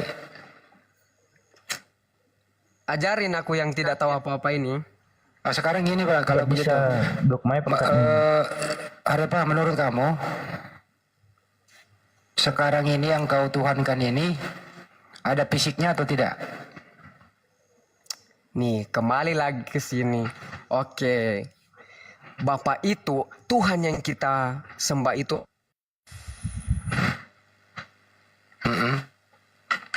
Kamu tidak bisa mengatakan penuh fisik. Emang aku udah lihat, kamu juga tidak lihat seperti apa fisik Allah. Musa, Nabi Musa aja, dia tidak bisa melihat fisik seperti apa Allah. Dia hanya melihat Yang saya tanya, bayang-bayang Allah. dengerin, yang saya tanya, apakah Yesus itu ada fisiknya sekarang? Adalah. Ada. Fisiknya itu dibawa ke surga. Oke, apakah kamu menyembah Yesus? Saya menyembah Yesus dong. Berarti kamu menyembah Yesus yang punya fisik, betul? Iya. Jangan sekalian. Lagi nggak ada buat bunyi lanjut dulu. Bunyi nih. Bang Adi noise. Lanjut. Assalamualaikum Bunda Rama. Waalaikumsalam warahmatullahi wabarakatuh. Ajarin aku yang tidak tahu apa-apa ini. Sekarang gini Pak, kalau bisa dogmanya ada apa menurut kamu? Sekarang ini yang kau tuhankan ini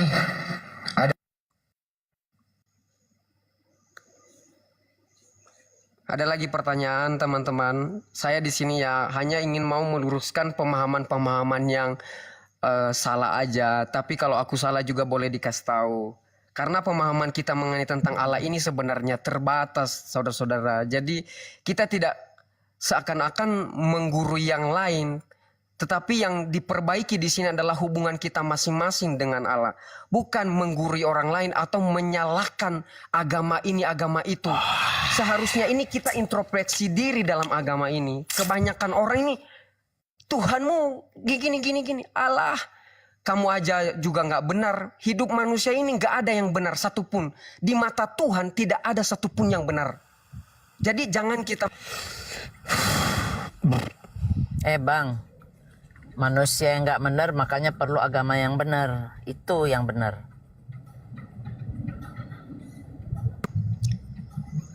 Yang mana agama yang benar di dunia ini? Agama yang benar agama Islam. Nah, itu kan dalam pandangan bagaimana dengan Bukan kamu? pandangan saya, pandangan siapapun kalau mau dilihat. Sekarang apa yang bisa dipercaya dari Bible itu apa? Kalau isinya aja kontradiksi. Satu Tuhan disalibkan, satu Tuhan tidak mati, satu menuhankan Yesus, satu nah gimana itu begitu? Jadi di antara denom-denom kalian sendiri, yang mana yang bisa kita pegang? Umpamanya saya nih, teman-teman mau nyuruh saya masuk Kristen. Nah itu yang mana? Yang bisa saya pegang? Yang Tuhannya Yesus, atau yang Tuhannya Bapa, atau yang Tuhannya Dewa, Theos, atau pakai original context, atau apa? Coba kasih saya masukan. Oke. Jadi dalam hal ini ya Kak ya, aku panggil Kakak aja ya. Ya boleh, Jadi, panggil kakak, panggil nenek, panggil emak boleh. Nggak apa-apa. Gimana dulu Man? Ya Bang. Assalamualaikum Man. Assalamualaikum Bang Andi, Bang Zuma, Ya, coba. semuanya. Izin ya Bang Andi. Coba kau Man ngobrol sama Hari nyambung nggak coba Man mengenai Nyambung.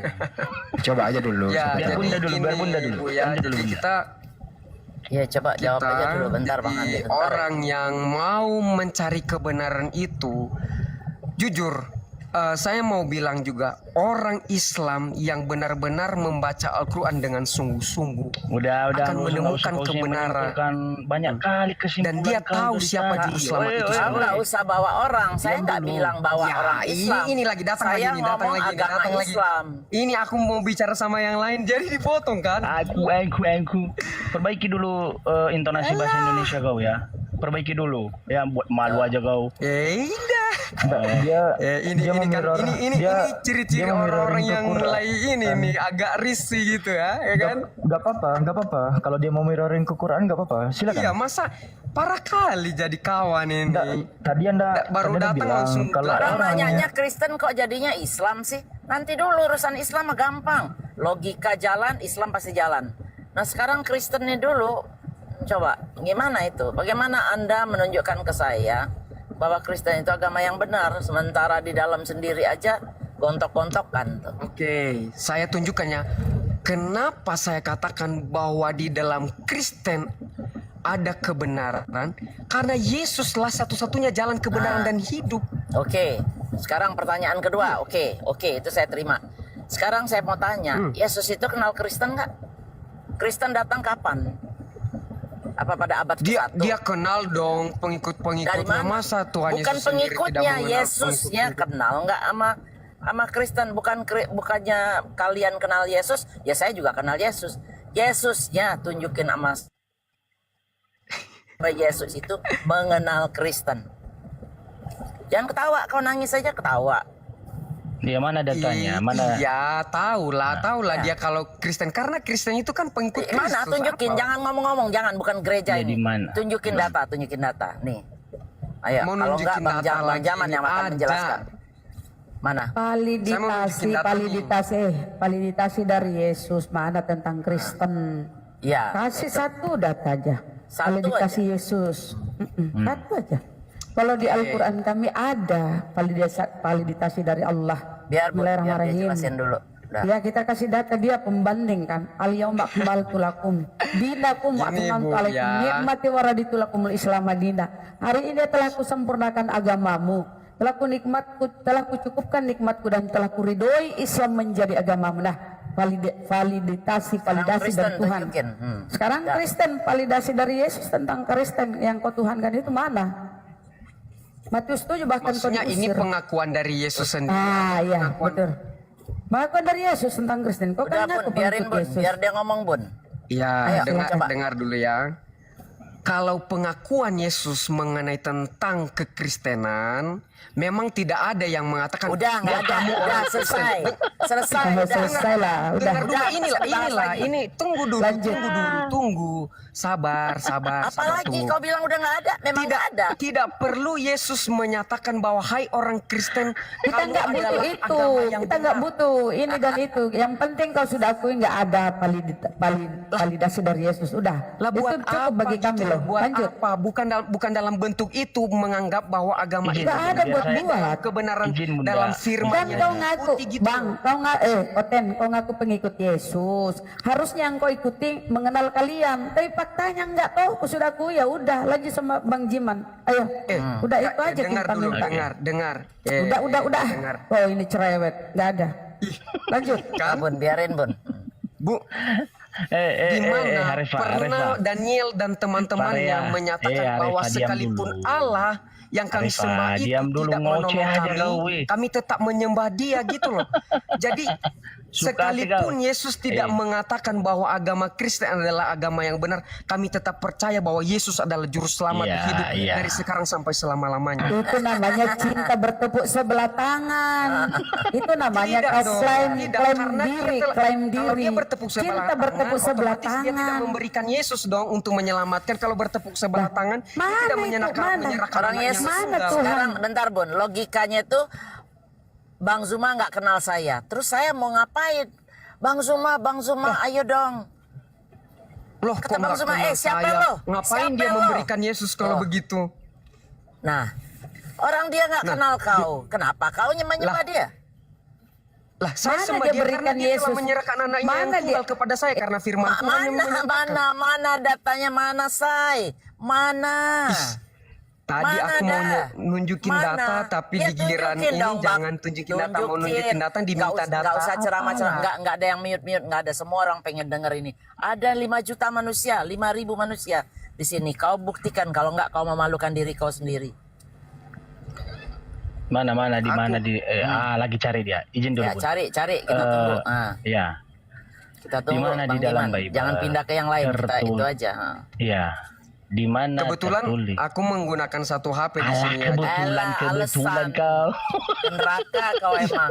Gak apa-apa kalian Neraka bilang begitu sama jahanam. saya karena saya terbatas malam hari ini karena kebetulan aku ya di udah luar. bilang aja. Memang sekarang begini Iya. Bang, daripada malu. Kita harus memang nggak mengakui ada. dong. Dengar saya kasih sedikit aja nih. Abis ini guru-guru saya ini yang ngasih tambahan. Yesus itu memang tidak kenal kalian. Kau carilah sampai dari buka depan kulit sampai belakang itu nggak ada. Itu satu. Kristen itu datang belakangan. Yesus Dari mana datang kamu tahu kapan? kalau Yesus tidak mengenal kami juga? Lah, saya tunjukin datanya memang nggak ada.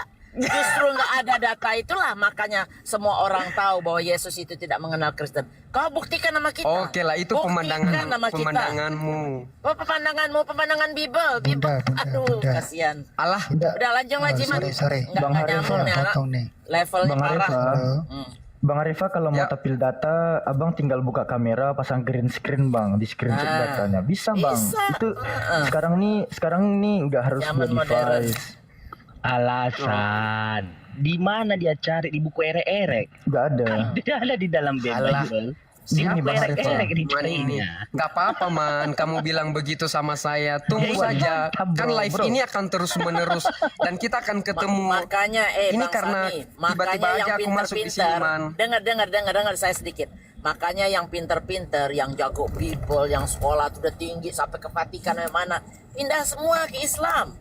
Tapi yang on yang dikelabui pakai baju koko dan lain-lain itu yang masih belum. Nah sekarang ada yang begini, ada Gurunda Zuma, ada Bang Ardi, ada Bang Andi, ada siapa, ada Bang Jiman, ada Alpi. Ini yang mencerdaskan anak bangsa. Nah termasuk kau, orang yang lebih ngeyel dari kau ada. Sekarang udah duduk di barisan Islam, sudah duduk di kebenaran. Nah, kau nyusul nanti. Dengar ya Bu, aja. Sekarang Al-Quran boleh aja ngebantah apa-apa.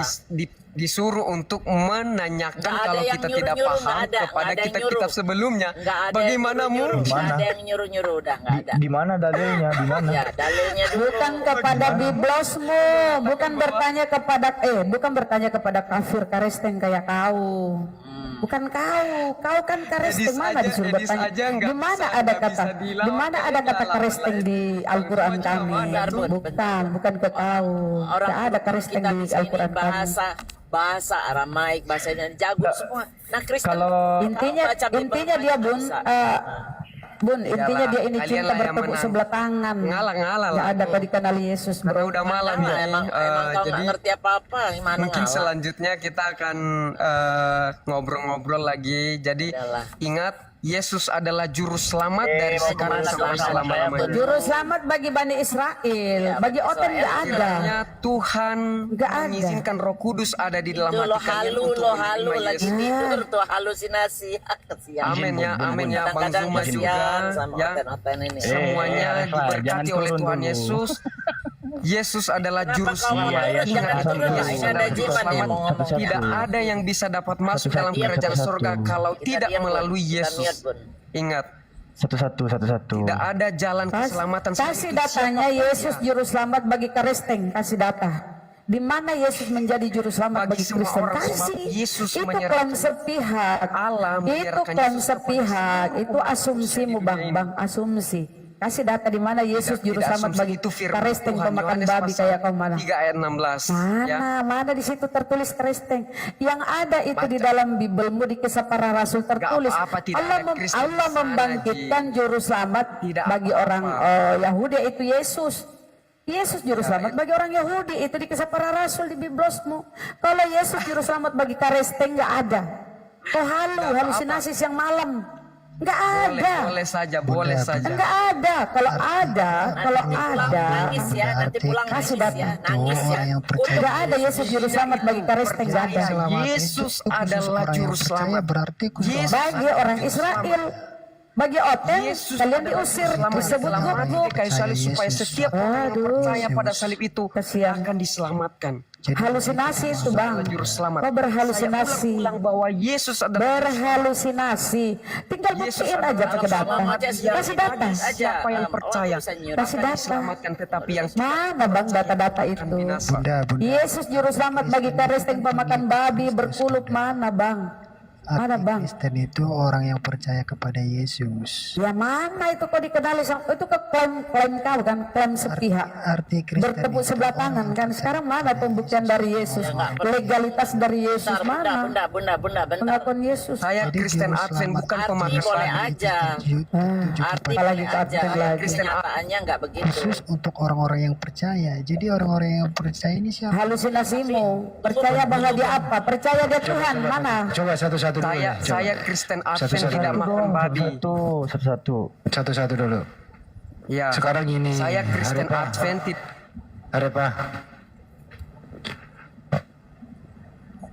Arepa. Satu-satu Arepa. Kristen Advent itu Arepa ya, Advent ya. Nah, kau jelaskanlah Advent itu apa. Gantian. Berarti hanya hari Sabtu yang benar. Hari Minggu gimana nasibnya Arepa? Ayo Arepa. Oke, saya mau jelaskan ya. Karena kalian mau meminta itu, karena memang dari Kejadian sampai Wahyu, hari peribadatan yang telah Tuhan tetapkan itu sejak semula adalah hari Sabtu, hari Sabat. Dimanapun itu, baik saudara Muslim maupun saudara Kristen meyakini bahwa sebenarnya saya udah tanya hari Sabtu, tapi kebanyakan orang sekarang ini hari Minggu. Menurut kamu yang hari Minggu salah atau benar? Silakan. Kita tidak mengatakan dan menghakimi mengatakan itu benar ataupun salah. Gak berani. Kalau begitu saya permudah. Jangan langsung di ini. Saya permudah pertanyaannya. Dengerin. Itu karena menurut pemahaman mereka, karena tidak sesuai dengan firman Tuhan. Dengerin. Yang manakah yang benar? Hari Sabtu atau hari Minggu? Silakan. Hari Sabtu dong. Berarti hari Minggu salah. Salah, karena Allah tidak pernah menyuruh dalam Alkitab itu. Jujur. Ya. Yang mana kayak benar? Tempat ibadah Yesus, sinagog atau gereja? Silakan. Nah, ini terus di situ. Itu jawab tempat ibadah, tempat perkumpulan, nggak ada di dalam sinagog. Itu bagi orang Yahudi, tetapi bagi orang Kristen ya gereja. Maka itu. Sinagog itu sama ya, baik. Apakah Yesus pernah masuk gereja? Silakan. Ya kan, ini lagi. Gereja itu saya sampaikan, masa kalian nggak tahu Yesus sendiri di saat itu adalah ke sinagog, ya kan? Di zaman sekarang kekristenan ini karena ada reformasi, kekristenan yang reformasi. Sinagog itu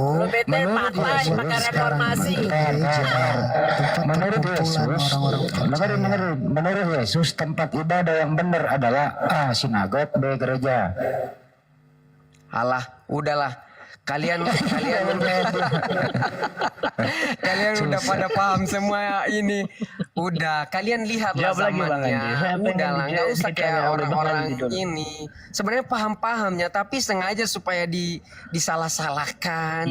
Jangan bodoh jadi orang, jangan bodoh. Kakaknya lain, gue cuma nanya. Menurut Yesus, tempat ibadah yang benar adalah A. Sinagog, B. Gereja. Gak ada menurut pendapat Yesus dalam Alkitab itu. Oke, kalau begitu kita harus to the point, Bunda. Janganlah kayak sudah. Yang manakah waktu Yesus hidup? Di manakah Yesus beribadah? A. Sinagog, B. Gereja. Ya ke sinagog lah. Sinagog. Apakah sinagog dan gereja sama? A. Sama, B. Beda. Intinya sama-sama tempat ibadah. Oke, baik. Yesus masuk sinagog menyembah siapa? Yang menyembah Allah. Oke, Anda ke gereja menyembah siapa? Yesus. Menyembah Allah. Berarti Arepa tidak menyembah Yesus. Menyembah Yesus juga. Oke. Satu-satu. Ya memang. Satu-satu. Jadi, tapi dalam hakikatnya satu, jangan dibilang karena apa jadi Tuhannya jadi tiga gitu, ya tetap satu, tetapi dalam hakikatnya itu dia mempunyai tersendiri.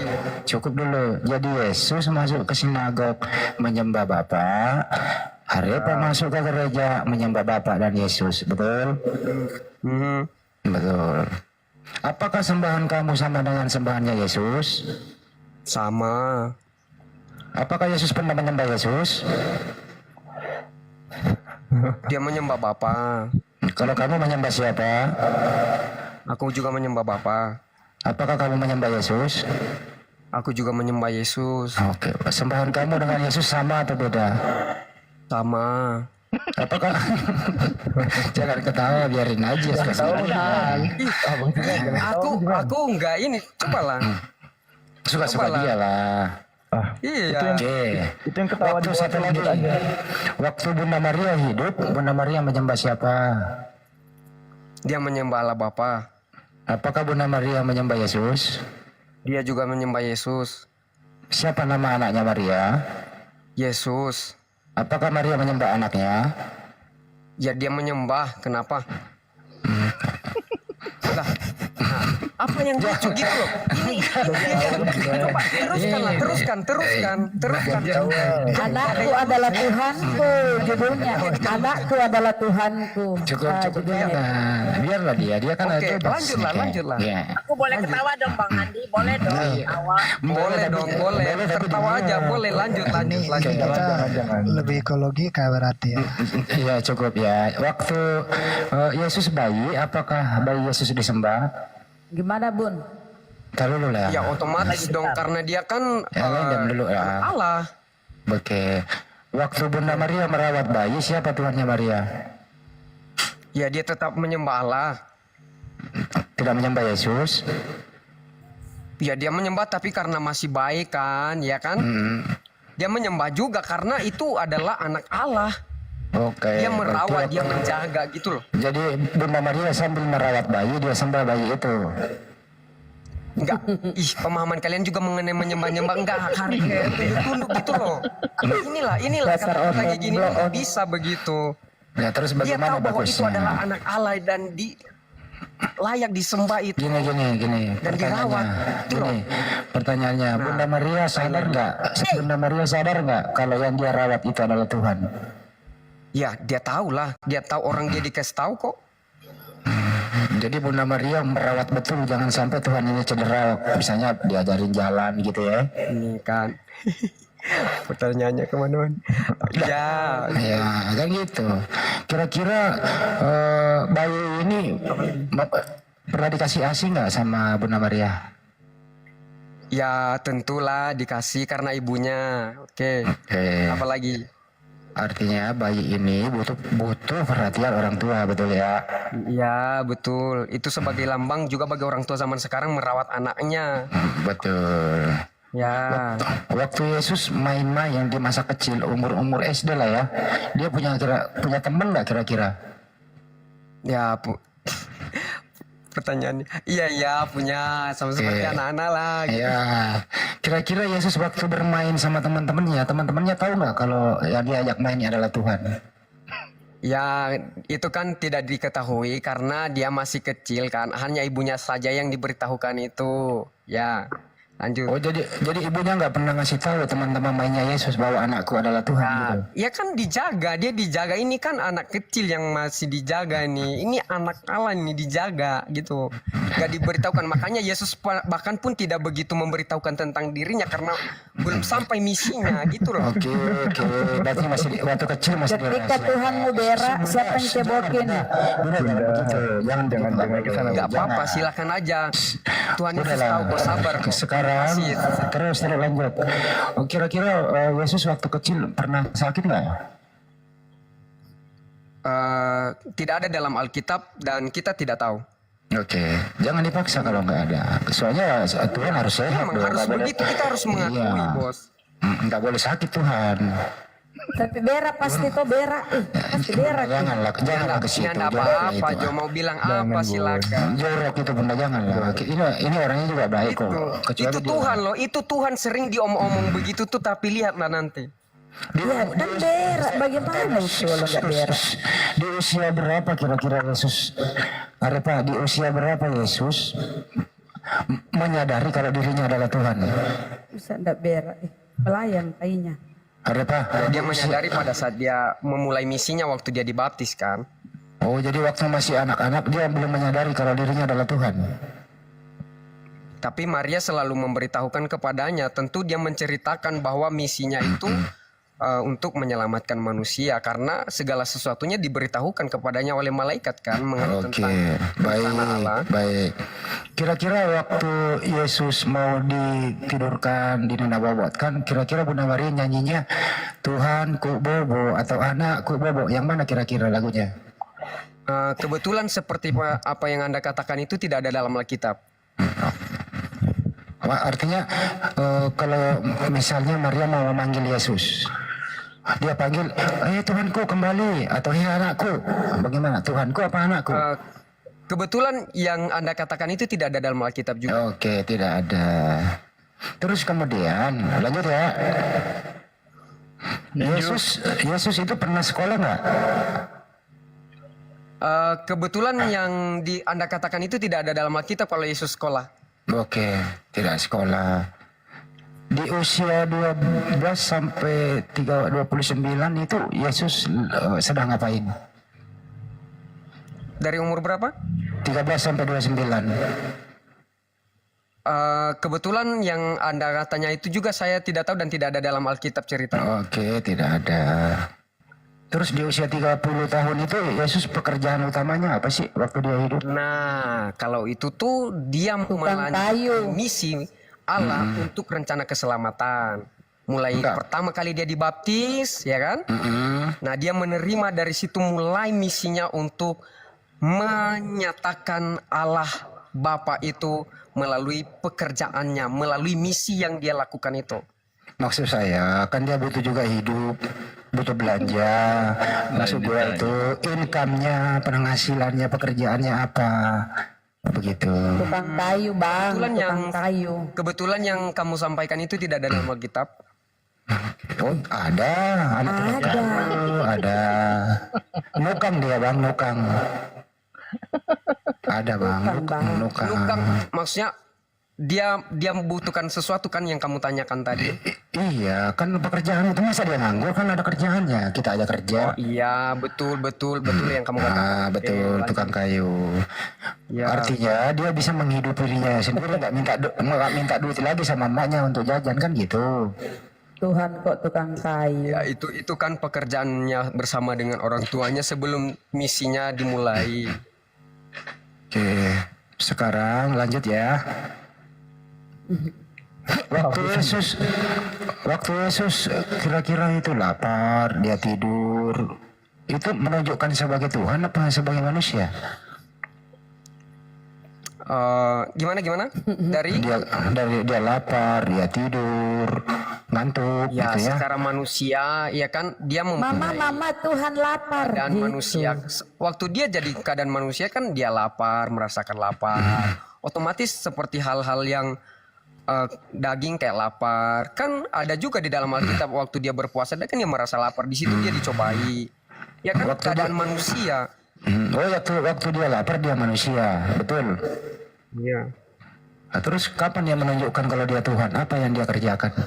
Lobera. Ya ketika dia bisa dapat menyembuhkan orang sakit, itu kan menyatakan kuasa Allah yang ada di dalam dirinya, kuasanya yang dikasih Allah, supaya menyatakan bahwa Allah itu, karena pemahaman manusia itu bahwa Allah itu kejam, tidak memiliki kasih, ya kan? Itulah pemahaman yang salah dari orang-orang Israel, tetapi melalui Yesus dinyatakan. Jadi waktu dia menyembuhkan orang sakit, dia Tuhan gitu ya? Ya, dia keilahian lah. Jadi Yesus kadang Tuhan, kadang bukan Tuhan gitu. Dia memiliki kepribadian manusia, tetapi dia memiliki kuasa keilahian. Iya. Jadi kalau dia menyembuhkan orang sakit, dia Tuhan. Tapi kalau dia pulang istirahat tidur, dia manusia, kan gitu. Saya mau katakan salah seperti yang kamu, jangan dibagi dua gitu loh. Ya, terus jangan bagi dua, Bang. Jangan bagi dua, Bang. Di dalam tubuh manusia ada kuasa ilahi. Dengar. Di dalam tubuh manusia Yesus ada kuasa ilahi. Saya nggak bagi dua, saya nggak bagi dua, kau yang bagi dua tadi. Lah, orang kamu bilang yang kamu bagi di saat dia jadi menyembuhkan manusia dia Tuhan, di saat dia jadi nggak bisa begitu. jadi di dalam kemanusiaannya itu dia memiliki kuasa keilahian karena dia adalah Tuhan. Oke, berarti waktu dia tidur dia Tuhan. Nah, ini Kira-kira kapan dia sadar kalau dia Tuhan, Bang? Kira-kira kapan? 30 tahun tadi Bunda. Oh, Tadi. 30. Oh, astaga naga. Udah dijawab, udah. Jadi waktu dia tidur dia Tuhan. Jadi waktu dia tidur Tuhan juga ya. Gimana? Tuhan tidur? Pertanyaanmu loh, jadi kayak aduh. Bang. ini resikonya kalau kau Tuhan kan anak orang, Bang. Sabar, kau jawab aja. Karena tadi kan ngomong. Mau dia tidur kek, mau dia apa kek, dia tetap Tuhan gitu. Oke, jadi mau tidur, mau dia Pertanyaan kalian menyembuhkan. pun kayak anak-anak lah. Iya, nggak apa-apa. Ini kan anak kecil. Jadi waktu bermujizat dia Tuhan, pulang Ya istirahat. bagus lah. Aku senang. Sorry. Aku senang. Jadi waktu bermujizat nyembuhin orang sakit, Tuhan, dia pulang istirahat, tidur Tuhan, gitu ya. Iya. Oke, jadi apapun yang terjadi, Yesus Tuhan. Jadi Tuhan bisa tidur, lapar, makan gitu ya. Nah sekarang yang mati di tiang salib itu Tuhan atau manusia? Manusia kemanusiaannya. Berarti waktu di salib berhenti jadi Tuhan? Ya karena memang Tuhan kan tidak bisa mati, tetapi kemanusiaannya itu mati. Jadi waktu di salib itu dia Tuhan atau manusia? Dia tetap Tuhan, tetapi yang mati itu adalah tubuh manusianya. Oh, berarti Tuhan disalib. Bang Ya, Andi. dia tetap disalib dalam tubuh manusianya, dia disalib. Oke. Ya, jadi Tuhan disalib gitu ya. Iya. Udah, Oke. Bun, aku mau rekam. Siapa yang menciptakan manusia yang membunuh Yesus? Siapa yang menciptakan manusia yang membunuh Yesus? Ya Tuhan lah. Siapa nama Tuhan itu? Ya Allah. Bukan Yesus. Yesus bersama-sama adalah mereka karena Allah Bapa dan Anak dan Roh Kudus kan selalu bersama-sama. Berarti yang membunuh Tuhan adalah ciptaannya sendiri gitu ya. Iya. Jadi Pekerjaan sampingan katanya Tuhan. jadi ciptaan Tidak membunuh apa-apa, aku jawab apa adanya. Jadi ciptaan membunuh penciptanya gitu ya. Ya, karena pengaruh dari si jahat kan. Memang sudah dinubuatkan itu. Jadi menurut kamu kurang ajar memang ini penciptaan ini kurang ajar. Kenapa dia bunuh Ya, penciptanya? tidak tahu berterima kasih memang, Tidak benar. tahu. Kurang ajar memang. Iya, betul. Karena manusia itu sudah diberikan keselamatan tetapi tidak menghormati Allah mereka itu sendiri. Karena keselamatan yang Tuhan berikan itu supaya manusia Berarti diselamatkan. lebih hebat manusia daripada Tuhanmu ya. Lebih hebat manusia daripada Tuhannya, Bang. Jadi memang dengerin benar bentar dulu. Jadi menurut kamu kurang ajar memang ini. Udah diciptakan baik-baik dia membunuh penciptanya. Kurang ajar dia ini ya. Benar ya? Ya tapi tidak semua ya, tapi hanya itu bagian mereka yang menginginkan kematian Yesus. Ya contohnya seperti para rabi yang pada zaman itu orang-orang Yahudi yang tidak percaya bahwa dia itu adalah juru selamat. Ya walaupun bagi mereka sebenarnya panas diberikan di itu. bawah. Benar, ini kan banyak piti-pitinya loh. Jadi menurut kamu ciptaan ini tahu nggak sih kalau yang dia bunuh itu adalah penciptanya? Tahu apa enggak? Tahulah mereka, tetapi mereka tidak menerima dia. Ya kan ditolak, makanya dia ditolak, ya kan? Kurang ajar memang ini. Mereka tahu bahwa karena dia sudah mengakui sendiri bahwa dia adalah Tuhan itu sendiri. Dia sudah mengakui, Yesus sudah mengakui dia bahwa dia adalah Tuhan. Tetapi mereka tidak mengakui dia karena dia berada dalam keadaan manusia yang keluar dari keluarga yang miskin, ya kan?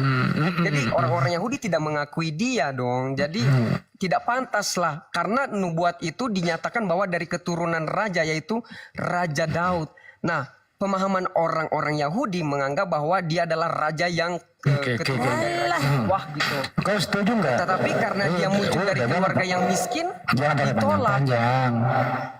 Ya dengar supaya tahu. Ya menurut kamu yang membunuh Tuhan ini tahu nggak sih kalau yang dia bunuh itu adalah Tuhan? Ya, sekalipun dia tahu karena mereka tidak menerimanya, ya tetap mereka bersikeras untuk membunuh dong. Walaupun mereka tahu dia itu adalah Tuhan dan mereka tidak menerimanya karena dia dalam keadaan tidak seperti yang mereka inginkan. Tidak. Manusia tidak mengenal Yesus Tuhan sehingga ia dibunuh. Kalau manusia mengenal Yesus Tuhan tidak mungkin manusia. Baru benar ini. Maria emang Maria tidak mengenal dia Tuhan. Tahu murid-muridnya tahu bahwa Yesus adalah Tuhan. Ini orang-orang Yahudi ini tahu bahwa dia adalah Allah yang datang dari ketuhanan atau suku Yehuda, tetapi mereka tidak menerima ketuhanannya itu. Anias, menurut Arepa tahu bahwa yang dia bunuh itu Tuhan, tahu dia. Bang Hadi nggak bisa orang ngomong. Tidak. Manusia yang membunuh Yesus justru tidak mengenal kalau Yesus itu Tuhan. Lo nggak mengenal Arepa, kau salah Arepa Nurunias. Ya karena kalau misalkan manusia mengenal Yesus Tuhan, masa iya manusia mau membunuh Tuhan, kan gitu loh. Logika dulu ya.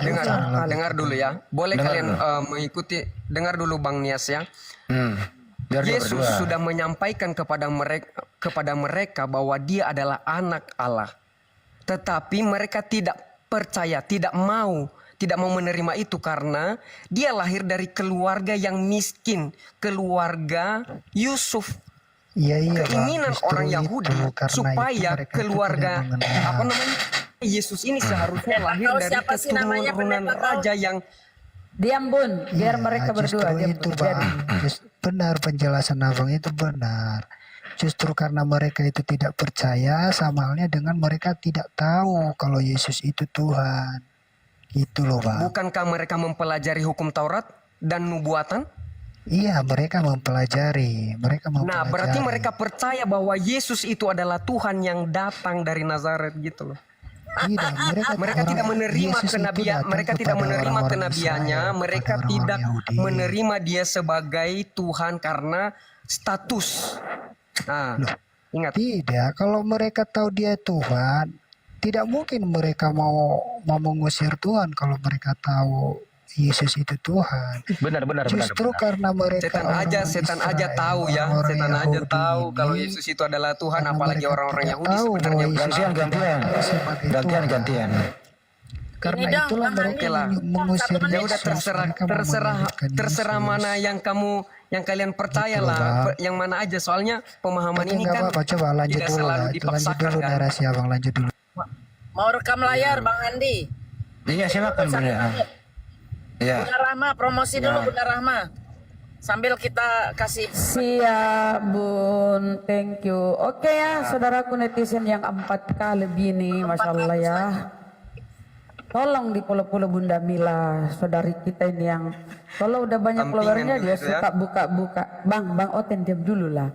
Beliau suka buka-buka view di Amerika sana ya, pemandangannya bagus. Oke lah. Kenapa? Ini sebenarnya sudah malam. Silakan di follow, Masya Allah. Thank you yang sudah follow ya, saudaraku. Follow semua yang di atas ya.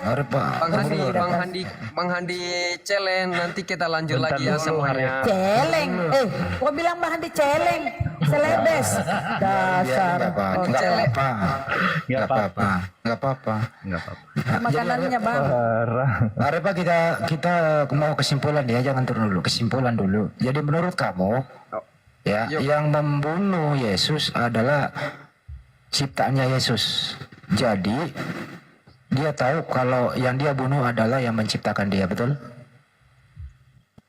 Iya.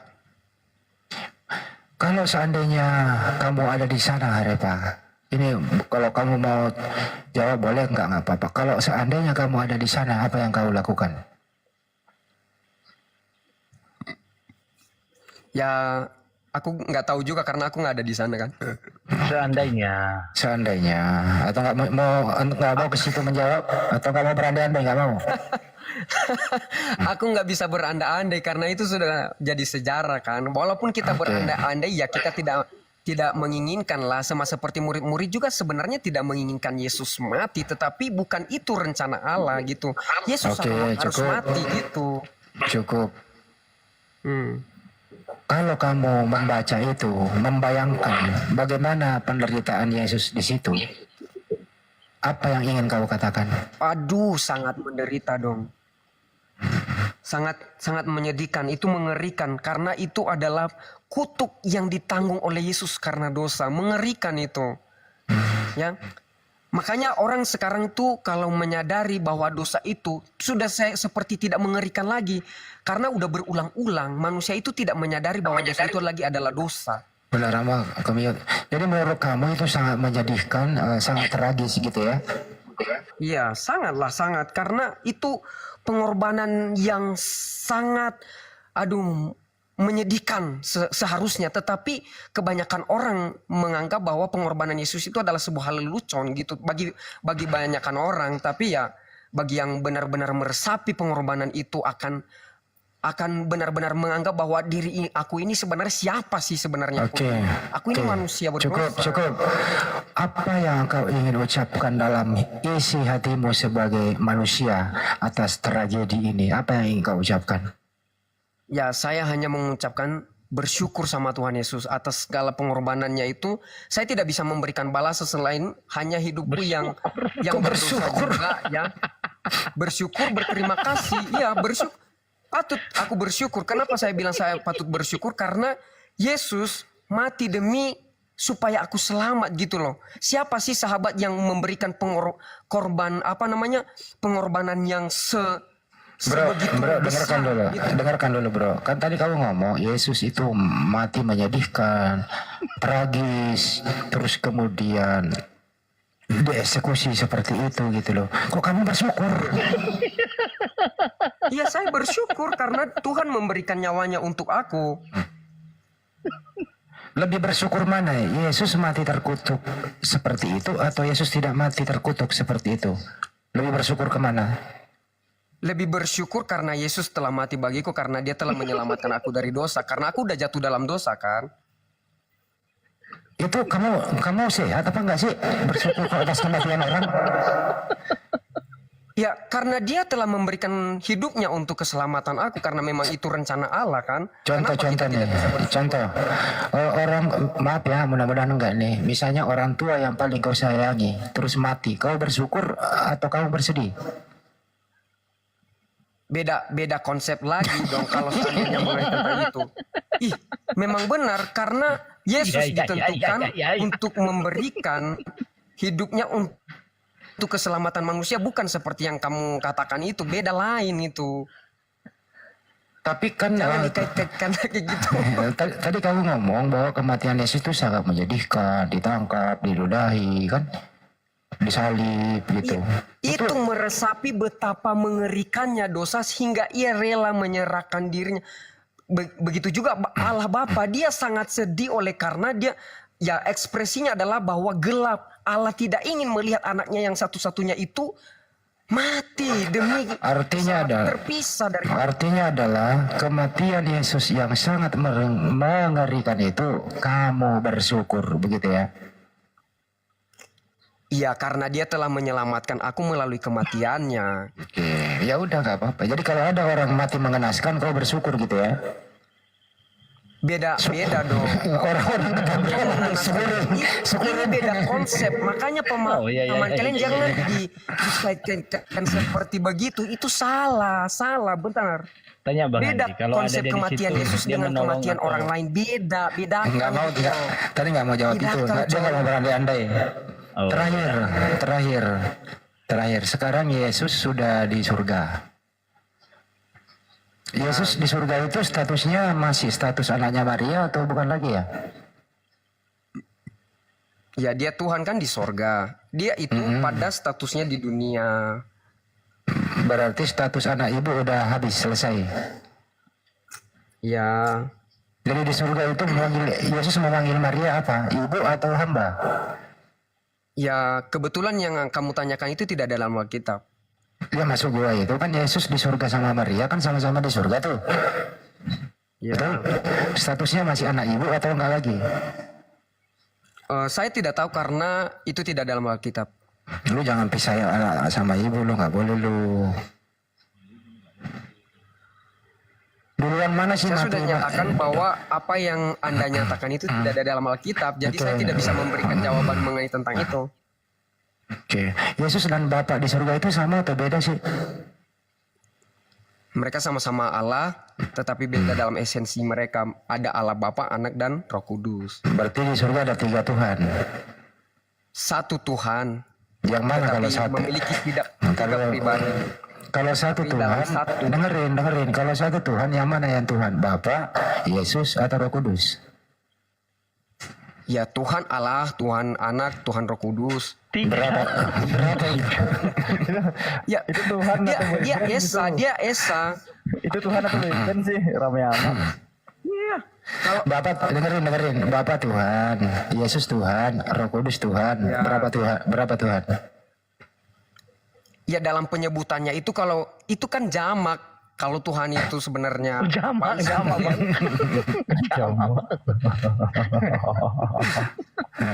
Jadi ya coba kalian kita hitung, carilah kalau kalian ini kalau memang Ntar dulu, dengerin dulu. Ambil jari telunjuk dulu, Bapak Tuhan. Oke. Saya sudah paham apa maksud kalian. Tidak bisa kalian bilang Tuhan 3. Allah itu Tidak tetap ada satu. yang bilang, Dia tidak ada yang itu bilang. Kau Esa yang jawab. tetapi memiliki dalam 3 esensi Allah Bapa, Allah Anak, dan Allah Roh Kudus. Dia Menurut tetap kamu, dipanggil Tuhan Yesus, Allah, Tuhan Yesus, Tuhan Roh Kudus. Dengerin, menurut kamu Yesus dan Bapa itu di surga sama atau beda?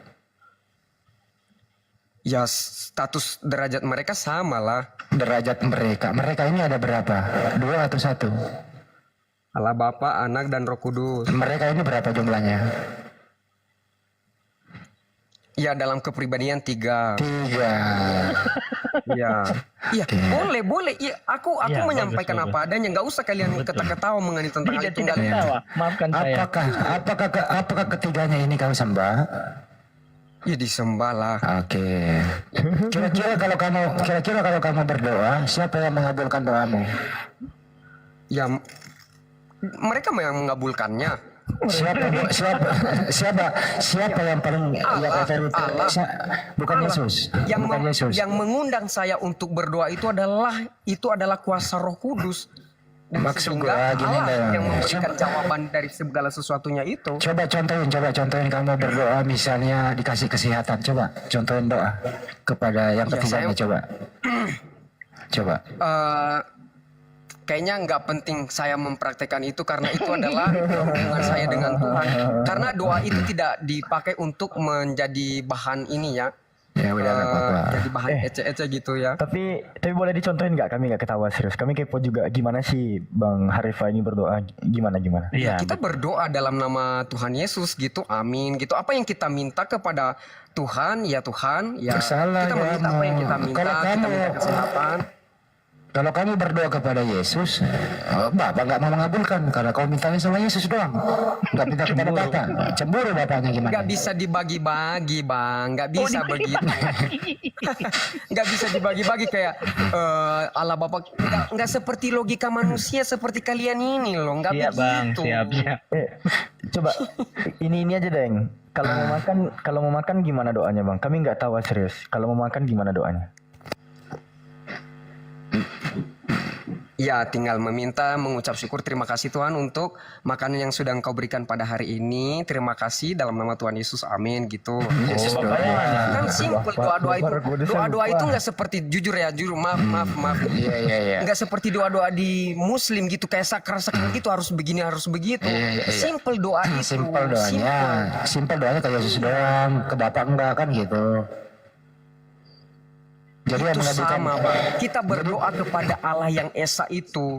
Kita menyampaikan doa-doa Esa kan ada 3. Bapak Putra Roh Kudus. Sekalipun 3 doa-doa itu tetap tersampaikan kepada mereka. Sebagaimana itu doa yang dipanjatkan di hadirat Allah itu. Baik Allah Anak, Allah Roh Kudus, Allah Bapa. Yang mengabulkan doa kamu, Bapak, Yesus, Roh Kudus atau ketiganya?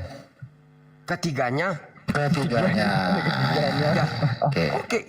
Apa adanya Bang, nggak usah kita bilang. Ada kebanyakan orang menganggap takut kalau Tuhannya itu 3 Tuhan. Saya katakan saya tidak takut mengenai tentang hal itu dan saya tidak gemetar dan saya tidak Jadi Bang Harifa izin Bang Harifa. Gimana? Enggak, kita harus menyatakan itu apa adanya. Ya, izin Bang Jangan Eva, kalian saya mikir aku jadi kayak takut-takut. Aduh, Tuhan Enggak, kayak kamu bisa begitu. pemberani Enggak loh. begitu Kamu perasaan pemberani, saya. Iya, ya. Karena Kamu nggak ada pemberani. otak. Ya, saya mau tanya. Inilah saya Bunda, jangan, ini Bunda. saya Orangnya ragukan baik iman soalnya. muslim ini yang sering mengatakan Jangan, nggak ada ganti otak. ganti Ini ganti Tuhan tidak pernah pantun, mengajarkan jangan. itu loh. Tuhan mengajarkan keteraturan, kesopanan, kebenaran. Makanya saya tidak yakin sama Islam. Ya udah, sorry. Jadi sekarang menurut Dari kamu, karakternya aja sudah terlihat seperti begitu. Jadi menurut Bagaimana kamu, mungkin udah cukup. orang bisa mengenal kebenaran dalam agama Iya, Islam iya, dengan iya. kata-katanya seperti begitu? cukup. Jadi menurut kamu, Bagaimana Bunda? Iya, Bunda menunjukkan agama Islam dengan karakter Anda sendiri. silakan. Oke, aku tanggapi ya. Izin ya. Izin kasih dong aku sorry. kesempatan. Saya tidak bisa dapat terima lagi karena ternyata Oke, iman saya ke Islam tanggapi, itu Bang. terlihat dari kata-kata, dari tindakan, Sebentar, perbuatan. Bang. Iya, oke. Aku tanggapi ya sama aku ya, Bang. Gini, kenapa saya bilang begitu? Di dalam Bibelmu di kitab Bilangan, Tuhan itu bukan manusia. Udah nggak usah bahas Yang Bibel, kau kamu juga nggak tahu paparkan mengenai kan tentang kau Bibel. nggak mau dibilangin gitu, nggak ada Diam dulu, otak. Arifah. Nih, saya kasih tahu. Saya kasih tahu kau ya. Nah, Di dalam kan? Bibelmu tertulis, kita ke Bibel, kita ke data di Bibelmu. Di dalam Bibelmu tertulis, Tuhan itu bukan manusia. Yang kau paparkan dan kau iyakan tadi itu manusia. Ya tuh, berarti nggak ada otak kan? Jangan kau bantah. Kalau kau punya otak itu nggak mungkin kau bertentangan dengan Bibelmu. Ini dia Makanya aku ini bilang. nggak sopan banget sih. Kan di Bibelmu Tuhan itu bukan manusia, Bang. Yang kau sebut tadi itu kerja, makan, minum, kan manusia. Konsep yang kau imani Yesus manusia sekaligus Tuhan itu nggak ada di Bibelmu. Dua natur itu nggak ada, Bang. Iya. Ini kita jangan melawak-lawakan ya. Iya, Kita karena di kamu sini nggak tahu mengedukasi. betul-betul. Nah, Iya. nggak ada data itu Tuhanmu itu manusia sekaligus Tuhan, nggak ada, Bang. Kau Ya, aja itu yang karena otaknya pemahaman berjalan. ibunda hanya sampai di situ, ya.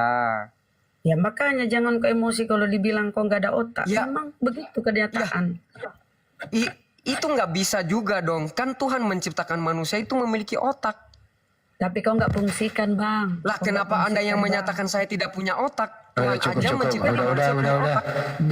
Jangan bahas fisik udah. Ya, Makanya itu dia. Sekarang, Makanya itu, Bang. udah Makanya cukup, saya bilang, Arifah. Kalau kau fungsikan, Bang, kau nggak menuhankan anak orang. Kalau kau fungsikan akalmu. beda Tuhan Loh. ini beda karena Yesus ini itu adalah kan rencana manusia, keselamatan Bang. yang Allah berikan. Bang, Beda. Bang, Yesus itu dilahirkan oleh siapa? Manusia kan lahirkan. Yesus datang ke dunia ini Manusia memberikan melahirkan teladan manusia, kepada saudara. manusia supaya mereka menurut pada Allah. Gitu Di intinya mana Yesus datang data-data ke yang dunia. kau sampaikan? Memberikan Kau hanya teladan ngedongeng. kesempurnaan supaya manusia itu Kau hanya diselamatkan. ngedongeng, Bang. Kau hanya ngedongeng. Yang Ya, kau itu sampaikan terserah itu ibu. halusinasi. Itu terserah ibu. izin istirahat. Iya. Makasih. Matamu ketawa-ketawa gini lah kalian. Bang Nias mau istirahat. Makasih ya Bang Nias ya. Iya, sama. Oke, Bang, lanjut. Tuhan memberkati Bang Nias ya Hobu. Jadi kesimpulannya, Arepa ini ya imannya begitu. Semoga kedepannya dia bisa mempergunakan sehatnya bahwa Tuhan itu satu kok jadi tiga. Gitu loh Bang Arepa ya. Jadi kamu masih Bang, berkeyakinan kalau Tuhan kalian mau tiga gitu. Kalau kalian mengerti nggak bahwa ada ya kalau kita ibaratkan ya tubuh kita ini memiliki beberapa organ tetapi dalam satu tubuh. Itulah maksud Allah itu kalau kita dapat lihat Allah Bapa, Anak dan Roh Kudus itu adalah dalam satu penyebutan itu dia adalah Allah. Tetapi mereka memiliki beberapa esensi kayak Allah Bapa, Arepa dan Roh Kudus. Dan mereka mempunyai peran masing-masing. Arepa kan ya. Bapak itu Arepa udah cukup jangan panjang-panjang yang Arepa. ditujukan juga kepada Yesus Kristus. Cukup. Jadi kan Yesus itu di surga punya tubuh. Ya, saya senang soalnya menyampaikan ini. Saya berkobar-kobar. Berkobar-kobar. Kobra. Iya dong. Menginjil bos. Kita harus menyampaikan Yesus itu Tuhan dan Juru Selamat. Iya. Jadi di surga itu Yesus Banyak orang yang melihat ini. Jadi saya harus menyaksikan Diam iman dulu, saya kepada Arifah. semua orang. Diam dulu. Arepa, Yesus sama Bapa, Yesus sama Bapa itu di surga satu tempat atau berbeda tempat? Satu dong. Yesus duduk di sebelah kanan loh. Beda tempat loh. Ya iyalah. Iya Berarti kan yang kamu tanya di sorga ya di sorga. Kalau soal kedudukan ya tuh itu hak mereka masing-masing. Mereka memiliki kursi atau apa, kan kita nggak tahu itu. Hanya dinyatakan dalam kita bahwa Yesus berduduk di sebelah kanan Allah Bapa. Nggak bisa Ibarat kita kata, bilang, gini loh, ibarat kata ada tahta, cuman satu tempat tahta kerajaan, yang duduk di situ Bapa atau Yesus atau Roh Kudus? ya kan menurut yang dinyatakan di sana itu kan, dan tidak ada dinyatakan bahwa Allah itu duduk di takhta mana gitu. Intinya Allah Bapa itu duduk di takhtanya dan Yesus di sebelah kanannya. Kan firman Tuhan yang Bagaimana mungkin Bapak bisa duduk, dia hanya roh, sedangkan Yesus yang perlu duduk karena dia punya fisik. Masa ada roh duduk, gimana? dari mana Anda tahu bahwa Allah itu roh? Ya, di Bible kan tertulis Tuhan roh. Yohanes 4 ayat 24. Iya, Tuhan itu roh. Tapi dinyatakan di sana kalau Allah itu duduk di takhta. Berarti Bapak di surga itu punya fisik dia Bapak itu. Ya, dalam pemahaman kita manusia bisa kita katakan ya dia dalam kemuliaan. Enggak punya fisik atau tidak? Ujung jumbainya aja diperlihatkannya kepada Musa, apalagi itu. Oh, berarti Bapak punya fisik juga, Yesus punya fisik itu. Iya. Gimana? Oh, kalau Roh Kudus punya fisik nggak? Namanya aja Roh Kudus. Bagaimana kamu katakan itu? Berarti ada dua, Bapak punya fisik, Yesus punya fisik, Roh Kudus roh. Ada dua fisik, satu roh gitu ya? Ya. Oke, jadi Tuhanmu ada tiga dong, kalau gitu ya? Dia tiga pribadi tetapi satu dalam penyebutan dia adalah Allah. Mereka itu tetap satu. Tidak bisa kamu katakan tiga Tuhan. Inilah kesalahan-kesalahan kali ini kayak gini nih. Gak bisa dikatakan tiga Tuhan. Gak bisa. Mereka tetap Tuhan. Apakah Bapak dan Yesus di surga itu sama atau beda? Nah, ditanya lagi. Ya, jawab dong, jawab. Sama mereka. Sama-sama punya fisik. Ya. Karena sama firman ya? Tuhan yang bilang, waktu Musa melihat Allah itu ketika dia naik di atas gunung Sinai, melihat apa? Dia melihat belakangnya Allah. Berarti dia bisa melihat fisik Allah kalau begitu. Fisiknya itu laki apa perempuan? Astaga naga. Ya, jawab dong. Bang, kalau kita bilang Allah itu mempunyai gender, kalau secara gendernya ya, kalau kita lihat aja Yesus itu laki-laki kan? Ya, laki-laki. Tapi kalau Allah Bapa bisa dikatakan dia juga adalah laki-laki. Oke. Kenapa kita bisa katakan begitu? Ya, karena nggak mungkin kita katakan Allah itu adalah perempuan. Oke, ngomong dong laki, jadi Yesus laki, Bapak laki gitu ya? Ya. Ya namanya aja Bapak, kamu punya Bapak kan laki dong. Ya, oke. Mana lebih tua umurnya, Bapak atau Yesus? Ya, udah dikatakan Bapak malah ditanya umur lagi. Jawab dong. Jujur dong. Masuk gua gini loh pertanyaan, mana lebih senior? Yesus sudah Pertanyaannya dengerin, mana lebih senior, Bapak atau Yesus? Kamu baca dalam 1 Yohanes pasal 1 kan? Ayat 1. Terus? Bahwa Allah tidak ada dalam Alkitab yang mengatakan siapa yang umur yang lebih tua, siapa yang Allah dengan Yesus itu, firman itu selalu bersama-sama dengan Allah sejak semula. Tidak ada yang mengatakan yang lebih duluan Allah Bapa yang berarti baru seumuran ya? Adalah Yesus. Seumuran. Kalau begitu kan punya fisik dua-duanya nih. Mana yang lebih ganteng? Ini lagi. Ya jawab dong. Oke lah, sampai di situ dulu ya, karena pertanyaan ini nggak mendukung lagi. Jujur, saya juga enggak. Maksudnya sudah mulai malam juga. Iya, memang saya juga mau istirahat. Kalian juga istirahat ya. Jawab dulu dong, Arifah. Tema wada balik. Jawab wada. Halo ke. Jawab dong. Arifah. Iya. Nah, jawab dulu. Ada nih jawabku. Ya jawablah. Itu seperti yang dipertanyakan oleh Bang Andi, jawab. Hadiah nih Sofonia. Nah, ulang lagi Bang Andi, lupa dia Bang Andi. Ya, mana lebih ganteng, Bapak atau Yesus? Ya sama-sama ganteng lah. Sama-sama ganteng. Ya, iya dong. Kita harus mengakui. Nggak mungkin Allah kita itu orang gila atau jelek. Ya mulia, saya mau nyatakan bahwa Allah itu mulia tidak seperti kita manusia ini atau seperti Anda atau seperti saya yang namanya aja mulia enggak aduh, kamu tanyakan lagi kegantengan Allah. Tapi kan menurut Lukas. Inilah pertanyaan yang jangan pakai data, jangan. Menurut kamu terakhir nih, mana yang lebih berkuasa, Bapa atau Yesus? Sama-sama berkuasa. Sama-sama berkuasa. Berarti ada berapa yang berkuasa? Ya, mereka memiliki kuasa. Roh Kudus juga memiliki kuasa. Allah Bapa juga memiliki kuasa. Anak juga memiliki kuasa. Ada berapa jumlahnya itu yang berkuasa? Ya, mereka memiliki 3 pribadi, tetapi dalam kuasa itu mereka tetap memiliki satu kuasa sama. Kalau satu kuasa siapa yang paling berkuasa kalau satu kuasa? Tidak ada yang paling lebih berkuasa karena mereka memiliki kerjasama dalam melakukan segala hal. Kerjasama. Kalau mereka kerjasama, siapa yang memutuskan perkara? Ya, segala sesuatunya pertama adalah Allah, karena Allah yang pertama kali berfirman. Oke. Jadi yang memutuskan perkara adalah Bapa. Betul? Ya. Bro, Yesus harus manut sama Bapa. Nggak boleh membantah. Itu kan gitu. perannya. Itu kan perannya. Gitu. Ya, peran. Tuhan jadi Bapak ini memerintahkan. Jadi Bapak memerintahkan Kita Yesus. harus mengakui itu karena mereka memiliki peran dalam keselamatan dan juga penciptaan. Jangan kalian pikir, kok Tuhan disuruh-suruh. Pikiran kalian itu loh. Kalian jangan mikir bahwa Tuhan itu seperti pikiran kalian yang kayak disuruh. Itu memang kuasa mereka. Mereka bisa dapat melakukan. Contoh misalnya nih, waktu mau menciptakan Adam, siapa yang mempunyai ide?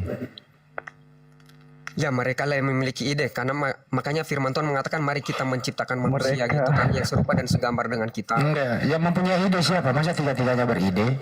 Mereka katanya tadi. Ya, kan sama-sama mereka yang memiliki ide itu bareng-bareng. Berarti mereka itu kerja bakti ya, sama-sama ya, saudara. Musyawarah dulu, Bang. Iya. Jangan pikir bahwa Allah itu tidak bermusyawarah. Allah memiliki musyawarah dalam melakukan lah, astaga naga. Kalian bikin lelucon. Tetapi inilah fakta firman Tuhan bahwa Allah itu tidak melakukannya itu dengan sendiri, kawan. Musyawarah mufakat, musyawarah itu bersama-sama dengan Yesus dengan firman. Musyawarah mufakat ya. Iya, ada mufakat Allah dengan Yesus, dengan Roh Kudus, dengan firman itu ya. Nggak perlu dipotong ya. Saya bangga menyatakan ini dan bukan saya